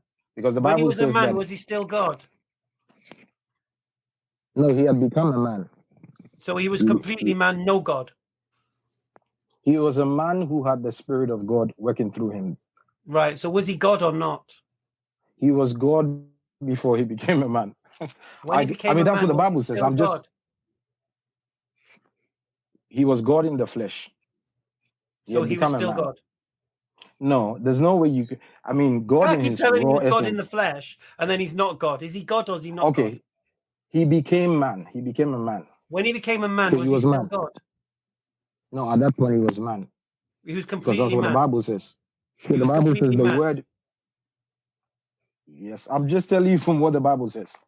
Right? The Bible says the word became Mike, flesh. That's what Mike, it I'm says. going to say to you, it took an ecumenical council 400 years later to answer that question. Yes. Yeah. Was Jesus fully God, fully man? Now, according to Paul in your Bible, he was fully God and fully man. Oh, really? Yeah. Okay. Yeah. Where about? I According would to like to study that. Okay. Well, there's Guys, so many different points that, the doctor's been really kind to you. We See, really I need would to ask end. you a question. Thank you for your patience and your time. Yeah, 1 second, Mike. Let me just. Appreciate it. I just. Yeah, sure. This is an easy, low-hanging fruit question, but I feel I need to ask it. Sorry, Abbas. It's an easy one. Sure. So, here's a problem, Mike. You believe Jesus, once he was sacrificed, there's no more animal sacrifice, yeah, for sin. Yes. Yeah. Yeah. Yeah. Mm-hmm. Yes, I did. Yeah. Why was Paul told to go sacrifice an animal as a sin offering after Jesus had been crucified? Okay, I've read that bit. I've not gone into deep study on that, but when I read it, what came to my mind is that obviously when Christianity began, I mean, the Jews were still trying to hold on to Judaism, and I read a part of the Bible where Paul had to tell Timothy, one of his disciples, to be circumcised, even though it wasn't required, but just to appease the Jews and not to get into any kind of like unnecessary Mike, stop digging. Squabble. So I believe that's the reason. Mike, stop digging. That's my answer. I don't know. Look. That's got nothing to do with what I said. The disciples of Jesus who walked and talked with him, witnessed his miracles, heard his parables, heard the explanations to the parables, were there on the day of Pentecost. Yeah, filled with the Holy Spirit, leaders of the church in Jerusalem. Yeah, and they say that sin offering using animals was still required. They didn't believe. So Hamza, where does it say that? Sorry, I just want to. It's in your book of Acts 15 or Acts 18 or something. But the point is this, Mike.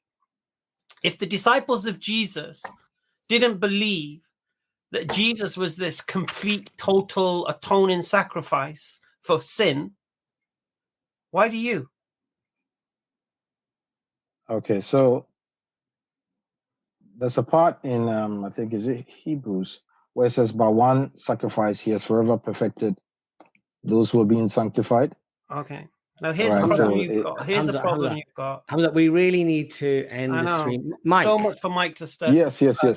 Mike, you came on the stream and you said Yes. that you saw a dream and then you did some healing, and it convinced you that the Bible is true. But you're actually learning. You're actually very new to Christianity. Is that right?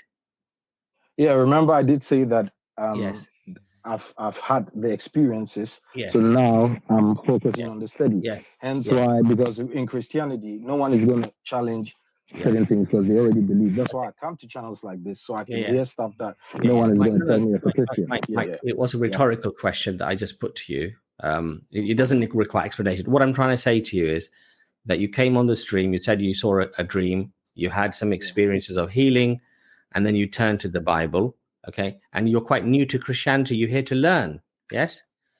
Yeah. I want to be challenged and hear some other stuff. I must commend you for somebody who's very recently looking into the Bible. You are quite well versed because you did seem to flick the pages very quickly and find the verses that you wanted to find. So anyway, I like to read. Yeah.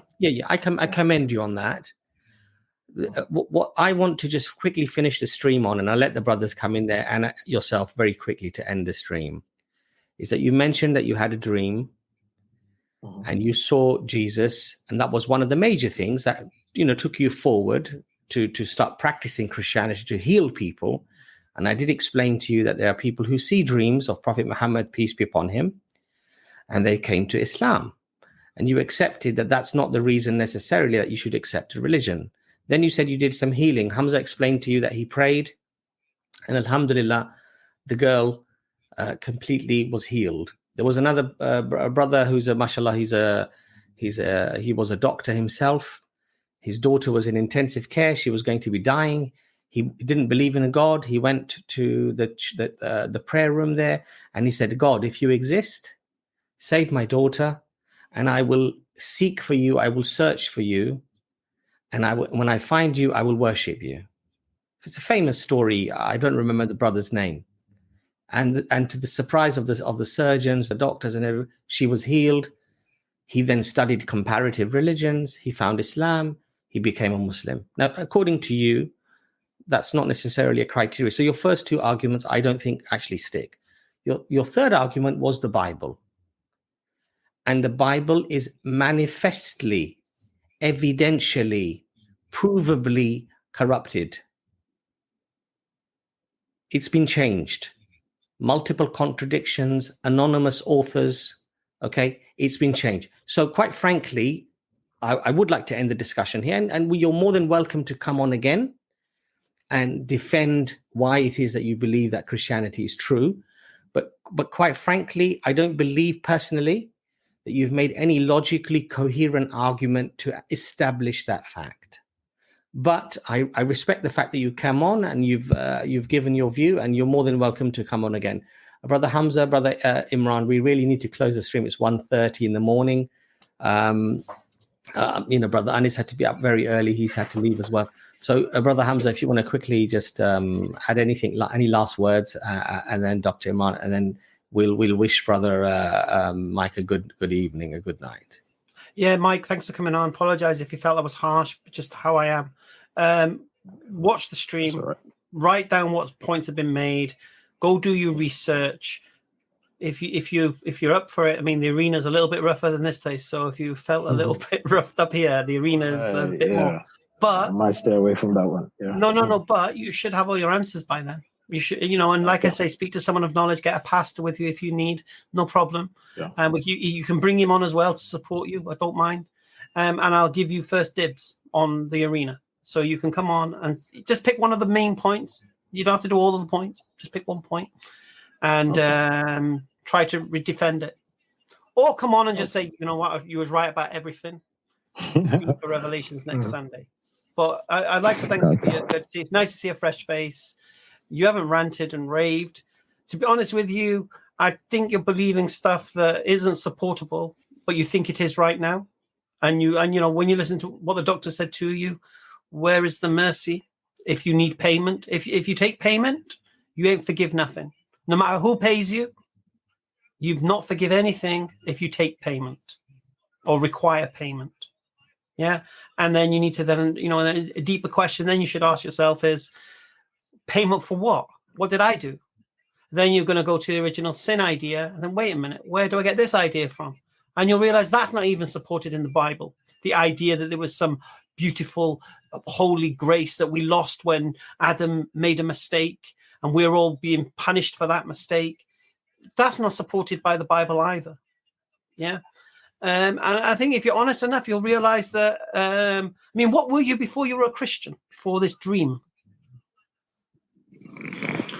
I wasn't anything. I mean, my family, cool. Few members were in like Freemasonry and stuff, but yeah. So look, if you're honest, you'll end up as a Muslim. Yeah, this is the path you'll be on, because you'll get your thirst for spirituality, you'll get your thirst to try and find God, to find the truth, find the prophet, and you'll realize Christianity isn't the way. Now, just because Christianity, we can demonstrate that what you believe as a Christian isn't true, or what you're reading isn't reliable, that doesn't make Islam true. That's another question. That's another story. Do you get me? But I think if you're honest with yourself, you'll come to the conclusion yourself that this Christianity, this isn't the truth. But I think you need to do that path yourself. So keep doing what you're doing. And like I say, it's nice to see you come on. You've been very civil. You've not ranted, and I like that. So thanks for coming. Appreciate that, Hamza. Thank you. Okay. Dr. Imran, any last words before we let Mike go? Yeah, appreciate you coming on, Mike. I just wanted to say that anything that is good from us has come from Allah, and anything that's mistakes or errors is from ourselves and from Shaitan. Remember us in your prayers, and may God guide all the seekers of to truth. Amen. Amen. Good night, Mike. Thanks for coming on. Take care, Mike. God bless you guys. Thank you very much for your time. All right, alhamdulillah, we are finally at the end of a long stream of 4 hours. Alhamdulillah, we've just literally hit 4 hours. Subhanallah. So any last words? Imran, I think you mashallah closed it quite well, inshallah. I think, brothers and sisters, keep us in your dua, inshallah, that our intentions stay clear and clean, inshallah, for the sake of Allah subhanahu wa ta'ala. Pray for us, pray for our families, and of course, pray for the ummah. May Allah keep us all, inshallah, on the path of guidance, and only seek out that which pleases Allah subhanahu wa ta'ala, and stay away from all acts and all speech that upsets Allah, angers Allah, or that goes against the tenets of our religion, Islam, and the teachings of the Prophet Muhammad sallallahu alaihi wasallam. With that, assalamu alaikum wa rahmatullahi wa barakatuh. Wa alaikum salam. Here comes